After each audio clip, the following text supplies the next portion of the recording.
Global infrastructure is crumbling this evening as the Nintenbyte Podcast continues its unprecedented rise. In cities across the globe, fans are rioting. The Pentagon has issued a statement describing the Nintenbyte Podcast network as a pixel-based prophecy. Some say the rise was foretold, others say it's just a really good podcast. We're talking twisted nipples, milk, and a sock puppet who doesn't talk. It's dangerous to go alone. Watch this. Welcome to the Nintenbyte Podcast, bitch. That's right, ladies and gentlemen, you're watching the greatest Nintendo podcast ever! Yeah! Is that a Joy-Con in your pants, or are you just happy to see us?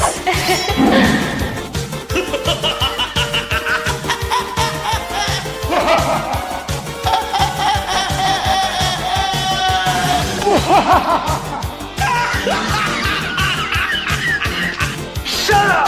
Now feel the power. Everyone, do you feel that? Oh my god, I feel it! I feel it too, Gamer. What is it? It's the power of our podcast. I feel it! This is rad, Nintenbyte. So rad. Power.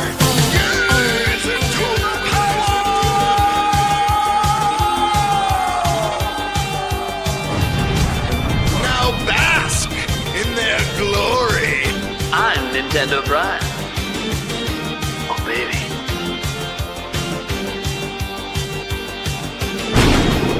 I'm Thunderstash.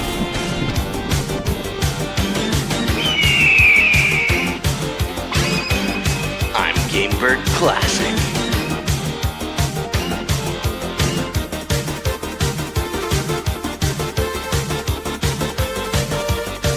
Nintenbyte rules. Let's rock.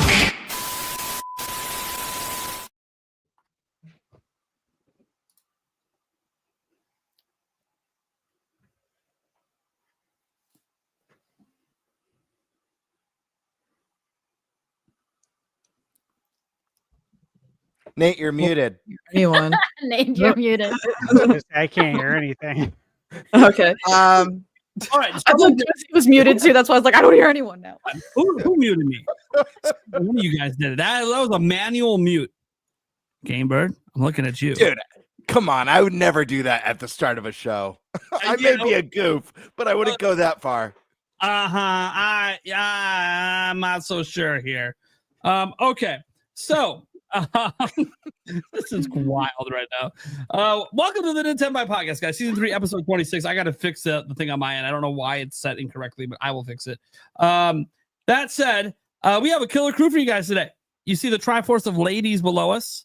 We're talking Zelda. And of course, for some reason, all of our friends that talk Zelda are women. So Hey, nothing wrong with that. so we got in. Plus Andres Restart. Although maybe he's a woman too. He's quite pretty. Quite pretty. All right. Don't start with that. I tease him all the time. He knows. All right, we got a lot to get into today, but let's go around and introduce everyone. We'll obviously start with our guests. We'll go with our first timer on here, Lily Hyrule. How you doing?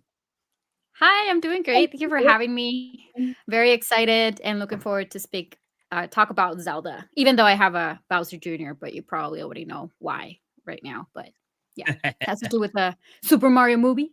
Yeah, but Hell yeah. everything cool. But thank you very much for having me. I'm very excited. Yes. Sorry, we're excited to have you too. One of the people know like what you do since it's the first time here. They probably aren't familiar with you. Well, I am heavily focused on The Legend of Zelda, but I've been doing a lot of live streams, playing a lot of the Zelda games and playing through them.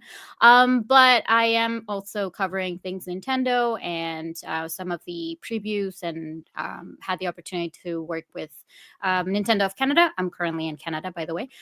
So yeah, you'll be able to find a lot of that kind of content in my channel, and I consider myself a very small YouTuber. but I love what I do. But I don't do this full time. I do have a full-time job, like a lot of us, I think. Sometimes, you know how it is at the very beginning. But yeah, that's what I do. Awesome. Then we got Joycie J. How's it going? Hello, everyone. I also have a full-time job. I don't stream at all.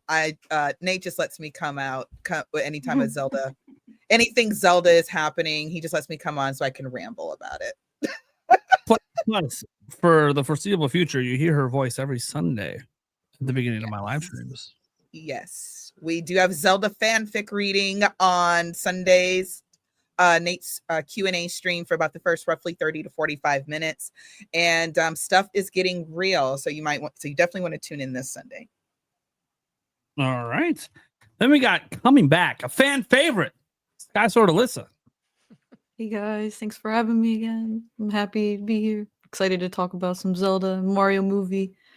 That trailer was adorable. So adorable. Heck yeah. All right. Then we can get up to our Spice Lord.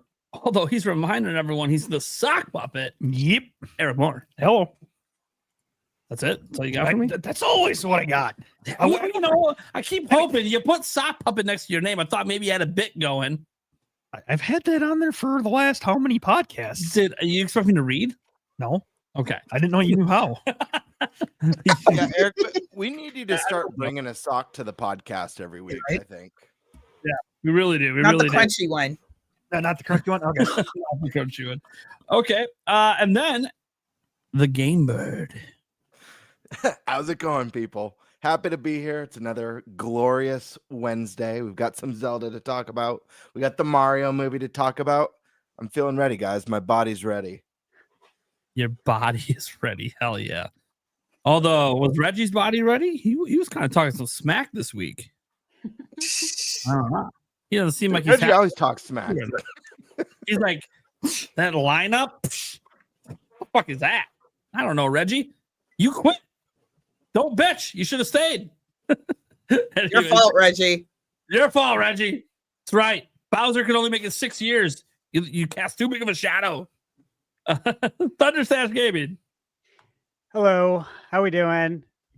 You guys know, as always, staying busy. A lot of games to review. I was just looking at my Excel list that I bring everywhere with me. And I have 7 embargoes right now I'm juggling. So, yeah. Heavy duty. Hey, you know some about that, and Gamebird, you know.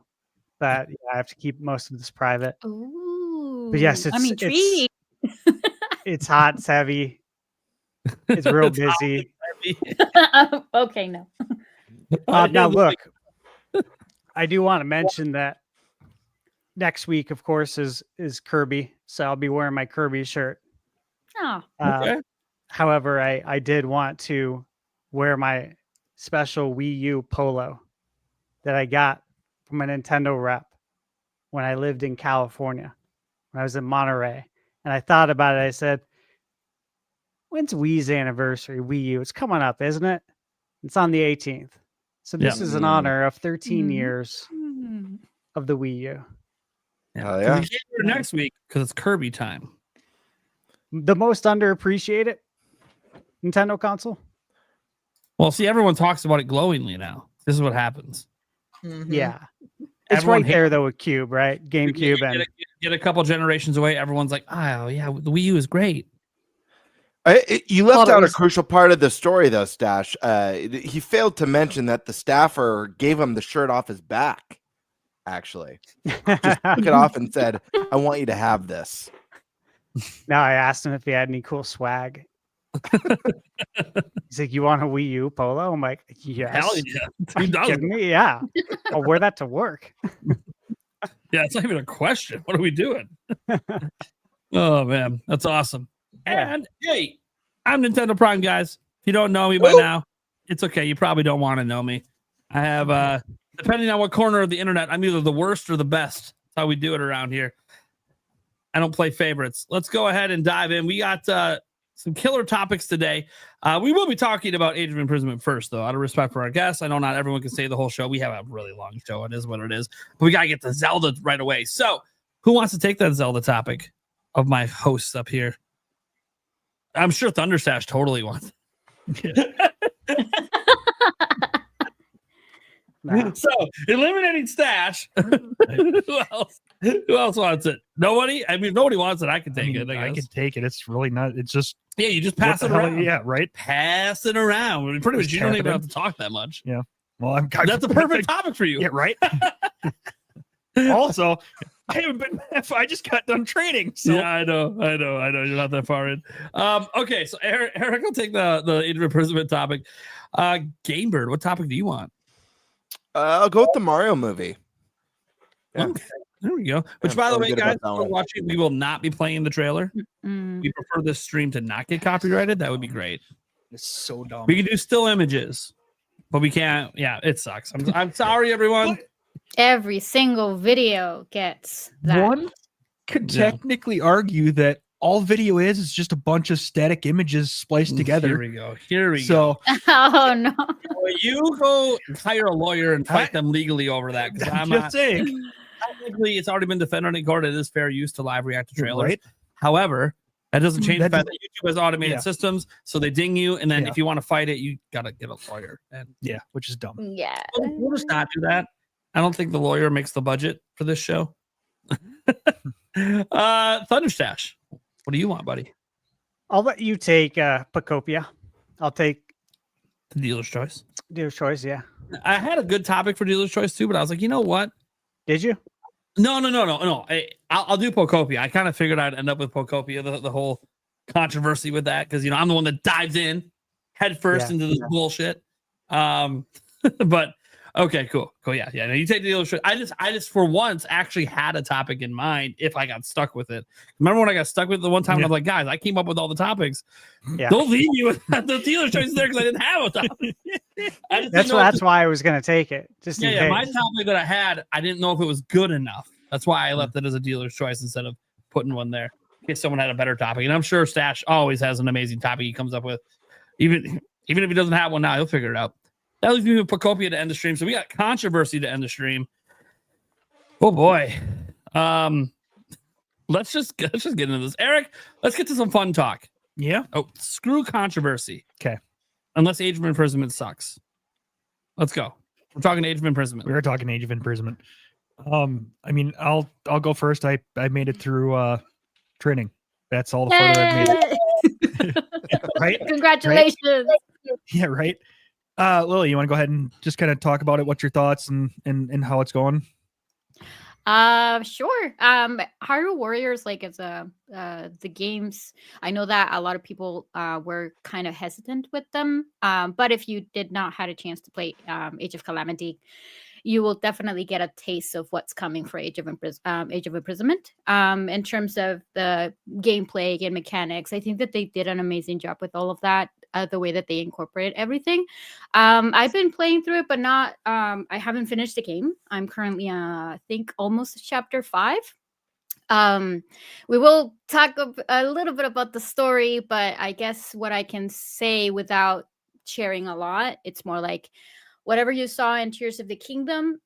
We do get to fill out the gaps of the story, so we're no longer assuming. So I mean, as a Zelda fan, I really appreciate that because it's always based on assumptions for a lot of the things, right? Especially because we have the timeline and all that kind of stuff, but it's still like it's a great game, like on its own, right? I think that most of the times we tend to forget that it's only like a guide and not the way that things should be.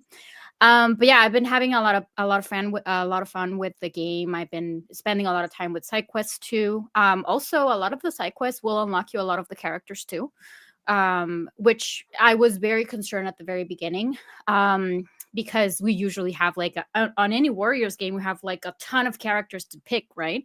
And because Tears of the Kingdom didn't really have like a lot of beloved characters compared to Breath of the Wild, I believe. Yes, we do have the sages, but they don't really show up on this particular game, right? So I was like, well, are we gonna play as the sages that we knew from Tears of the Kingdom, great, but still I was a little bit concerned. But I'm so glad that they added characters, and not just added like random characters. They really have personality, which I really appreciate. So yeah, that's pretty much as a wrap. Like I can, that's all I can say so far. If we are gonna be diving into details about certain chapters, of course, but that's like my very quick review about Yeah, what like initial impression thoughts. kind of Yeah, stuff. yeah, Yep. absolutely. Yeah. Joycie, you good? You want to jump in? Yes. Probably more good, but well, Nate, apparently you owe somebody a shot. I'm got it. enjoying the absolute heck out of this game. The gameplay is good. It's, I don't want to say it's simple, because when you think about combos and how you have to arrange everything depending on your character and depending on which weapon they're using, that's what mixes it up a lot. Of course, normally when I play Hyrule Warriors games with the original one and Age of Calamity, I keep mixing the names now. Yeah, I know, right? Age of Calamity, Age of Imprisonment. You know that other wild Hyrule Warriors game, that one. Yeah, that one. Yeah. Link is my guy. That's my favorite. That's my main. But then this one, not Link, the construct, who's totally not Link. Exactly. Totally not Link at all. I love playing with him, but everybody else is so interesting and fun to play as well. So I find myself changing different characters often when I can. I will say very minor critique. Hyrule Warriors games aren't difficult, like at all. So if you are on the fence, I would say when you have the option to change the difficulty, if you put it on hard mode, that'll feel normal, in my opinion. There was only... Agree. Go ahead, Gang. Joycie, there's either someone in this crew tonight or watching the show tonight who's been getting their ass kicked by Hyrule Warriors. It's like, how dare you? How dare you? Just saying. Definitely not me, though. No, I met that one person who might be watching who's on the fence, not anybody who owns the game. We're all playing on extra hard difficulty, right? Right? Of course we are. So, Bertie, you make me laugh. That's one of the big things I do like about it. Like I said, it's it's not that hard. It's not too difficult. I'll get into other critiques later. The side quests are plentiful. There are many. You can level up your characters that way. I am about to start chapter 5 earlier today, I think, or yesterday. Days are blending together lately. I went through and did all my side quests, got all the extra things, all the extra lore. One of the most fun things about every time it's time for you to get a bonus heart or some bonus, a bonus combo or something of that nature. There's all kind of little stories in the little box as you're getting that item. I've always loved that. I will say it is a little bit, if you're an OG Warriors fan from the OG one or the Switch Definitive version, whichever version you have, it is a little bit different because you don't have as much weapon variety. The OG, and I talk about this all the time on Nate's channel and on Mike's channel. I love the spinner. The spinner is my jam. That's what I mainly use once I unlocked it in original Hyrule Warriors. This one is working within the realms of the rules of the wild era. So you got your two-handed swords, your bows, your one-handed swords, your spears, those types of things. But the game finds a way to make that interesting. So you can add different things to those weapons to make them, if you want to farm money or something of that nature. It's not very grindy, but if you want to farm money, you can just kind of add that seal onto your weapon. That's nice. If you want more attack damage, you can add that seal to your weapon. So there's different things that make it very, very interesting. I am 100% playing this for the story, because I said Lily and I talked about this all the time. Lily is like my little sister. It's great. We willed this game into existence because around when Tears of the Kingdom kind of came out and after we all played it, we said, okay, we need to know more about this imprisoning war. Oh yeah, they should make a Hyrule Warriors and call it the imprisoning wars. That's what we called it, I think. Yeah. We willed this into existence. Right. That's awesome.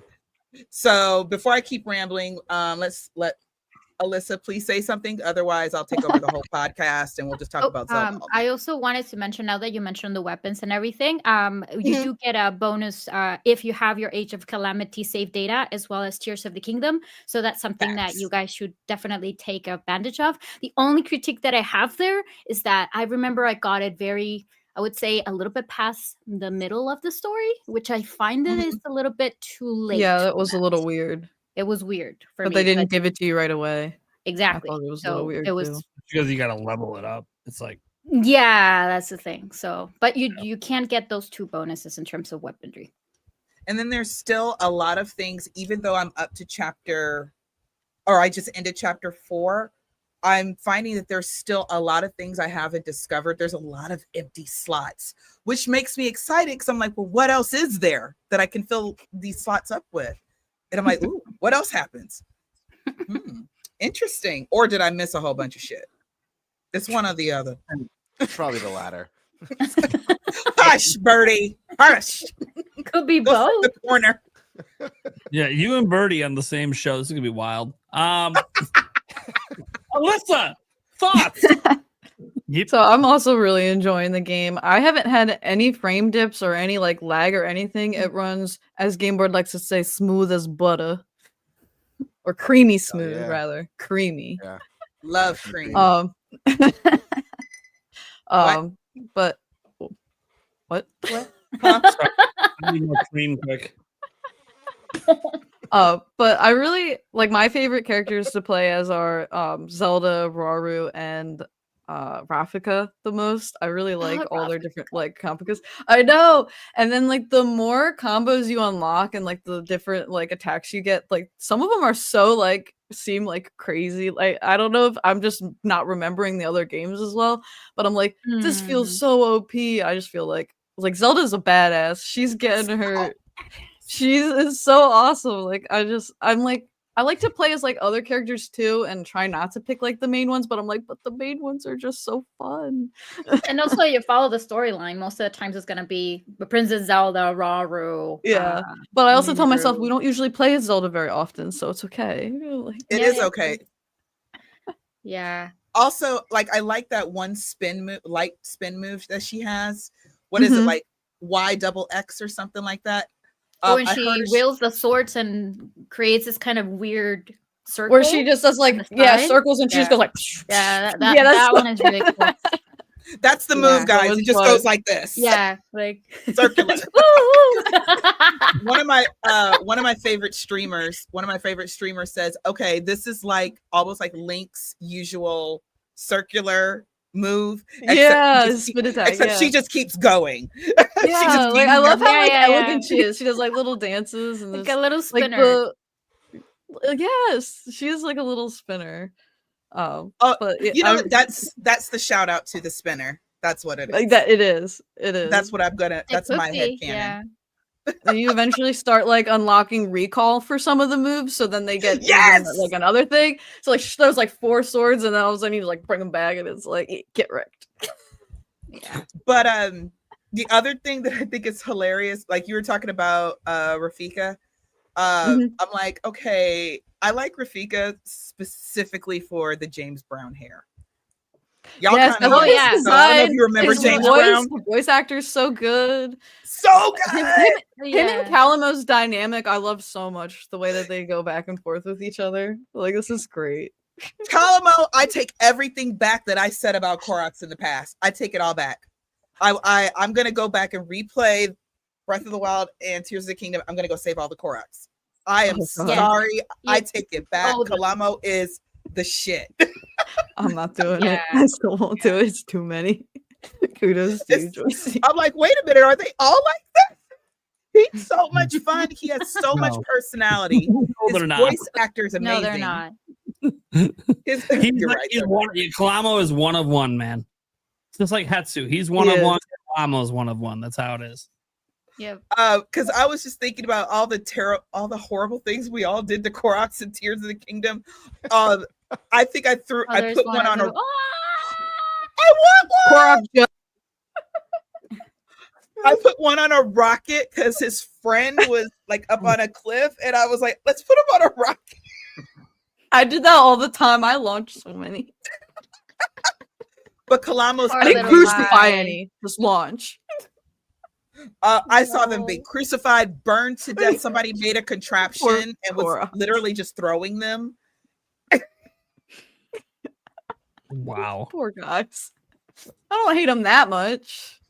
They're just mischievous little buggers. That's all. And that's why they collect our gaming data now.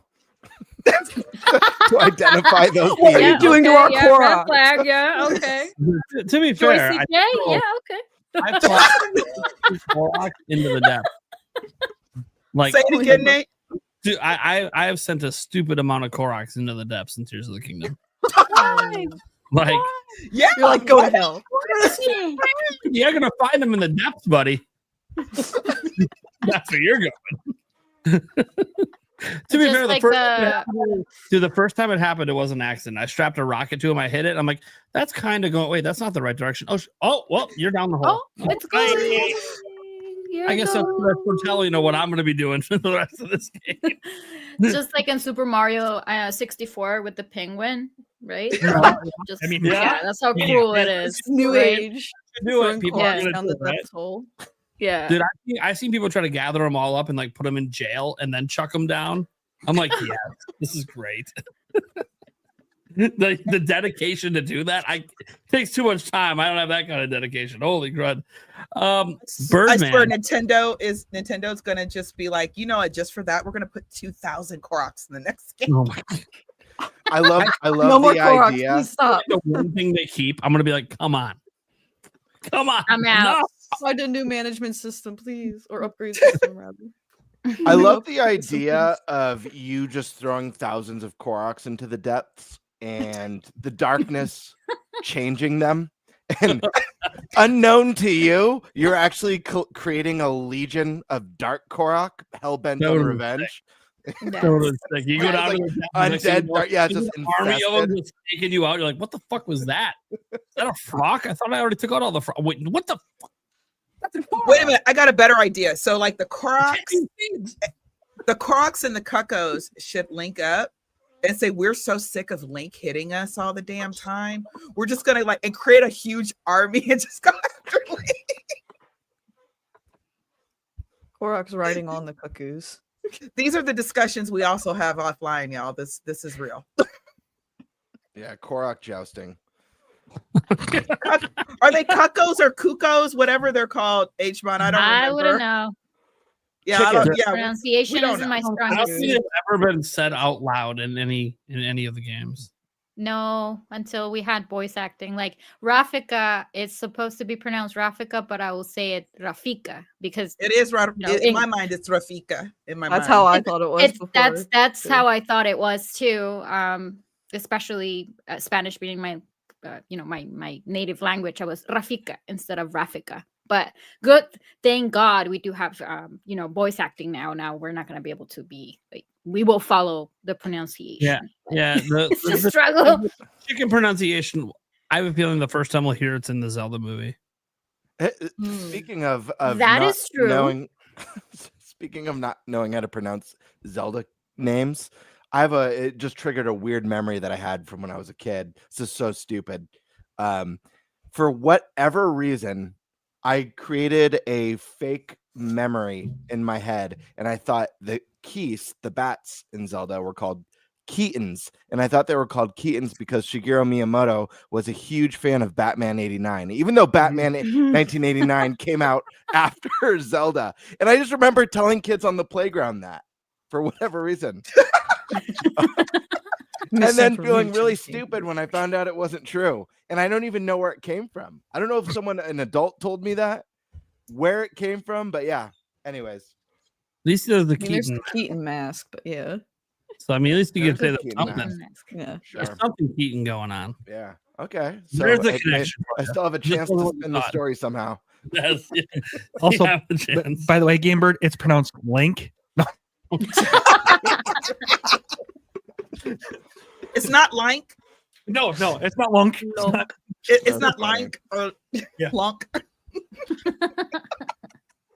You know what else? The other thing that again, minor critique, because it's not really the point of the game. I was so hoping to have my Hyrule fashion show that I was able to have in Breath of the Wild and Tears, and that is something I kind of miss, is that part, because I loved all that Link got so many different outfits, and we don't have any outfit costume changes, at least so far. I don't know if that's gonna be put in later or something, or maybe something I missed. It could be, yeah. But I'm like, in Age of Calamity, they only had like 1 or 2 outfits each, I think. And I'm like, ew, Seamstress and Hyrule like die? Like, what happened? So, yeah. War in both of these games. I don't think it's a high priority fashion. It's not. But I still want it. Trying to save the whole kingdom. I don't think they're worried about what they're wearing. We played Tears of the Kingdom. The kingdom don't get saved this time. Even on Echoes of Wisdom, we got a bunch of amazing outfits for Princess Zelda. So they're outfits with buffs made for war. I mean, they have time to make true. outfit war buffs. Just go to the Styla Kingdom and try Force Heroes. You'll have all the costumes you want. No. I'm just saying. Well, There's a whole kingdom of style. It is canon. It's part of the I'm so mad that game is canon. All right. Yeah. Well, talking about fashion, Gamebird, thoughts on this game? Yeah, I've played through the first 3 chapters of the game. I'm really loving it so far. I mean, obviously, I think the first thing that everyone's going to notice who's played at least the last 2 Hyrule Warriors games, or even the Fire Emblem Warriors games, is just like Alyssa said already, the game runs buttery, creamy, smooth, in a way that you never got with the past. She's really into the creamy. I said creamy. That's it. Let me go get a refill. I'm sorry. Damn it, I'm Do all your out of thing. cream. Gamebird, have you had a chance to try the co-op feature? Because I'm very intrigued. Also, Lisa, I'm very I've tried it, but I'm not sure if you guys have tried it. Especially because we're talking about any frame dips or anything that you have noticed. Right. Yeah, that's I actually haven't tried it yet. I've had opportunities to, but I'm kind of just trying to get through the main story and then try out all that stuff afterwards. But I gotta say, it runs so well on Switch 2 compared to the first 2 games that it was like an instant wow moment, just because it feels so different than the first 2. The game looks beautiful. The visuals are gorgeous. It's the best that art style's ever looked, in my opinion. That being said, I think just in initial thoughts, I think this is like probably so far, I haven't finished it, the best Hyrule Warriors game to date. However, I don't know if it's going to be my favorite at the end of the day. And I've got a little bit of a weird reason for that. And I know a lot of people might disagree with me. It's going to be really hard to take that away from the OG Hyrule Warriors on Wii U. I haven't actually never played the Switch 1 version of it. But this game got me in the zone, so I ended up ordering it so I can go back and play the OG. I love Breath of the Wild. I love Tears of the Kingdom, but there's something super special about the first game that's just a celebration of the entire franchise. And I know the story's super campy in it, but the fact that you get everything from Tetra to Ocarina of Time characters, everything. It's about Sia and Lana. We know that's what's going on. Tingle. Sorry, bro. Tingle's my dude. Yeah, okay. Sure. But the game is just such a big celebration of the series, and I'm a Warriors fan in general. I've been playing Warriors games on and off since Dynasty Warriors 2, so for a long time, for better or for worse. They're very repetitive in nature, And something about that OG, even though the missions are very samey, the fact that you're going to like Skyloft, the fact that you're going to like Zora's Domain and like all these weird areas throughout every game, just I don't know. There was something really special about that, despite all of its flaws. This game, though, I've been enthralled for like different reasons. The character so far that I'm obsessed with is playing as is Minoru right now. That's who I have the most fun with. And I also have a weird bias towards characters in fantasy games or MMOs that are like engineers or tinkerers or inventor type characters. Makes sense. Are just so fun. So having all those gadgets and weird Zonai tech that she throws out is really rad. I have so much fun with it. Kalamo is another one that's a star that shines. And like Lily said, it's really nice to kind of get some of those blanks filled out in the story from Tears of the Kingdom in a way we haven't gotten in at least the Switch and Switch 2 era of Zelda so far.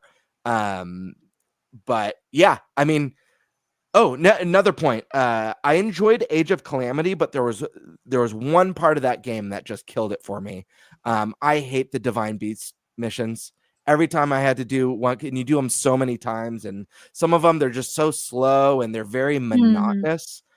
And it was one of the things I was like really, really excited about. Like, oh god, I can't wait to play a new Hyrule Warriors without Divine Beast stuff. Because every time I was in one of those beasts, I just wanted to be back in a character that I like to play as. This time around, yes, this time around, instead of that, you get what is essentially a Star Fox mission. Exactly. And I love it. I love it. I'm very excited when I saw it. It's fast paced. You know, you get to do like Star Fox style boss fights. Yeah. You know, your hidden Koroks in the missions as well. It's really cool, and it's fast paced and energetic enough and cinematic enough to where it's not I don't know. There was just something about being in like the mammoth, and it's like just slowly on rails walking, and you're just like eventually I'm gonna get there. Yeah, eventually. Later. right. So this one, it's high octane, and doing it, I'm like, okay, I could do 10 of these in this game and not feel like, oh god, another one. So that's a huge plus and a nice little change of pace. But again, the game's a lot of fun. There's a lot of good stuff to say about it.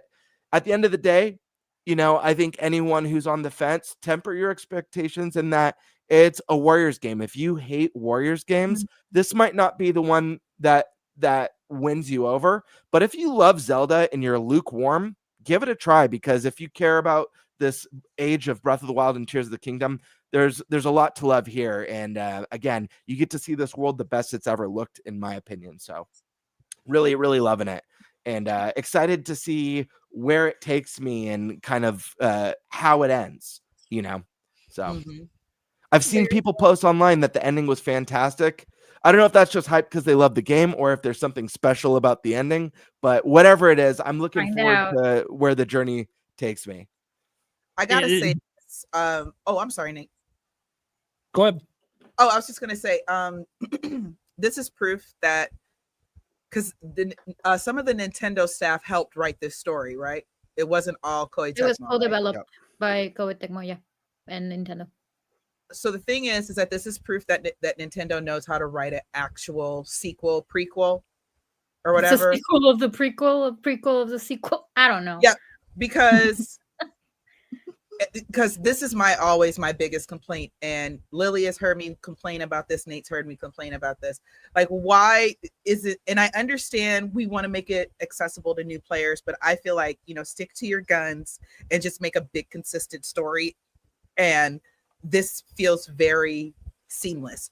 Sure. I feel like if you play Tears of the Kingdom, which all of us should have played by now, you know, at the end, Zelda's like, oh, Link, I have so much to tell you. I feel like I'm playing the story that Zelda is telling Link. Yeah. You know what I mean? After she gets back. Yeah. And that's what I feel like I'm playing this story through her eyes. And I love that. I absolutely love that. I love the story so very, very much. So that's all I want to say. I wanted to add one more thing I forgot to mention. That was in my thoughts when I was playing. And it's like a kind of a critique, but again, it kind of goes back to like my love for the OG game. And I've only finished chapter 3, so I don't know all this game has to offer as far as playable characters. So I'm just going off of what I've seen so far. I would have loved to see a little bit more creative characters make their way into the game. And I think of characters that you see in the series like Beetle and stuff, I think would have been a really cool addition. But like another the very character, first beetle in history, like ancient, right? Very ancient beetle. Ancient beetle. Exactly. But there's another character, one of my favorite characters from this era of Zelda. I like a lot of the weirdos. Like, I love Dampe, I love Tingle, I love a lot of those strange strange dudes, but oh my gosh, I just brain farted on. Oh yeah, there we go. Kilton. The guy who wants to be a monster and collects monster parts. Well, he does And show looks up, like- but not as a character, like playable character. Okay, so he does show up. Okay, so I would have loved him as a playable character because I'm just trying to think of like what Kilton. wild type of moveset Kilton would have. How weird it would be incorporating the monster parts and stuff like that. I don't know. I love it, but yeah, What if we get it at the very end though? Could be a playable, unlockable character. Wild, yeah, and I think it's a safe bet to assume that this game will get some sort of nice little DLC add-on. So we'll see what for sure. Yep. So we'll see what's in store for that. But very last thing, I hope this is a trend that continues. I'd love to see them even do an original one. Kind of like that, like they started with, do an original one, and bleed that into Mario. Give us a Mushroom Kingdom Warriors. A lot of people want a Xenoblade Warriors game. I hope they keep up this trend. I think this is a fun way to bring your IP to new audiences, introduce like new gameplay elements that you wouldn't normally have in a mainline series, and I don't know, kind of experiment and let people have at it. So I hope it continues. And there's other wars that have happened in the Zelda series that I'm like, this is a perfect way to convey that, because there was the big war that happened right before the events of Ocarina of Time. Yeah, but it was a different imprisoning war. It wasn't this one. I know, but Stone. Demon King? Demon King shook a stone. Yeah, give us. Oh no, here we go again. Give us pre-flood Wind Waker Warriors. Yeah. Yeah, do like a death march. The unflooded Hyrule, please. Yeah, death We want march. to It's see going to end with the big flood. Hyrule's getting wiped out, and you're seeing everything that led up to it. I would love that. A gamer that you mentioned that you like very strange characters. Don't you think that Lanira? I keep forgetting her name. Lanalia? Lanalia. She looks like Dampe. She does. Like Dampe. Yes. When she was introduced at the beginning of the game, I was smiling from ear to ear. I was like, yeah, okay, cool. Yeah, I noticed. I love her. She's the BFF. Oh, dude. One of my favorite Zelda characters. I've been wanting this character to make a return to the series for so long now. Guru with his little, music box and stuff. Yeah. Pissed off about the kid. I love Guru. All right. But I gotta go Pippin, so I'll be right back. Sorry, folks. It's all right. Okay. So Age of Imprisonment, man. I just got past chapter 3, starting chapter 4. Ooh, you played a lot. Yeah, of course I have. What? No, I'm happy for you. You never have time. Well, see, this is what happens when you don't put it on the hardest difficulty. Wait,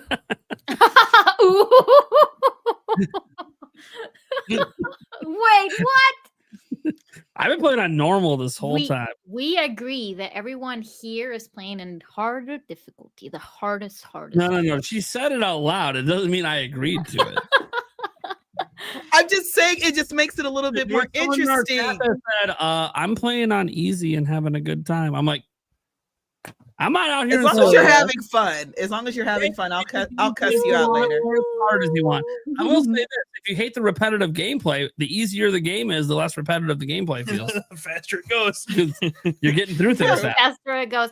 Now that you're mentioning that, it is about 22 hours for you to roll credits on it, and it's about 35 to get the side quest, and no actual data for completions yet, but it is less than Age of Calamity. Not including the DLC.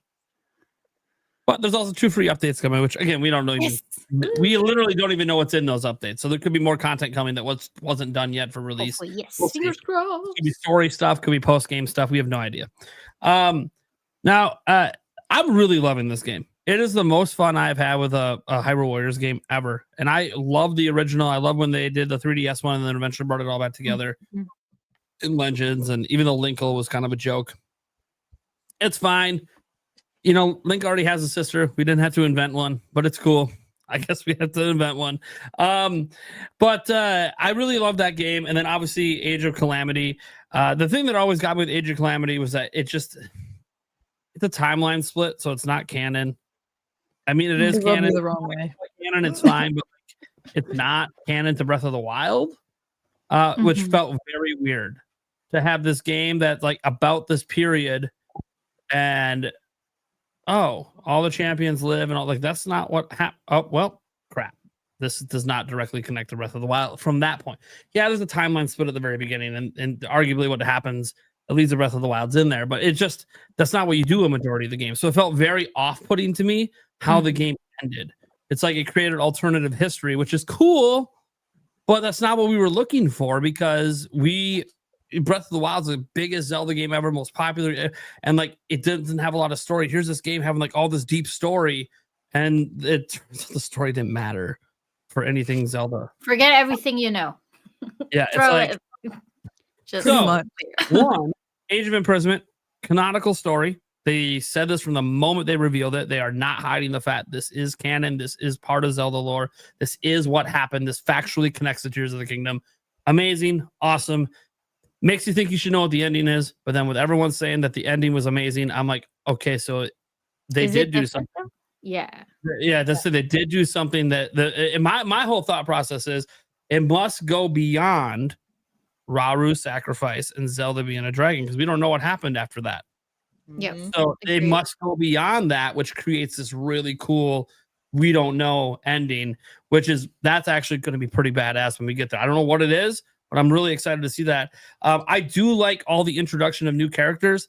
Unlike Game Bird, I didn't want to see characters come back that have already been in Breath of the Wild or Tears of the Kingdom, because this isn't Breath of the Wild. This is 10,000 years before any of that happened. Those characters don't exist. You can have their ancestors there, but like literally, if you look at the game, they're all new characters. None of these are characters that existed in Breath of the Wild, Tears of the Kingdom, except for Zelda, who had the time travel happen.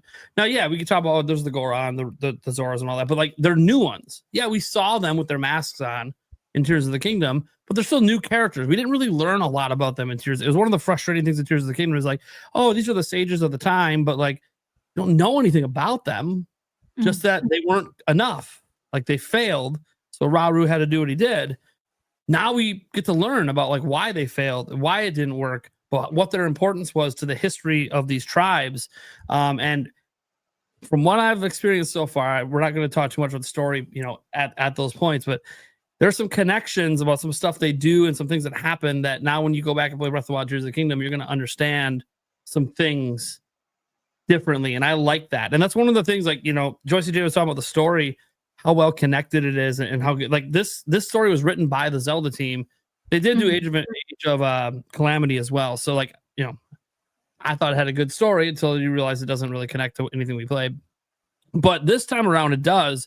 And what I love about it so far, for what we're willing to talk about, is because, guys, for those who don't know, we're willing to go up to where Sonya dies. Spoiler warning, Tears of the Kingdom. I don't know, it's been 2 years. I don't think we need a spoiler warning that anymore.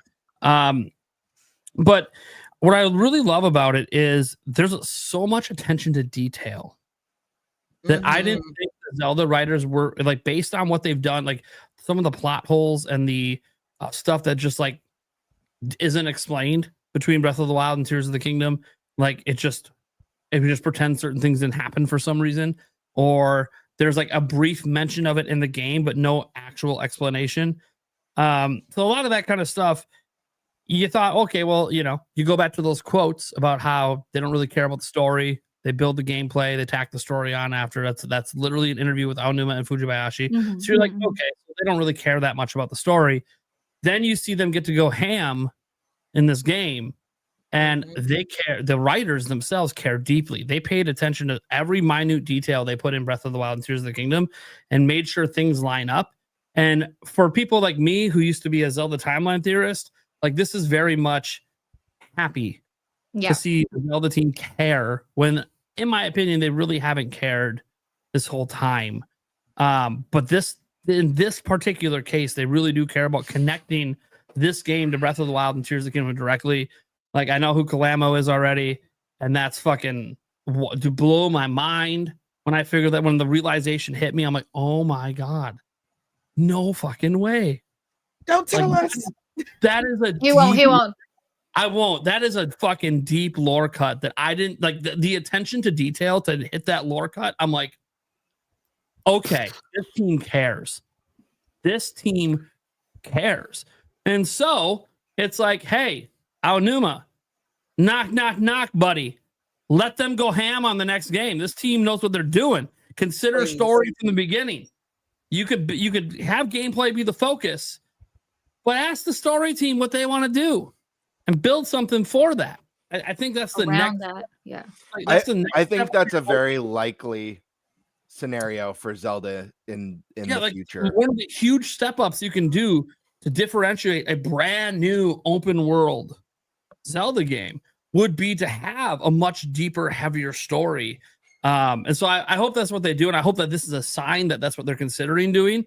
Obviously, we don't know because it's a spin-off game with canonical stories, so we don't know. But setting the story aside, because I could talk for days on it. I don't want to spoil too much of what happens. I do love all the new characters. I think they add their own personalities, which is great. New personalities, new voice acting. Loving seeing voice acting for like every playable character. That's great. Fantastic. Feels so much more in depth than Tears of the Kingdom and Breath of the Wild's voice acting. Still feels a little jarring at times when it cuts away and then they're just like, and then it's like, okay, can we just, you were just talking to me 5 seconds ago. Can we like Why don't you just keep talking? That's it. Yeah. So like, I'm hoping that that's not a sign of things. Like, I hope they expand voice acting in the next Zelda game. But the big thing is the gameplay has me hooked in a way the other Warriors games didn't. There's just enough differences between the characters and how they play. Yeah, okay, we talk about how easy it is, and I tested out the hardest difficulty. It's still kind of easy, to be honest.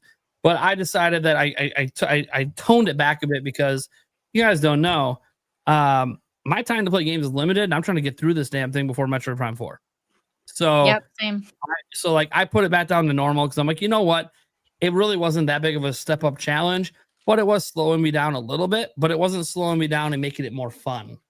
So I was like, okay, let's just tone it. So I'm not worried about the challenge. Maybe I'll crank it up for the final encounter or whatever happens. Just, just to say, oh, I beat the final encounter on the hardest mode. But and you'll be able to replay this forever. You could always change difficulties on the fly. But I'm really like all the moves, like they added so much variety. Like they did things I didn't expect. Obviously you have the combos where they come together and you hit the L and they do it like, and there's like each pairing has like their own unique one, which is so cool. Kalamo's attacks are just out there, wild and crazy, like you think a Korok would be, and it's so good. It's so good. It like matches his personality on top of it. So it's like a beautiful synergy. And that's kind of like what happens with all of their attacks. Almost everyone's attacks feel like it matches what the character is and who they are. Like, I go back to something Andres Restart, friend of the channel, said when he played the demo, is how powerful Rauru feels. He does feel powerful, and he should. He is the most powerful character that we're aware of in this universe besides Ganondorf. He should feel more powerful than everybody else. Not so much more powerful that you just play with him the whole time and ignore everyone else on your team, but to the point that you recognize he's the man. He's the man. He's the man. Everyone can tell he's the man. And yeah, that's the way it holds up even on the hardest difficulty. Like he is the most powerful, and that is okay. That actually makes sense, and I like that it makes sense. Especially with what we know, at least from Tears of the Kingdom, he's going to be doing and what he's responsible for. So like he has to be that powerful. That said, I love how it just even the new characters that come in. One of my favorite ones was Typhon. Dude, that guy. That dude. That guy all around nice guy. Dude, he'll die for me, man. He doesn't even care. He just makes me smile. He'll die for me. That's what it's like. You feel like you from Typhon. He'll die for me. You don't even care as long as I smile. Isn't he the one that has the real badass move? Like when you push X and he just plows through a bunch of. Yeah. I like him. I like him. Like one. Yes. So like the gameplay is really, really good, and I've always enjoyed Warriors gameplay. So just for context out there, it's gotten to the point that I'm having so much fun with this game that I'm starting to be like, man, do I actually like this more than some Zelda games? That's a great question. That's a loaded question, actually. Like, not more. I don't like it more than my favorites, which are Breath of the Wild, Tears of the Kingdom, Zelda 2, Majora's Mask. Like, but I'm like, I definitely am enjoying this more than I did Phantom Hourglass. Well, that's all the way on the bottom of your list, so that's not hard to do. But being on the bottom of your list still doesn't mean it's a bad game. I have major problems with Phantom Hourglass. As I think I enjoy it more than the original Legend of Zelda.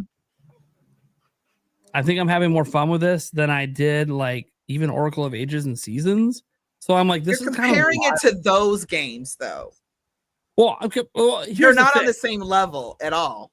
Well, on that note, I've known a lot of people that have never been into Zelda games, but they are into Hyrule Warriors games, and they like it more than the Legend of Zelda games. So that's a possibility. Like it can definitely work on its own. That's what I'm trying to say. I will say this. Also, if you really love story, this has one of the best stories.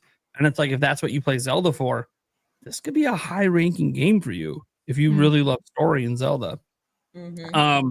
Because to this point, I think most people generally agree, like Skyward Sword has the best story just in terms of start to finish, care and depth. But then you see this and you're like, wait a second. Okay, for a Zelda game, Skyward Sword still does, but for a Warriors game, I don't know. I don't know where the story's going right now. I mean, I know where some of the beats are from Tears of the Kingdom, but this is one of the best stories the Zelda team's ever written. And I don't even feel like ashamed saying that. Like, I don't know if it's better than Skyward Sword. I can't say that definitively until I beat the game, but it's up there. It's better than a hell of a lot of the games in the series so far. So, and if that's a huge thing you do and you love the gameplay, you can be like, yeah, okay, it doesn't do the dungeons, it doesn't have the items, but I just love the world and I love the combat and I love the story. I can see how you could rank this higher. So, like, I know I was bringing up like, oh yeah, these old top-down Zelda games. I'm like, dude, people are going to kill me. I might like it more than Ocarina of Time. And I just beat that game last year again. Yeah, especially since you don't remember the ending of it. Maybe he'll remember the ending of this one now. Dude, I got it, chat. Wednesday. Before somebody had to super chat it in. I got y'all's back. I got y'all's back. But I do want to ask. Oh. No, that's totally fine, Joycie. I was just wondering because I agree with everybody's opinions and thoughts on it. But if we separate ourselves as being, very, very deep into the lore and the story as a Zelda fans or have been following Zelda for a very long time, what about those others that they just want to get into the Legend of Zelda or Hyrule Warriors, and it's gonna be very nice for them to know the whole story, but if they're not really very invested in the story, then it wouldn't really matter. So for those out there that are not really involved with the whole lore, is it worth the price tag versus what you're? So if we kind of get into that question, because I know a lot of people have that question and they're still wondering if they're going to be investing on Hyrule Warriors Age of Imprisonment, because it's amazing for us, but I don't know for everybody else, right? So I guess it's just something that I would love to know your thoughts on, whether if you think it's worth the price tag for what you're getting or not. For this game? Yep. Yes. But if you weren't a Zelda fan, if you weren't really invested on the lore. or anything like that has to do with Well, Zelda. yeah, 'cause it can stand on its own. You don't have to know the lore of Tears of the Kingdom or Breath of the Wild to enjoy this. Yeah. I am going to kind of disagree slightly with that. This game does work on the assumption that you played the king. Don't threaten me with a good time, boo. Yeah. Why'd you whip out a paddle? What do you even Because he's have? trying to What? threaten me with a good time. Oh, Grab you. You grab Yulia. swear I'll to grab God, you. I I'll thought- grab Vinny. We'll go for I it. thought that was a paddle. I was like, what the hell? No, I was gonna Why say was that on you. deck already. No, you grab Yulia. I'll grab Vinny, and we will just all have a great time. But Yeah. seriously, Yeah. Lily, you're innocent. Don't pay any attention to us. I'm okay. I'm okay. I was kind of throwing that question out there because I do get this question a lot from my community. And when I say, yes, it's totally worth it. Yes, I love the story. Yes. Well, I'm a Zelda fan. So that's why it's always a yes. I do have my critiques, but I think I wanted to throw it out there for people to kind of consider it. I mean, I would love them to be part of join us. I mean, we love Zelda, right? But here's my thing. In reality, that's not the case Here's for one of the everybody. problems, though. I think it's also hard for us to talk about it. Like, even I know Joycie's going to say maybe it's not worth it. I say this because like all of us are not those people, so it's hard to speak for those people because we don't know how they would feel. Because I think for us, it's going to be very hard to separate our love of Zelda and what we know heading into this game to pretend we know nothing and we don't like Zelda. We go. Dude, Lily of Hyrule, Joycie J's on every Zelda topic, Sky Sword, Alyssa. Agreed. Like, what are we doing? I'd Game say Bird if- over there with Link in the background. Yeah, Link's I'd favorite say auntie. what I would tell people if they were asking me is to go because honestly, I think it's more whether or not you like Warriors games than it is Zelda. Because I feel like Hyrule Warriors is for hardcore Zelda fans because it's a completely different experience. It's for people who want more of these characters, who want more of the lore, more of the story. I'd say check out the demo for Dynasty Warriors Origins. It's on if you have a PlayStation or an Xbox. The game is coming to Switch as well. It's one of the best reviewed Dynasty Warriors games in a long time. It's really good. It's definitely harder than Hyrule Warriors. It's the first time they went a little bit harder for the series. And try out the demo. If you find that demo fun and you are kind of like Zelda curious, go for it. Because if you like that, you'll like Zelda this. curious. Yeah. I'm also gonna say as well. I'm also gonna say, oh, what? So I was saying they have the Age of Imprisonment demo on the demo kiosk. That's true. You can find that. Give it a try. I'm also going to say I can't separate this in my mind. I'm not going to say that it's not worth it. I'm going to say, so I'm getting Kirby Air Riders. Anybody who knows me, have y'all ever sat around and heard me talk about Kirby? Well, to be fair, Not really. Venny might have sweet talked it into your ear. Yes, Vinny did sweet talk it into my ear. However, what am I getting out of it? And I did try the demo and everything. What am I getting out of that makes it worth it? More fun games to play with my Discord buddies. Nate knows we're always in there playing games together. I play with Tabby a lot. So even though it's not necessarily something I would pick up on my own, the experience that I'm going to get and also broadening my gaming horizons, because I'll just play Zelda and Bayonetta all day if you let me. Broadening my gaming horizons, for that, I think it's worth it. But if it's not something that you're going to play with friends, that you think you're even going to enjoy, then no, I don't think it's worth it. And that goes for Hyrule Warriors as well. That goes for any Zelda game. If you really think that you are not going to enjoy it, wait for a sale, wait for GameStop to get a used copy or whoever, borrow a copy from your friend. You know what I mean? But even if it was $60, I would say that. If it was $50, I would say that. So it really kind of depends on what kind of game you're looking for. I try to beat everybody's head in about Octopath Traveler because that is a game everyone should play because it is amazing. Oh, yeah. It is so amazing. Amen. And there's another one coming out in December. Preach. Thank you, Birdie. Thank you, Birdie. Amen. but it truly isn't for everybody, as much as that hurts my heart. It truly isn't for everybody. So I think you have to go with, do I want this because I want some kind of experience with friends, or I want to be in a discussion, or is it something I'm genuinely curious about? Those are the kind of things you have to look at. Now, as a Zelda fan, I didn't really enjoy Cadence of Hyrule. It wasn't my jam. It was more fun watching my favorite streamers play it on stream. Here we go again. There's the paddle. Okay, Vinny, honey, we're gonna have company on the 69th floor later. Okay, Nate and Yulia will be joining us. Okay, so I do own the building. You own the building. I just manage the building. But what about you, Alyssa? I would love to know your thoughts too. Because generally, I'm very, I really want to give an answer to my audience sometimes, and I'm like, I do agree with Nate, exactly what he explained. Like, I cannot tell you otherwise because I'm gonna be very biased towards Zelda. But it's actually a good question for people that they're not really invested, or they're not sure if they want to invest on it. So. Yeah, it is really hard to separate, like, as a Zelda fan, like Nate had said. Yeah. But but also it is mostly like about the gameplay, because I played I can't remember how far I got into Xenoblade. I really tried to get into it.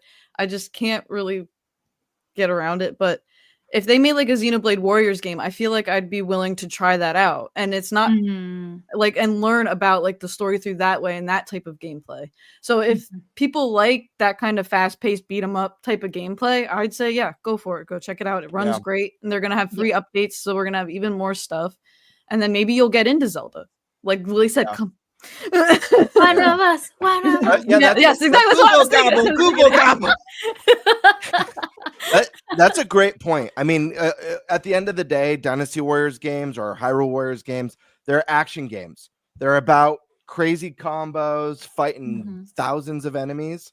And if you like games where you feel really powerful, this is going to be a game for you. I'm a big JRPG fan, and sometimes what I do enjoy is training up my party and over leveling them, and just like walking like a god amongst mortals like through late game and just wiping out stuff. And this game lets you do that from the get-go, which is really cool. So I was going to just make a comment on something that you guys said, all you guys kind of touched on a little bit earlier about Age of Calamity. Age of Calamity, in my opinion, it wasn't a bad Warriors game, and it wasn't Warriors, whatever. I have Demon King, Secret Stone. But it felt so disconnected in a way from Breath of the Wild, and not just because of the time split shenanigans. It was just like, okay, so the writers got together and wanted to make a Z-Link story. Okay, that's really what that game was. It was just Z-Link shippers, in my opinion. I was like, wow, that's fanfic done well. Which isn't a bad thing. It's just that it was just kind of like, it didn't really go with Breath of the Wild, in my opinion. So whatever. But Age of Calamity feels like and Nate has said this before, it feels like a wonderful send-off to the Wild era. It's like, so this is the story that we get behind the story, and Zelda's telling us, So yeah, that's all I wanted to say. Okay. Somebody's screaming suavemente in the chat. Hola. Of course. You've caught me mid-song. You seem to have caught me mid-suavemente. Me has atrapado. Here we go. All right. I think anyone else have anything else they want to say on Age of Imprisonment before we get out of here? Like, I love this game. Like, I could talk for hours on it, but I know, like, I'm trying hard not to go like spoiler heavy, because story's like half the reason to play the game. It's a really good story, guys. It is. It's really good so far. And I feel the build up. I don't know if you guys are, since some of y'all are in chapter 3, I'm feeling the build up. The tension is rising, and that's a good thing for story. And you're getting closer to what's supposed to happen. So you can feel that. And since Nintendo likes to have its feel good fuzzies at the end of stories, and we know it's not the feel good fuzzy. I'm just so curious on how this plays out. I'm totally going to go play this after the cast is over. Yeah. I have to know before I go to bed. I guess muted, the only Gamber. last thing that you're Go, you're Lily, muted. go, be my guest. Yeah, it's just that I really have to bounce because it's a little bit late for me. I do need to start working tomorrow, but I wanted to say that one thing that everybody agreed on, and I hope that that's going to be like the direction that we're going to be heading to. I think I mentioned to you, Joycie, about this, but it'll be nice to eventually get a 3D Zelda game where we can play as both Zelda and Link, and to have two separate High five. POVs, Mhm. point of views about, something like Kingdom Hearts Birth by Sleep kind of deal. I wish we can get to that point eventually. That's what I would like. Yeah. What would have been cool, or this is actually a good example too, Tears of the Kingdom and Age of Imprisonment, because it is kind of the same story but from different points of views, because Link and Zelda were in different time periods. But if we got, let's just say the Ocarina of Time rumors are real and Nintendo goes completely ham on a ground up remake, and we get the story that we know and love with some extra lore and extra things, and then we unlock Sheik's view. Yep. Or like they have Pokemon Scarlet and Violet. It would be great to have a Legend of Zelda, Link and Zelda version or whatever. It is possible. It is very possible. Especially since we already have a playable Zelda and Echoes of Wisdom, and now Age of Imprisonment feels like it's almost there. So yeah, this is something I've actually thought about a lot. Before we got Echoes, before we got this game, obviously, and how they would do it. And I was thinking about like basically the direction that Nintendo, post Breath of the Wild, the direction that they went in with this open air philosophy, there's really nothing gating you from where you can go. It's do whatever you want in any order you want. And I'm like, man, they could make a game that has that open air philosophy that lets you play as both characters, that kind of operates. If anyone in chat or anyone in the podcast tonight has played the Spider-Man 2, I haven't personally, but I one of my good friends was playing it. I was watching him play, and you could swap between Peter Parker and Miles Morales at the touch of a button, and they're both in the same city, but you swap who you're playing as, and when you swap back, the character will be where you left off with them. But also occasionally you'll run into each other in the story. Yeah. So I could see them really taking that approach where they keep that open air philosophy, but you're playing as Link and you're like, oh yeah, I left off with Zelda outside that temple or that cave with that puzzle. I'm going to swap back to her and see if I could finish it now because I just stepped on this pressure plate with Link and something changed over there. You know what I mean? Yeah, and then the thought of like bringing them into like a dungeon together and doing, character swapping and puzzle solving, and they each have unique abilities, I think would be really cool. But I think it's definitely doable.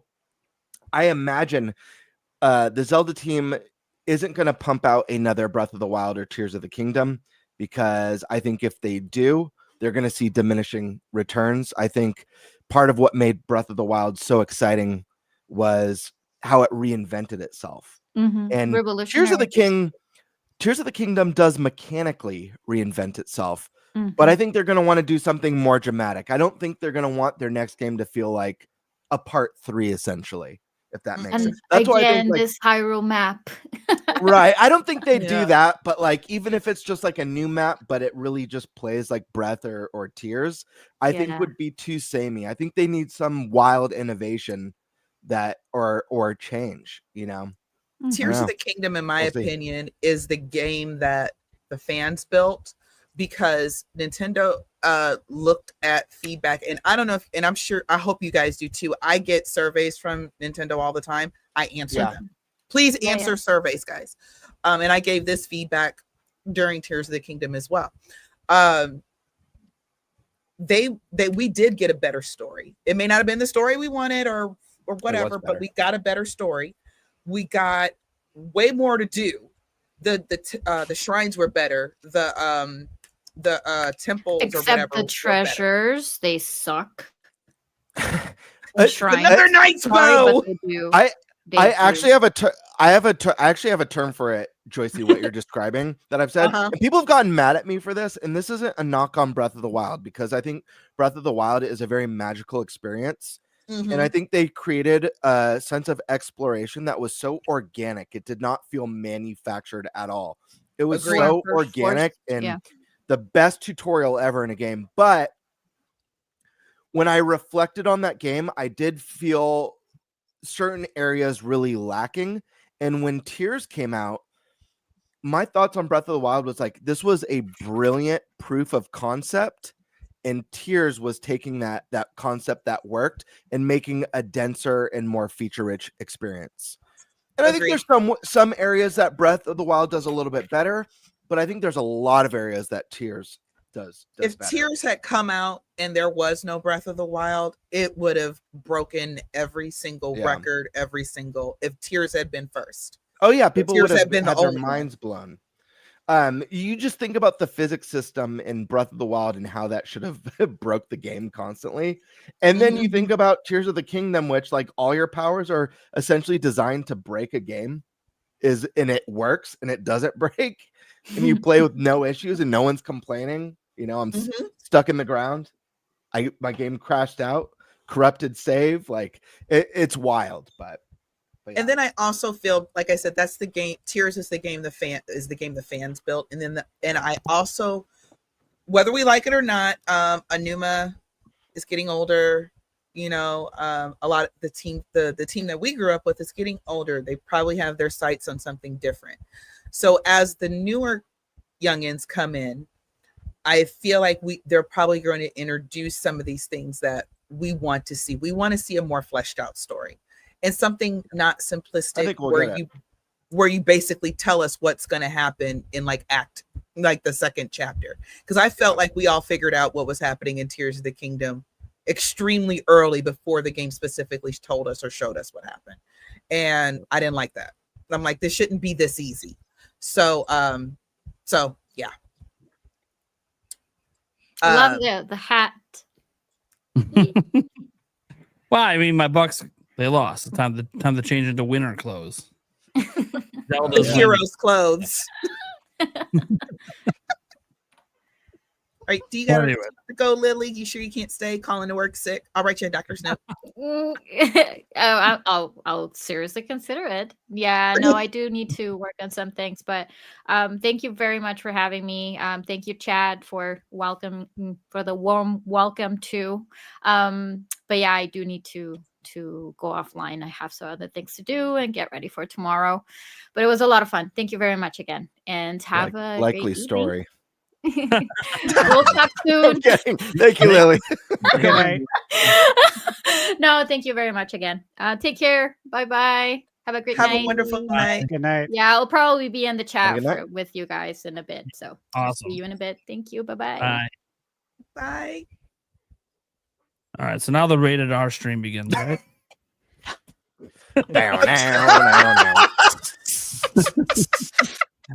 I mean, I warned her ahead of time. I have a baguette wrist one. I will say, because whenever we have a new guest on like that, I do like reserve myself mightily because I'm like, how far can I push things? I'm not right. I don't know this person very well. I don't know if I can push it that far.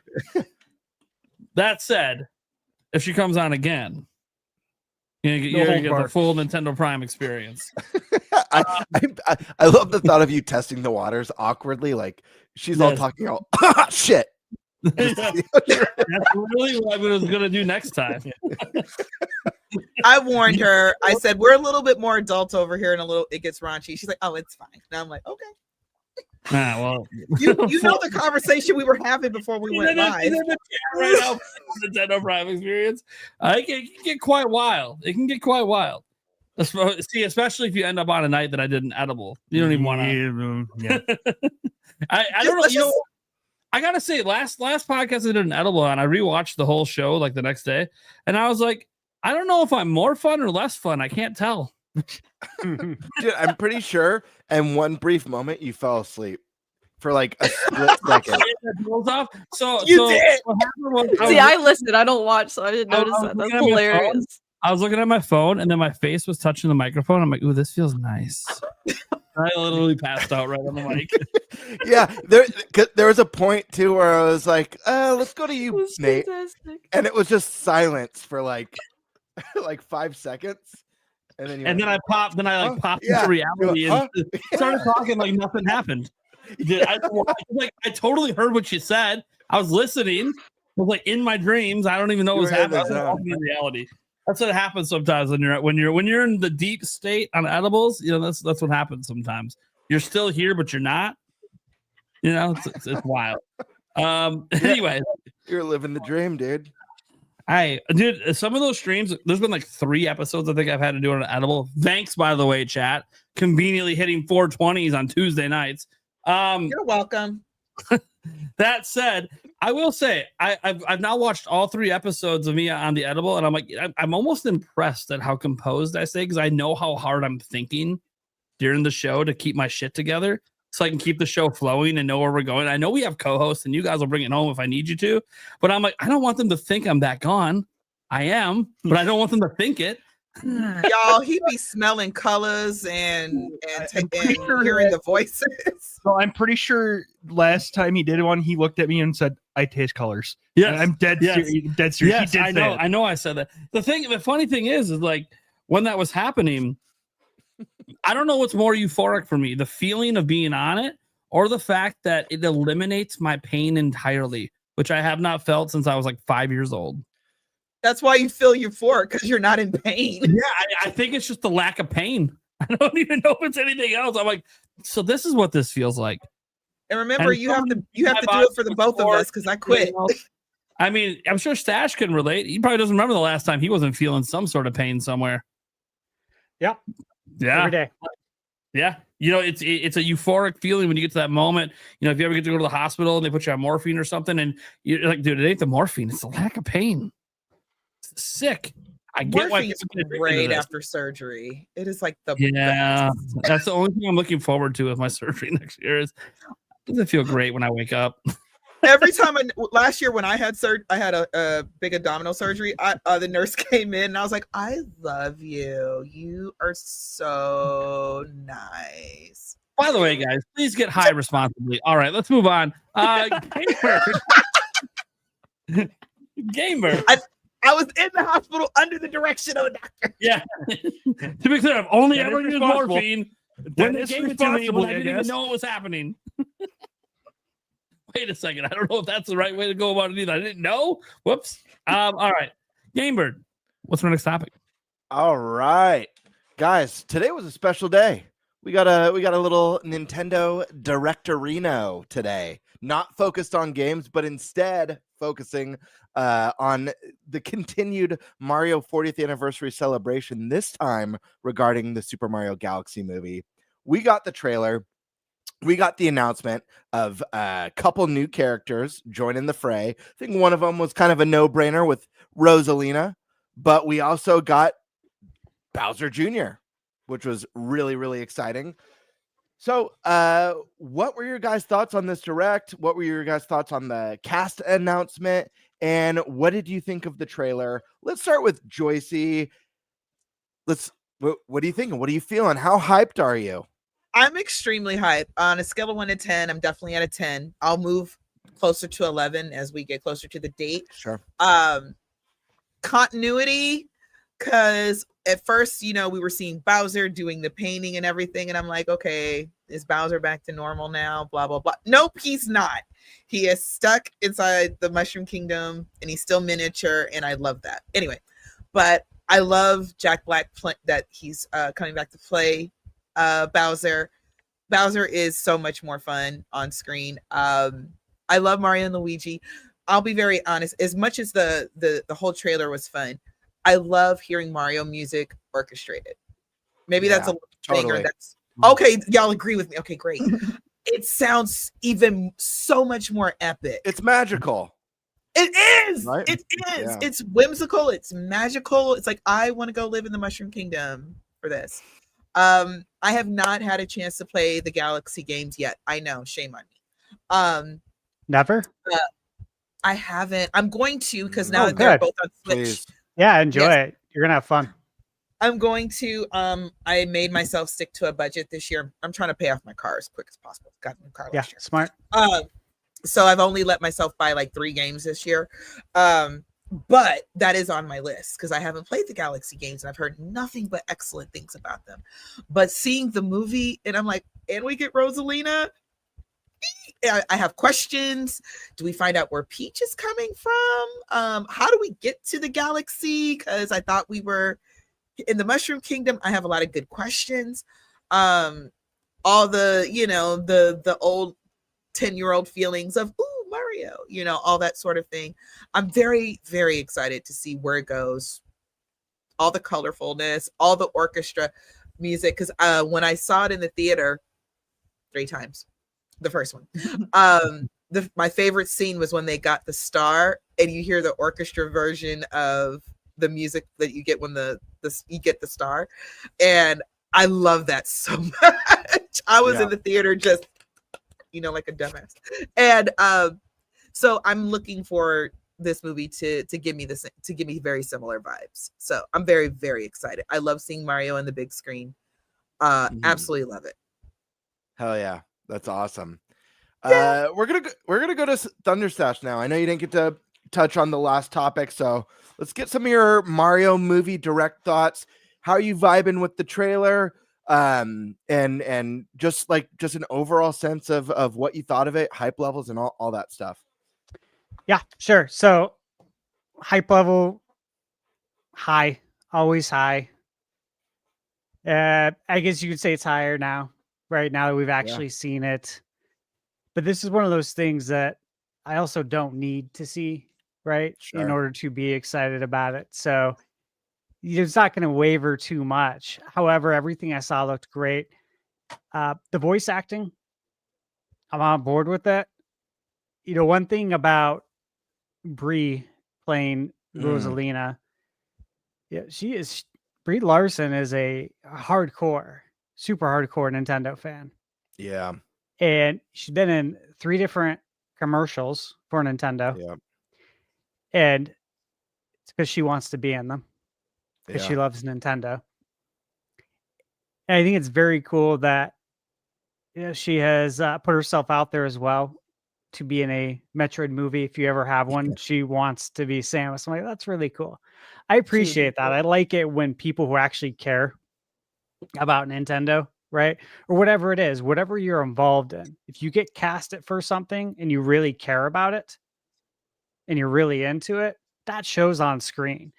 And even though it's voice acting, it still shows, right? You can feel that. Yeah. And it's like, with Chris Pratt with Mario, he's a big Nintendo fan, not as big as Brie, but he grew up on this stuff. A lot of these people who are casted grew up on it. So it means more to them. Like even when Jack Black came on, he said, I told all my friends that I'm going to be in the Mario Galaxy movie.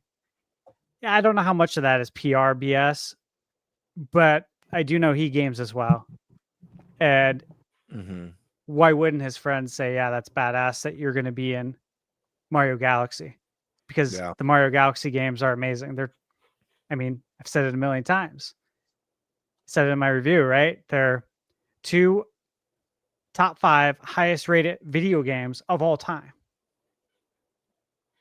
So again, pretty awesome that we're getting a movie now. So yeah, happy with Brie. I thought she sounded very good. Strong voice for Rosalina, which I think makes sense. Bowser Jr., very funny.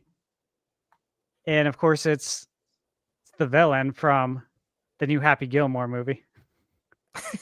Which I was like, this is great, dude. This is so awesome. And he was really good in that movie.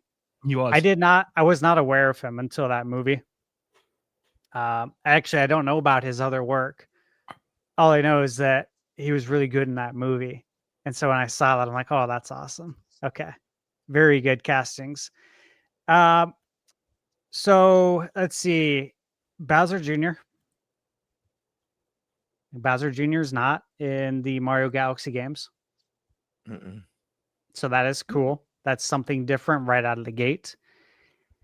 You'll notice that Bowser Jr. is equipped with the magic paintbrush that is from Sunshine and Bowser's Fury. But then he uses like the splotchy goop to become the deadlier Wonder Bowser Jr. Yep. And, last year, talked about it on the podcast, in your video as well, but about Mario Wonder 2, I said that it was going to be on Switch 2. It's going to get a Switch 2 version that's going to come out alongside the movie. Here we are. And Bowser Jr. is in the movie, and he was never in the game. There's definitely a connection here. The movie comes out April 3rd. Mario Wonder Switch 2 edition is set for spring. Might as well just release it probably on the same day the movie comes out. Right? Might make sense. So yeah, we're gonna have, I think for a lot of people, you're gonna have Mario Galaxy 1+2 and Mario Wonder that are gonna have connections both to the movie. And I expect them to both do extremely well because of that. Outside of that, I really like the scene with the launch stars because that is such a cool part of the game. Yeah, like if you look at my Mario Galaxy review I did, or even my video reviewing my 130-inch projector screen, right? You'll see a bunch of footage from Mario Galaxy of me just going around in the launch stars and looping around the literal planet because it's just so cool and it looks so good. And so I was interested to see how that was going to translate in the movie. And I mean, it looks even better than the game, which is hard to do because it looks so damn good, especially now on Switch 2 in 4K. It looks great. But yeah, love it. Love the art style. We didn't see Yoshi. And so you got to ask, right? Who's going to voice Yoshi? I'm interested. I feel like Yoshi was left out for a reason.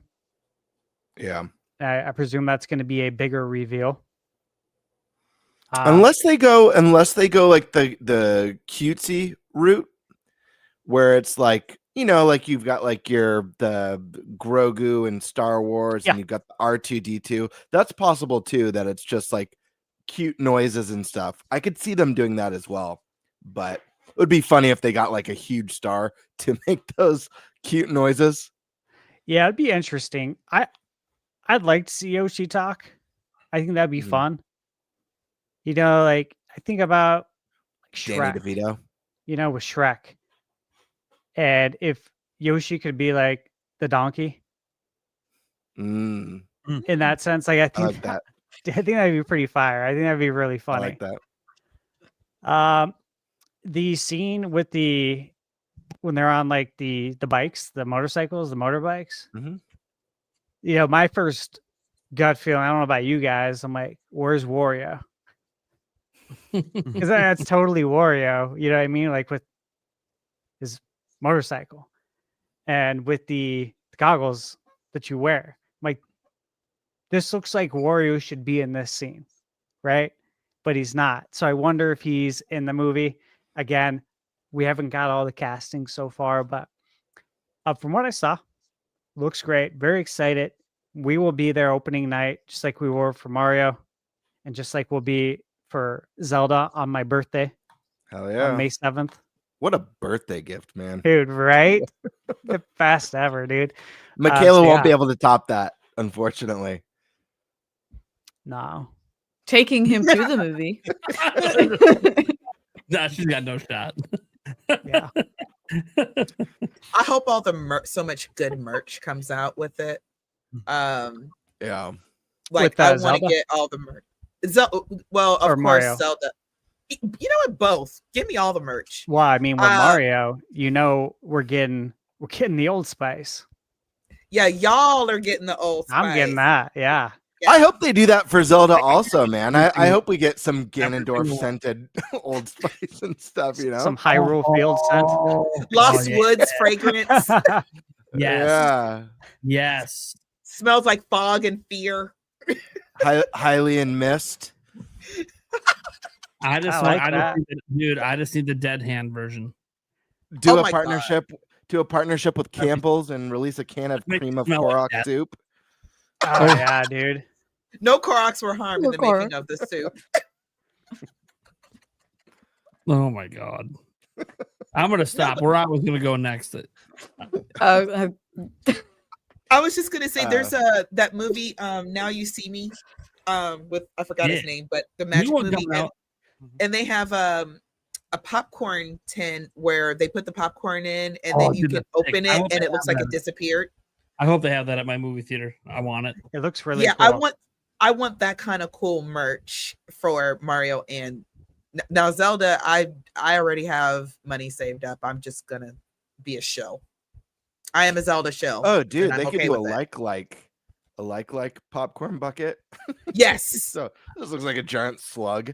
I could see them doing a Triforce popcorn bucket that lights up. That'd be cool. That would be cool. It would be sick. That would be very cool. It'll be about $85, but you know. Yeah, probably. Do you want us to read this? Yeah, Wink the Man. This is related to the topic. It says, do you think there'll be a scene with Luigi and Yoshi referencing the Mama Luigi scene from the old cartoon? Oh, wow. That's a throwback. Yeah. Oh, but if there's bikes, maybe he'll join the biker gang. Okay. That's awesome. It'd be great if the first time we see Yoshi in a trailer is him evading taxes. Yeah, I love that. They just lean into it. They just lean heavily into it. He hits submit on a computer for his taxes, and then he walks away smiling, and a big fraud alert comes up. That's so funny. Stash Man, did you have any other thoughts you wanted to throw out for the Mario movie, or? Nope. Just excited, man. You know, I'm ready. Yeah. My body's ready. Nice. All right. Let's jump on over to Alyssa. What are your thoughts on this one? Did you enjoy the direct? Where's your hype level and thoughts on the trailer? So I'm really hyped to see this movie. I watched it when I got home from work with my fiance, and at the end when it was like spring, he's like, spring. He's like, I want to watch it now. So I think he like shares the sentiment of most of us. But I thought the Bowser Jr. was a big surprise. I was like 99% sure he wasn't in the Galaxy games. I only played the first one. I haven't played the second one yet. So I was like, I don't think he's in there. And I know he was in Sunshine with the paintbrush. And then when Bowser was like painting in the beginning, that made me think like Mario 64.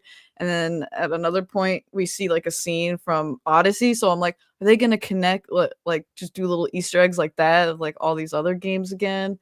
I am curious how like emotional this one will make me compared to the other one. Because I've seen the Mario movie so many times. The girl I like to babysit, she's like 3 years old. She loves that movie. She wants to watch it every time she comes over. I'm always like, hell yeah, I'm teaching you right, kid.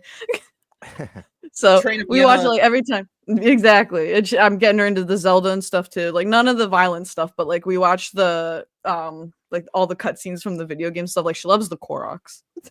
She's a Korok lover. She's a wonderful child.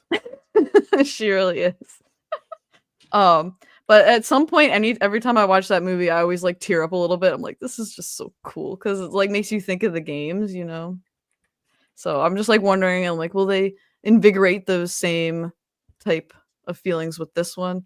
But I really like the cast for Rosalina. I thought that was a good pick. I thought her voice sounded really good. I think the one the Lumas are like Rosalina's reading the book to the Lumas and they're all like, no, we want the plumbers. I thought that was pretty hilarious. But then Joycie had mentioned like, are we gonna learn stuff about Peach? And that made me think like, oh yeah, Rosalina did want to read a book about Peach. So I wonder if maybe there's some like story like how Peach ended up in the Mushroom Kingdom. This is in Disney. Getting my kingdoms mixed up. But I also did notice we didn't see Yoshi, but I think that's just because I didn't finish my lines yet. Ah. They didn't want to put him in yet. Sorry, guys. Mm-hmm. I also think it could be like a cool, like, because we kind of feel like he's gonna be in the movie, and even in some of the leaked, like Old Spice stuff, he's on there. I think it would be kind of cool to just not have him in any of the trailers and just see it like in the movie, like how they meet and how their like dynamic plays out. I really like the Shrek and Donkey idea. I think that would be hilarious. Yeah. I hope Yoshi gets a voice and it's funny. I like that too. I like for it But to I be think someone that's like about it. really Yeah. unexpected though. Yeah. Like Yeah. really.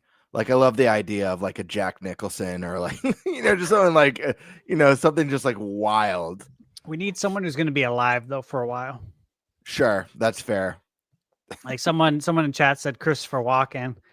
It's like, yeah, I mean that would be funny, but Dude, that'd be so great. But yeah, a little too old.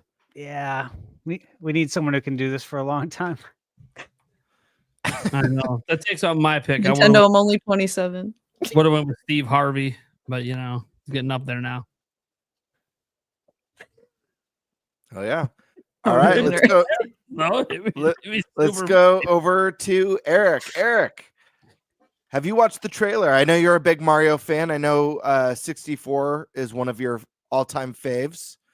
What were your thoughts on Super Mario Galaxy movie so far? The trailer, vibes you're getting, hype level. My hype level is up in the galaxy. Hell yeah. Out of this world, dude. Out of this world. Yeah. I love Illumination movies. So, just like the first one, this one just hits right at home with my my sense of humor. So it's freaking great. As Alyssa said, my favorite part of the thing itself, the direct itself, was the Lumas, because freaking great to see them back, and great to see them. They haven't really changed. They're so crazy. They're still crazy. So that definitely is looking cool. Stash, I'm kind of surprised you didn't bring up the water and how freaking amazing it looked. Yeah, the water looked great. Yeah, it did. It wasn't a game, that's why. We got that game. Right. True. Yeah, that blooper actually looked really good. I was just rewatching the trailer again. But Rosalina looks badass. Taking down that big ass robot. Mm-hmm. So yeah, no, I'm super stoked to actually see this movie. It's way too far away right now. It just needs to come. So that's kind of where I'm at. Cool deal. Primal Rage. What are we thinking, my man? I know you're hyped. Yeah. I'm very hyped for this movie. I actually think I'm more excited for this one than the original Mario movie. I feel like that movie is playing it safe, which made a lot of sense. Don't go too risky. Make something super appealing to everyone. Please the fans, please the new viewers, please the children. But it wasn't like a super in-depth sort of movie. And I kind of feel like this one already feels like it has a bit more depth because it's building on top of the things that were from the first movie. So there's already some pre-established things, like the fact that Mario and Bowser do not like each other. So that opening scene's hilarious. It's trash. It's trash. Never thought I would hear Mario say it's trash. Either. I actually think it actually goes with the character. Like That never made me laugh. Like never in my life. that was I think another one. For Mario, and it actually makes sense that he would say it. Like just totally savage because, of course, insinuation is he wants to be with Peach, and so does Bowser. So like neither of them are technically with Peach. So it's a whole thing. I loved it. Obviously, Jack Black as Bowser, hilarious as always. It's kind of interesting because they sort of played off that like Bowser is trying to become better. Yeah. Like trying to become nicer and trying not to be his badass self, and yet his son's gonna free him. Obviously that's like the story plot that the son's gonna free him. It's like, okay, but then he's trying to be better. So when he eventually gets freed, does he go back to being the Bowser we know and love, or does he do a flip turn. He's with the good guys. I don't know. We'll see what happens because the problem is Jack Black is such a likable fucking guy. Like when he introduced Bowser Jr., I was like, yes, man. This is, dude, everything about you. I literally think you're my idol. If you guys enjoy my energy on my show, just know I get it all from Jack Black. I watch clips of Jack Black before every live stream. Get pumped up. You know, watch him sing Peaches and roll around on stage. You know, I'm just saying. Yeah, I gotta get pumped every stream. Gotta channel the energy. No, I really, really enjoyed it. I have literally zero complaints. Even like the two voice actors that they ended up revealing, I think they fit. Obviously, for me, it's less about who they are. I said this going in. I don't really care who they are. I care that when I hear them in the movie, that it fits. And even though I could tell that it was Brie Larson as Rosalina, it fit. Like, just the voice itself kind of fit with what they showed, at least with the reading of the book. So happy they had the reading of the book in there with the Lumas.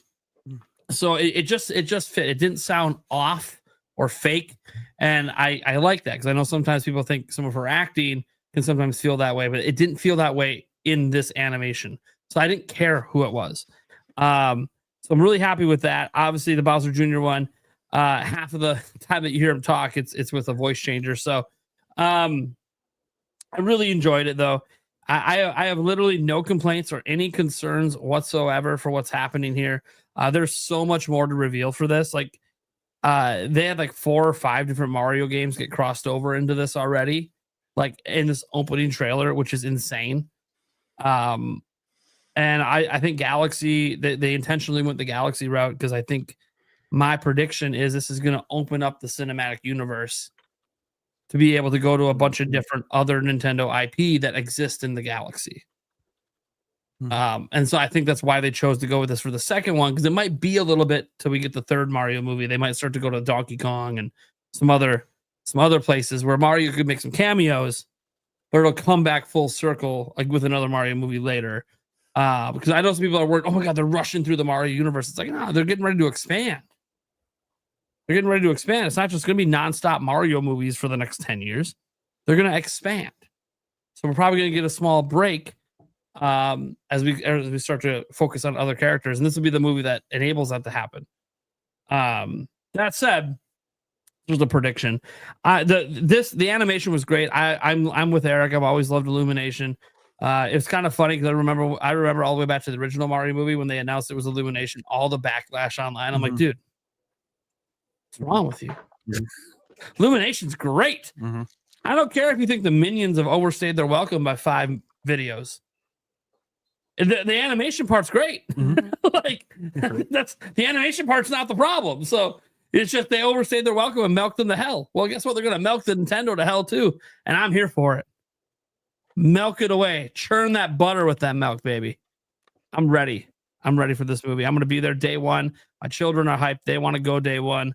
I said, guys, even if it's a midnight showing on a school night, Pops might convince the mama. Cool dad right there.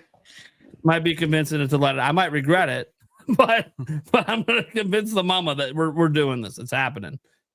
So if I don't stream that night, guys, just know it's got the priorities. Hell yeah. Mario. You don't want me streaming either. You're all going to the Mario premiere too.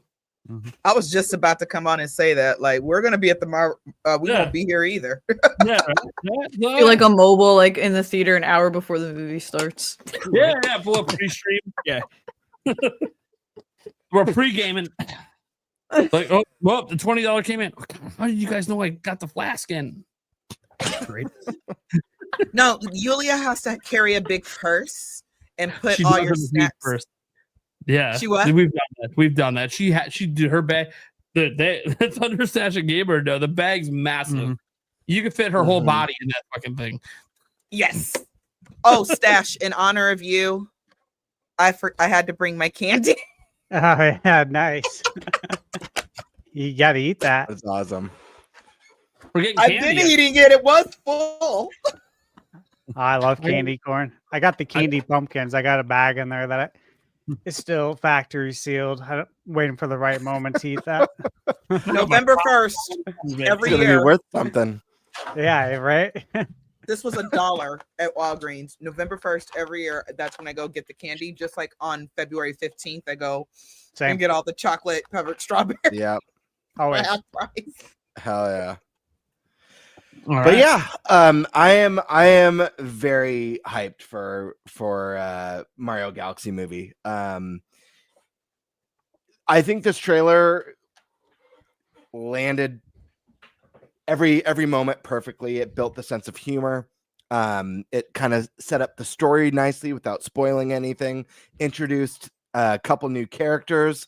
It was just really good all around. Like Joycie said, the music was beautiful. Hearing that classic Mario stuff fully realized and orchestrated is just it's a work of magic. I remember when we first talked about this movie after it was announced with that 40th anniversary direct, and I know at least a couple people on the show, it may have both been guests or guest and host, were a little bit concerned about jumping right to Galaxy because we're skipping over so much. And I had said something like, you don't have to worry about that because what Galaxy lets them do is visit any era of there. And I mentioned there could be a planet that they visit that's Delfino. Like that could be its own place within the galaxy. And look at what we got in the trailer. We got what is it, Tostarino from Mario Odyssey? That's the motorcycle scene. I would not be surprised to see something Delfino Plaza really related land in this game. The other part of it is that's really exciting is, for me, my favorite Mario game of all time is Super Mario World. The teaser was Super Mario World. It was playing a version of the theme song from that. So I fully expect Easter eggs. And then my other favorite Mario game is the Mario Galaxy series. I think those are the two best Mario games of all time. And we're getting both those potentially in one movie. I couldn't be more excited. I hope we don't get, I think Stash made a really good point. I hadn't thought about the Wario with the motorcycle, but I actually hope we don't get Wario in this movie because I've been of the mindset that I want him for the third movie.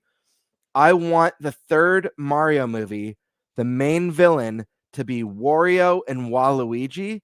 And whatever the story setup is, it's so bad that Mario has to do a deal with the devil storyline where Mario has to team up with Bowser to take down Wario and Waluigi.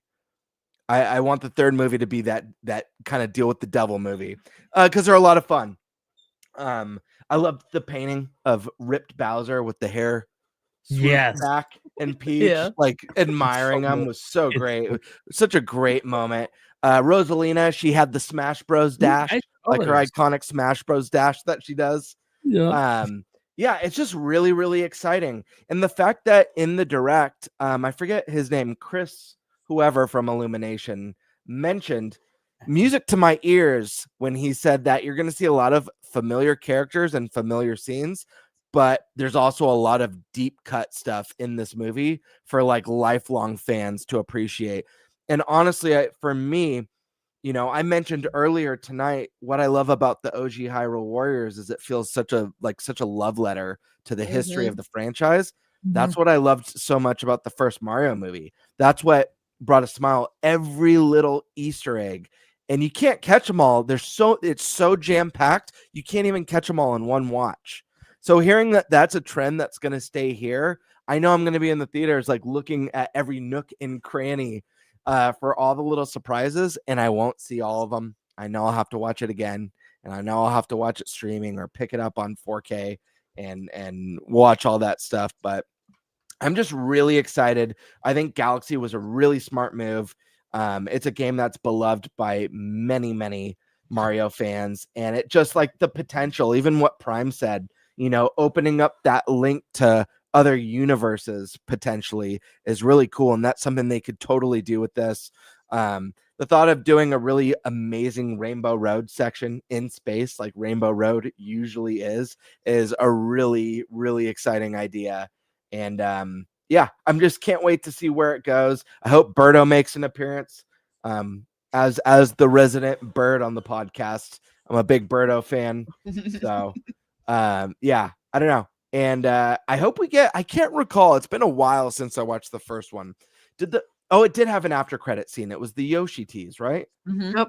Cool. So I hope we get another after credits that kind of sets up the next one. But and the other point is too, it's like with the Galaxy thing, people are like, Galaxy feels like the end. Where do they go?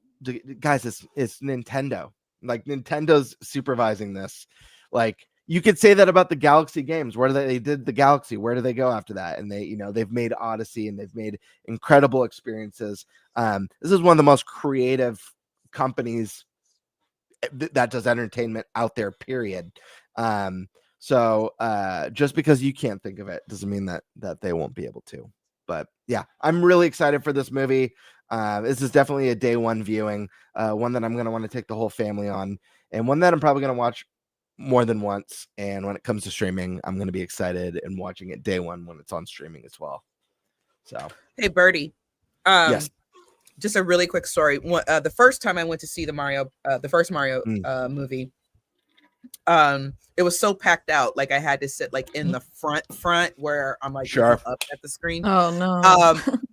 Yeah, that's why I had to go see like it. That too. You left the theater like that too. And in the world, and you feel dizzy, like you're, there was this beautiful sigh of when Rainbow Road was revealed in the first movie. Everybody, this beautiful sigh from the whole theater, just Rainbow Road, and I'm like, oh, such a sweet moment. Yep. That's the moments I live for in theater is stuff like that. That's the other reason I'm excited to see it. I love that. I also want to add one last thing. I don't know why, but I feel like this is going to happen in the movie. I have no idea why. Has anyone here seen? I don't know which one it is because I haven't seen all of the movies. Has anyone here seen like the Avengers or the new Superman? Not the new Superman. Yes. Okay. You've seen the both? Avengers. Yeah, I've seen both. Okay. I'm not sure which movie. It might be the first Avengers or the second one or something like that. But there's a scene, and they do the same scene in the Superman movie. But in Avengers, most people have seen that one. It's like the character Loki is like talking trash, and then like Hulk just grabs him and like smashes him on the floor a bunch of times. Puny God. There's a scene just like that in Superman. That's great. Yep. It's like it hits that same note. It's hilarious. I visualize a scene like that in this movie with like a villain going nutso and like talking crap, and Yoshi just doing the blum and like eating it and then crapping out the egg, just like completely and like interrupting like the intense speech. But yeah. That's hilarious. I gotta throw this out into the universe because I want it to happen. I really want Yoshi to be voiced by Alan Tudyk. He's great. Make it happen, Nintendo. You're right. We know you want character somewhere in this universe. Him and Nathan That would Fillion. be hilarious. Actually, I had to look him up. Yeah, he's hilarious in Resident Alien. Him as Yoshi would be. Yes. I 1,000% support that idea. He's great in everything. First time I ever saw him was A Knight's Tale, and he's also oh my god, he was absolutely phenomenal voice actor. He does he's like great in everything. He does Hey Hey in Ho Ho or Hey Hey in Moana, the chicken. Oh, okay, it's all him. Yeah, that's hilarious. He was great. great. I totally see him doing that too. Yeah, that's he's phenomenal voice actor. Yeah, he's great. He was in Superman also. He was great in it. Yes, he was. Dry, emotionless robot. Dude, I know. And then the one was even better when I saw the behind the scenes where he was in all the mocap stuff. Oh yeah, I'm like, dude, this is even better. You should have left it like this without the robot. Like, this is great. I've seen that scene. It's so great. I'm like, dude, and like, there's all these deleted because, like, dude, the guy who plays Superman just couldn't fucking stop laughing at him because he's like so serious about his lines that are just absolutely fucking ridiculous. Great. Oh, that guy's a talent. Mm-hmm. Hell yeah. Oh man. Okay. Are we good on this topic? Are we ready to move on? Yeah. Or Larry David as Yoshi. Larry David as Yoshi. Yeah. Well, He just complains the whole time.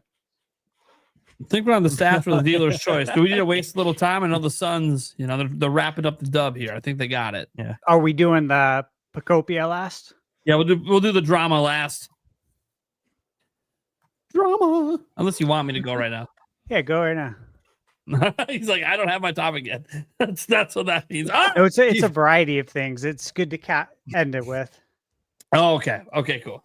And hey, the Suns won. Congratulations, buddy. Thank you. My Bucks did not get it done today. We have the same record. Woo! All right.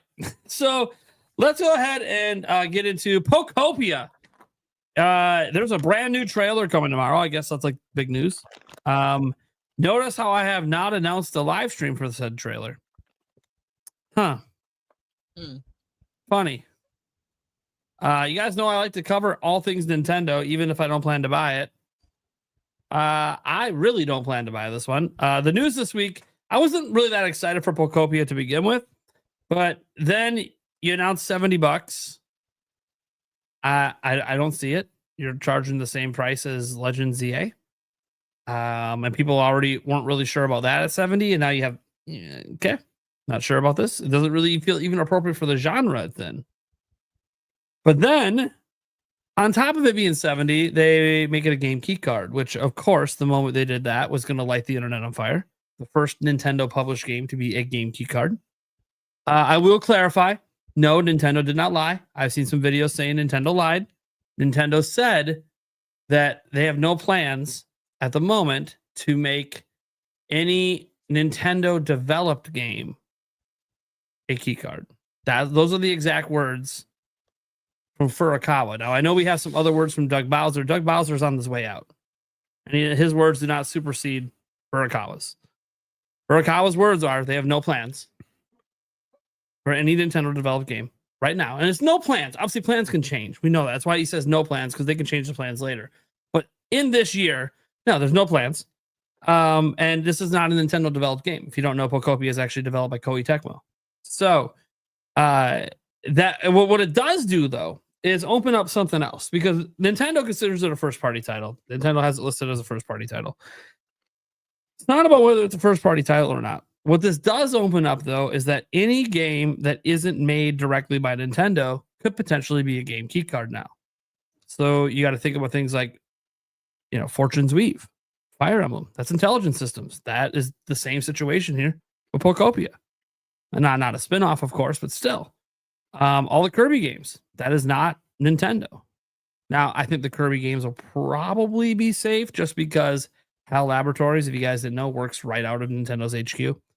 So they're not Nintendo, but they're literally in their building. So I'm not too worried about Kirby. But you got to think about things like Camelot, all the Mario sports games.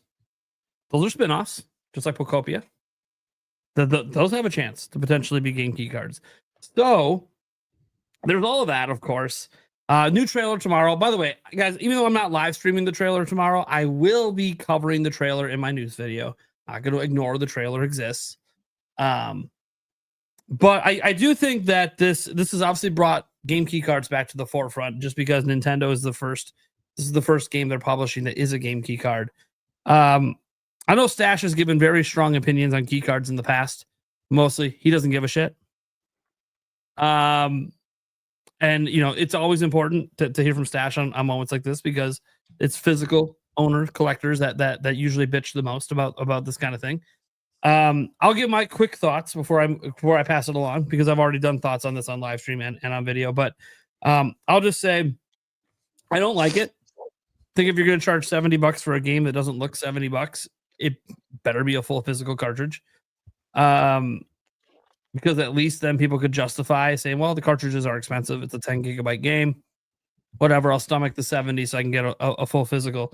But besides that, I'm not a fan of game key cards. Like, they're not a deal breaker to me, Like if I'm really excited for a game, like say it's the next Zelda game, a game key card is not gonna make me not buy a Zelda game, right? So like, it's not a deciding factor for games I'm already excited for. But for any game that I'm like really, really on the fence about, and I'm just not sure, and it's like $70, honestly, physical can sometimes be a deciding factor for me to push me over. To just be like, you know what? I can grab it, I can keep it, I can get to this down the road. You know, it's nice to pop in, maybe if I want an airplane ride somewhere, don't have internet, just to give it a try. And if it's not physical, I'm probably not going to do that because I know that I'm never going to pop that game that I'm on the fence on just to download and install it when I don't know when I'm going to play it. That's the one thing about game key cards is like I have to have it installed to play it. And if I'm on the fence, that means it's a game as I'm not prioritizing, which means I have to be in the situation to use it. And so I will probably just opt not to buy it at that point. And now maybe I decide to buy it down the road, but chances are if I opt not to buy it near launch, unless there's just an absolutely killer like holiday sale a year or two later, I'll probably forget about it, to be honest. There's so many games coming out all the time. We all know this. Games, I mean, dude, how crazy October was. This month's also crazy. December's got some nice releases. Dude, when we get to March next year, are you kidding me? In my video I did yesterday that was like 30 minutes long, dude, there was like 4 games in that video launching in March, and then I listed off like 5 more. Then I'm like, what are we doing? Like March, I need like 5 jobs to pay for the games I want to buy in March. It's insane.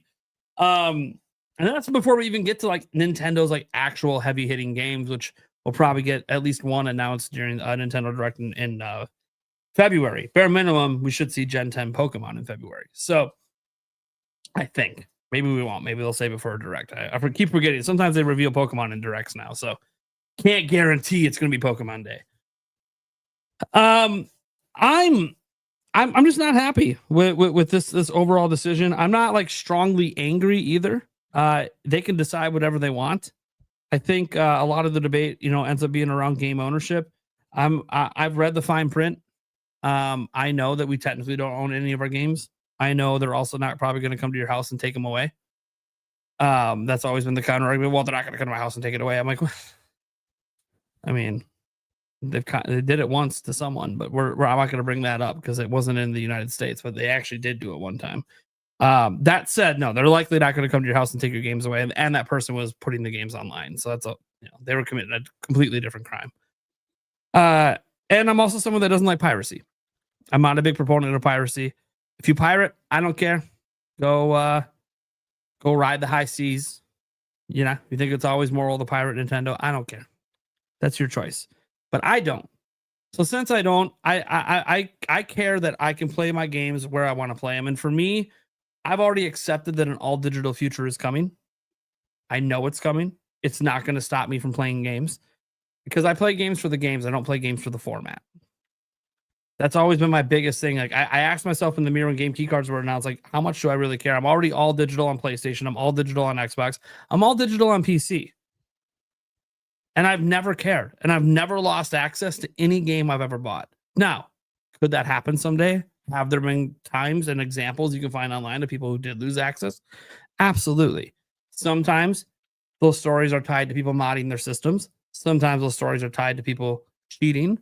And sometimes it's just completely bad luck. Or, there was that one case, I forgot, there was some game that PlayStation literally just ripped off of their store.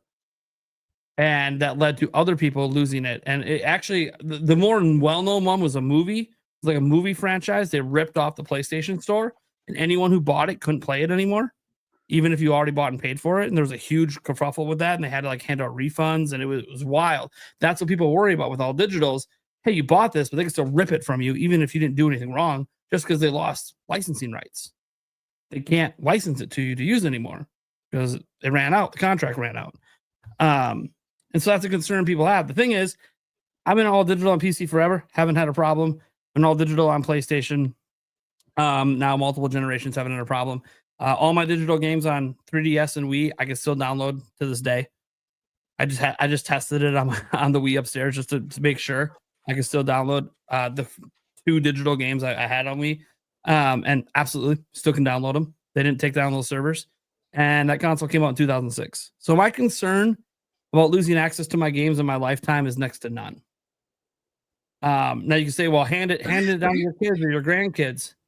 Get a job. Buy your own shit. If you can't access my stuff, I'm not going to feel bad for you. I earned that. You can bury the consoles with me. I don't care.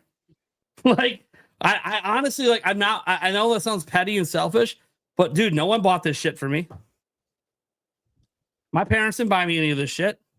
They sold all the shit they bought me from under me. Eric knows. Pissed me off. No, they forced you to sell it. Well, no, that's after my mom gave half of it away. Oh, yeah. I That's right. stopped Yeah, that's her. right. Yeah, that's right. I said, what are you doing?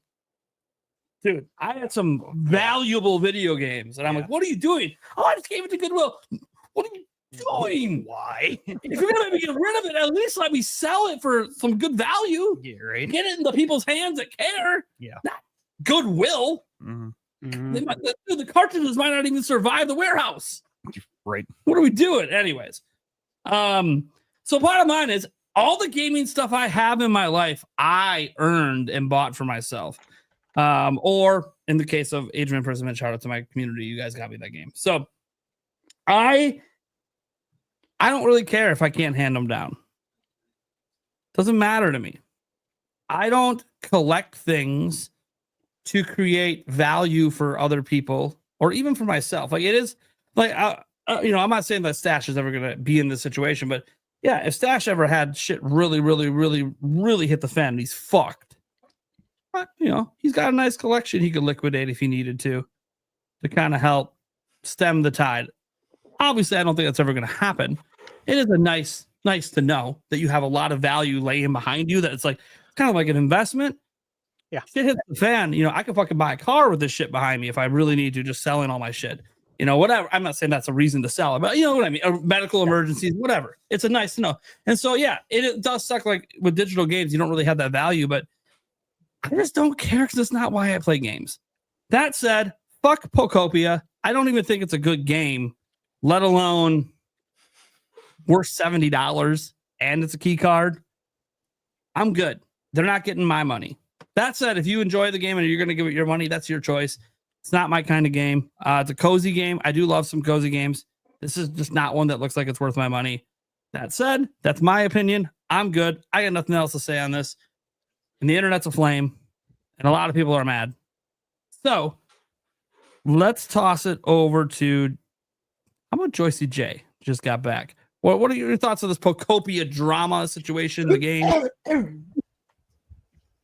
Forgive me, I just had like a huge coughing fit out of nowhere. Excuse me. And of course, you get picked on. Leave the room. Right. You need to get the fuck out. You're interrupting the show, buddy. Okay, go on. Who, me? No, I was talking about Venny, not you. You're good. Oh, Vinny's fine. He's fine. He's fine. He's in his Tingle outfit. He's happy. Okay, so y'all know, or those who talk to me know that Pokemon isn't really my thing, and so Pokopia isn't really my jam either. But here's my question: I've been screaming about digital for a very long time before key cards. Because in my mind, when digital games really started becoming more mainstream, especially on the consoles, it's like, I understand the convenience and everything else, but my whole thing is I don't trust any company enough for that. That's why I like to have physical. I don't trust that your servers won't ever go down. I don't trust that you may or for reasons that's outside of their control, like you don't have a license, or the music is there's a problem with the music, or there's a lawsuit happening and now you got to take it off the server and now I can't play it anymore. Versus if I own it, Nintendo's not coming to my house. They're just not. I'm not doing anything illegal, so they're not coming to my house. So my whole thing is, and also I personally feel that since you don't have anything physically in your hands, the digital game should not cost as much. That's just how I feel about it.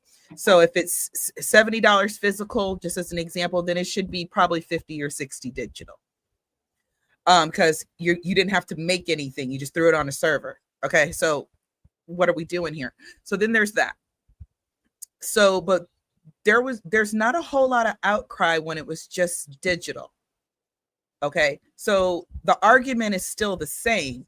Where's my physical copy? Why is it only digital? Key card just makes you feel like you have something physical in your hand, that you can touch something. It still has a lot of the same, from what the way I understand it, it still has the same, it does the same thing that digital does. I am not all here for an all digital future. Yes, I know it's coming. Yes, I know I can't stop it, despite the fact that I've been screaming about it. But I'm glad that it does exist for people who don't care and they do want that convenience. Oh, I don't feel like going out to a midnight launch. I'm just going to download it. I'm glad that exists. I'm guilty of it. I bought Tears of the Kingdom and Breath of the Wild an ungodly amount of times. Tears of the Kingdom I own digitally, and I own like 5 copies physically. That's not reasonable behavior, guys. Don't do that. But that's just the way it worked out. So I want to understand, what is the outcry over key cards when nobody was outcrying for real over just digital? Explain it to me like I'm 5. What is the difference? There's no explanation. It's your turn. I'll get to that when it's my turn, but there is no explanation. The argument is ridiculous. The argument out there is, if key cards didn't exist, that especially for a full price $70 game, that it would be a physical copy instead. So that's an assumption. Exactly. It is an assumption, but it is one that's fair, because there's not a single full price Nintendo game on Switch that wasn't a physical cartridge. This is the first time. It's never happened before. Oh, so it's a fair thing. But our argument is still the same. Where's my physical option? You see what I mean? Where's my physical option? That's still the same argument. So now you just get a digital thing that you can touch and you can resell or lend it out to a friend like physical, but it's still not the same thing. And this was my issue when a lot of games and just stuff in general start going digital. Like, what, you know what I mean? At any point, Nintendo can just say, you know what? We just want to close. Nobody did anything to us. We're not mad. We're just going to close. And it just shuts down. Will that happen? Probably not. But it's not even about just owning the games or owning the license or anything of that nature. It's the fact that somebody really can just come and take your stuff. I have a problem with that. That's, to me, that's almost the same as if like getting robbed. So me, when it comes to digital, I kind of feel like at any moment I can get robbed. That's what it feels like. Now, do I use digital? At a lot of my online games, I love Splatoon. Ask me when's the last time I played Splatoon 2 before Splatoon 3 came out. So they take that one off. I'm probably not even going to notice. Right? Because I play Splatoon on, you play for the online. The single player is great, but you play for the online. Online games are a little different too. Yeah, exactly. So I'm not going to be as upset if when Splatoon 4 comes out, then they start shutting down the Splatoon 2 servers. That's not going to bother me very much. And that would happen the same way with physical, you know what I mean? But my Zeldas, my Octopath Travelers, my Bayonettas, the games that, you know, we want to own and eventually want to replay, then I want to have that in my hand, on my shelf. The other thing is something that really, really pisses me off. And I understand with technology, you just can't have everything. But you telling me I got to buy a $450 Switch too. And then I got to pay another, $200 something for the card, the little express card, SD card that goes in it so I can have even more room. So now I got to pay another $200. And now I got to pay for $70 to $80 games. What is we doing, y'all? That's too much. That's too much. So either give me the system with all the memory I'm ever gonna need, which I understand that is very, very difficult and probably impossible. I think you told me before that technology doesn't even exist yet. And then that's probably going to be a very, very, very expensive system. But if I can't have everything that I need in the system, I don't want to buy extra shit. Give me my physical and then let me keep my extra space. Yes, I know. I'm a relic from the 90s. I get it. But You want your unlimited space. It's called game streaming. what that is, I'm old. What? Game streaming, where you are, the game isn't located on your local system. You're streaming it from the internet to your system. Yeah, fuck that. I don't want that either. That's the only way you get that unlimited storage. I don't want that. Well, it's coming. It's actually technically already here. Yeah, because that's what Google, what was it? Google Stadium? That's what that was, right? xCloud, PlayStation has a streaming service that's expanding. You can now stream your games from the cloud now directly to your PlayStation Portal. You don't have to stream it from your PS5 anymore. So the thing is, I love options. So for people who are into that, that should be an option. But for my old ass, I want my physical thing on my shelf so I can pass by it and say, I should play that. I have games that are sitting in my gaming shelf right now that I still haven't played. I feel guilty every time I walk by. You know, when you're like 70, you know, it would be easier for you if you could just click on an icon and the game plays. But Nate, when you're 70, you have to ask people how you use the screens. Nah. I'll be that old lady. I will be that old lady. No. That won't be a problem. I don't think screens are going to advance to the point that I have to ask that. I think it'll still be pretty much you touch it, you tap it, you motion it. Not too worried. No, but at at 70 years old, like a projector that goes straight up somehow or something. I don't know. But at 70 years old, if I can't put a cartridge in a system, then maybe I shouldn't be gaming. That's what you're about? No, that's what I was just kind of commenting off what you were saying. I think by then, Joycie will be plugging in right into the brainstem. You ain't putting nothing in my brain either. Fuck you. Yeah. Well, not me personally, but put it in my brain so I can think and it plays for me. Look, I just read a whole article about a woman who broke up with her real life fiance to marry her AI boyfriend. Yeah. And you know what? Rosalina, she kicked her boyfriend out of the fucking house for telling her to get off Mario Galaxy. At least he was real. That we think. We don't know. We weren't there. Stop, Nick. Look. So could have been a Tamagotchi for all we know. She fucking threw it out the window. Or a Furby begging for attention. Well, that'd be justified. That'd be justified. Dude, Furbies are so annoying. Mike, not Mike, you're Nate. Nate, did you pop up on me before the stream? Mike, what are you doing? My bad. I'm used to being on Mike's stream. I'm here every week. I'm on Mike's every week. But seriously, and I apologize. I feel like I kind of got us off track. Fuck. Remember what podcast you're on. Oh, that's right. I could drop F-bombs. Freakazoid. Okay. Great show. Seriously. And I apologize. I feel like I got us off track. But my whole point is, if we're going to scream about and cry about game key cards, we need to scream and cry about digital as a whole. Give us both options. Period. Okay? If the cartridge is too much, then maybe you need to be transparent with the audience and say, look, if you guys want us to put this on cartridge physical, there's going to be an extra charge for it. If that's the only way you can do it and make your profit and everything else, then you need to be transparent with the audience. I'm not going to cry over game key cards when I've been screaming for years about digital and all the dangers. I saw the Terminator movies. I know how this all ends up.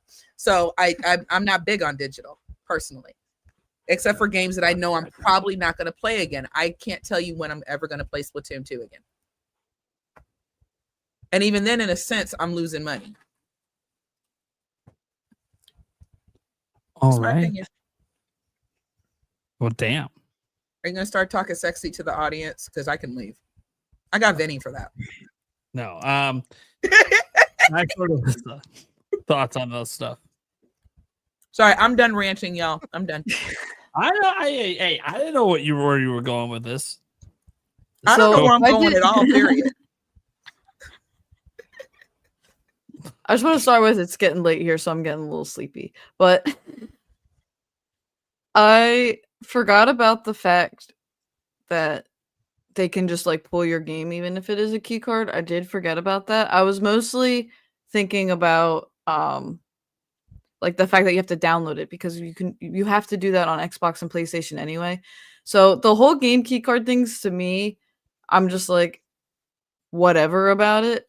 I totally get it though, like the wanting the full physical, and I agree, like they should have an option, like if for the people that do want it, it's gonna be more, but it's here. And I also agree with the fact that digital should be cheaper, but it's not. So I kind of just like I've just come to like accept it. I don't know. I had a whole lot of points here, but Joycie's rant makes me feel like I'm like, I don't want to say any of this anymore. I'm sorry. I'm sorry. No, you're good. It's do you have a also counter like, argument? I want to hear it. If it's a different opinion, I'd love to not hear it. really, because I don't feel like it's. I feel like you're gonna beat me. So I already no. feel defeated. I'll be quiet.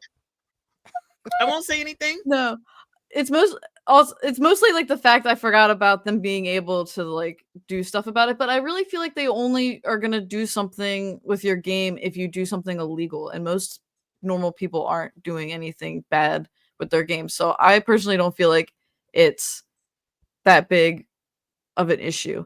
And even if it is like this like fake physical, at least it's something and you can resell it. And if you're worried about like buying used ones, then either like don't buy it used, buy it used and it's sealed, or a lot of like the marketplaces online and stuff have terms in place, like you get they work with you to try to return it and get a refund if it's not like what it is. Like if you can show proof like, hey, I bought this game, it doesn't work, then you probably get your money back. Granted, it's a hassle, but it is what it is. I'm kind of just like so over it. I wasn't gonna get Pacopia anyway. But I was just like, oh great, yay, another thing for the haters to just like grab onto. And I totally get being like annoyed and like venting about it and getting it out. But people that just like keep harping and hating on like the key cards, I'm like, all right. That's a whole other discussion. That's a whole other discussion. I don't need to complain about it every 2 seconds, but yeah, exactly. And like that's not what I'm saying. Like you're doing, you're getting it out, and then it's like whatever. Or if it like comes up, you're not out there making content to specifically just like shit on it. I don't know. I want to pay off this car. Maybe I should. But Nintendo I also feel like they probably videos. I think 70 is a bit ridiculous though for a game like this, but it's also because it's Pokemon IP.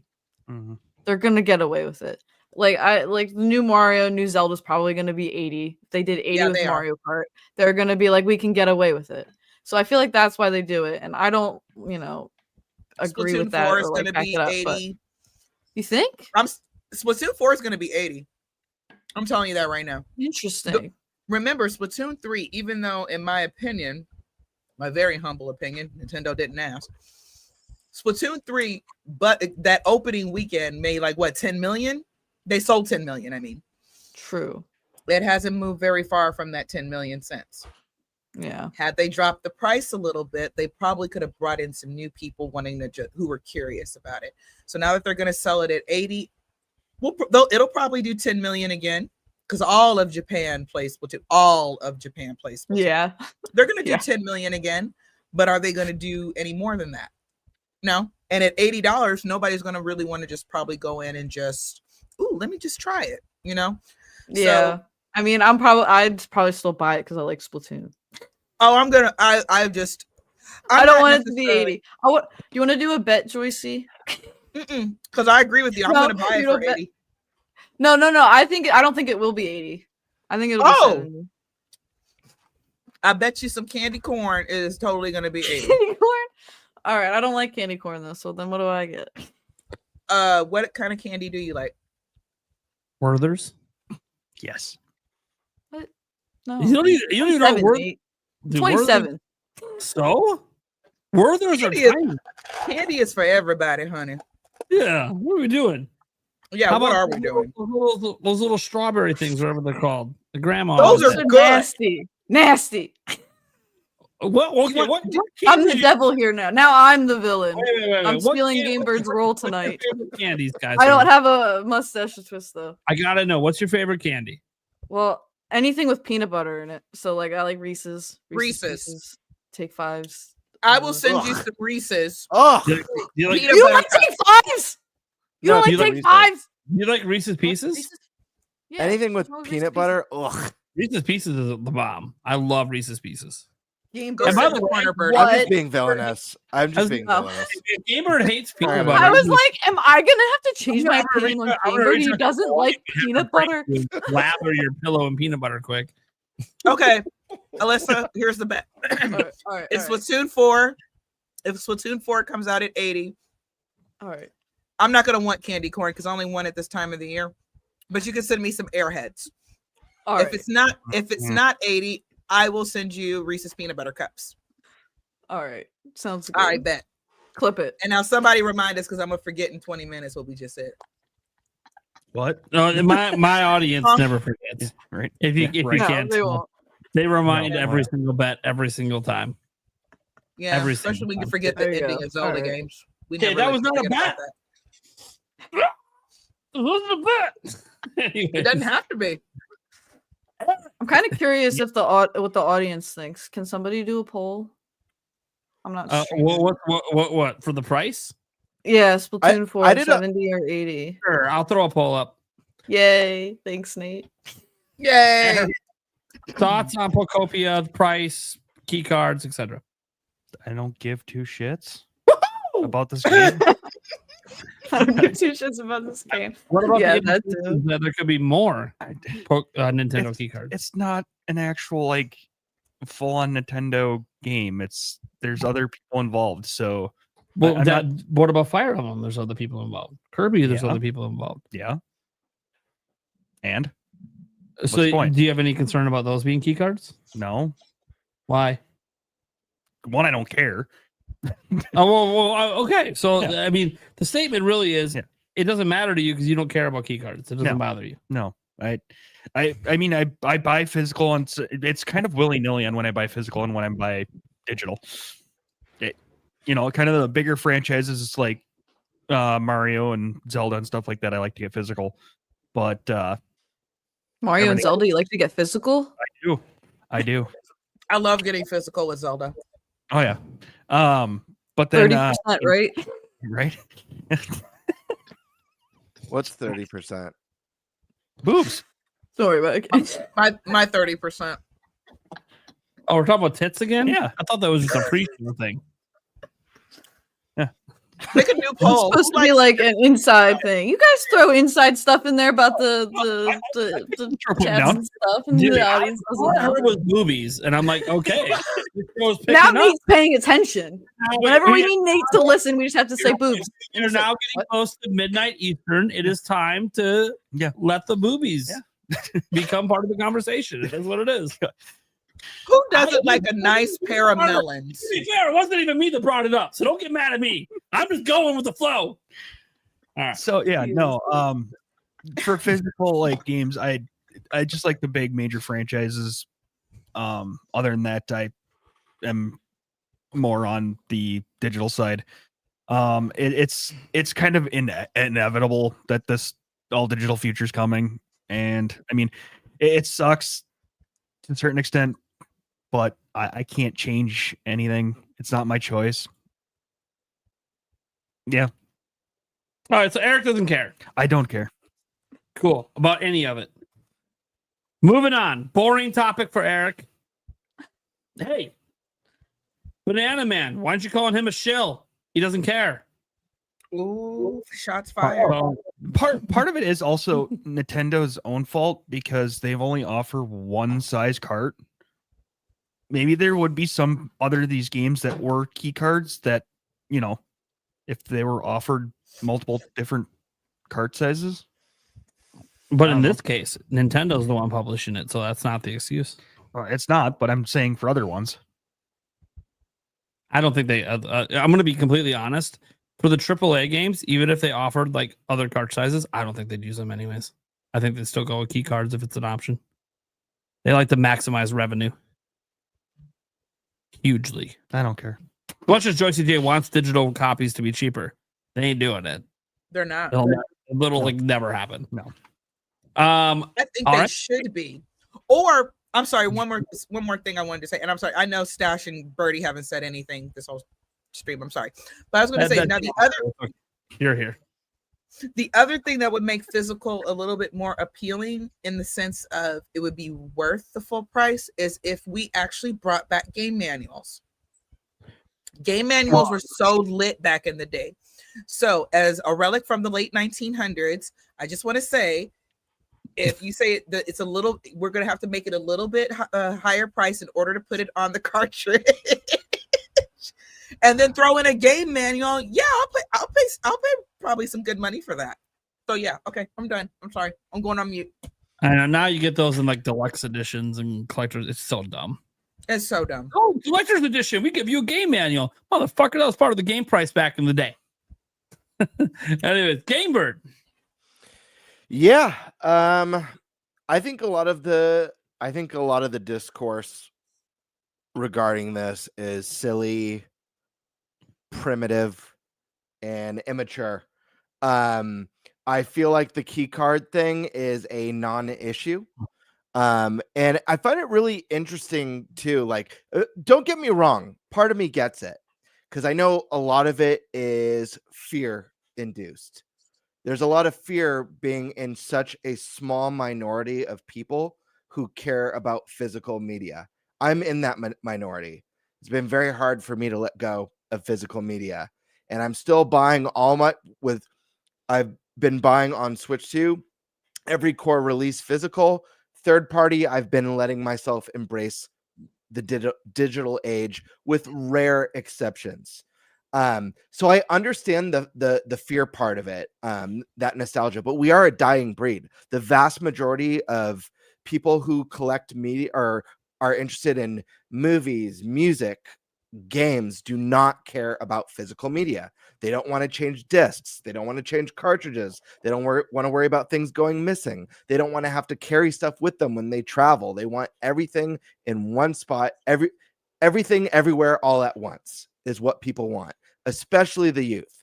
So I understand it from the fear side, but it's really such a non-issue to me. And I find it so fascinating that so many people who are making such aggressive and angry videos towards Switch 2 and Nintendo, and this is not a defense of Nintendo or Switch 2. This is just an observation. I find it so fascinating that they're making such angry videos with so much vitriol, but like they're also the people saying like Steam Deck's way better and you should just get a Steam Deck, which someone explained to me where Steam is being a powerhouse for promoting physical media, because I missed that memo if that's the case. Another thing is like, where's this vitriol against like a company like Netflix, who's doing way more damage and has done more damage to physical media than Nintendo could or ever would do? I mean, this is a company that's currently in talks to purchase WB.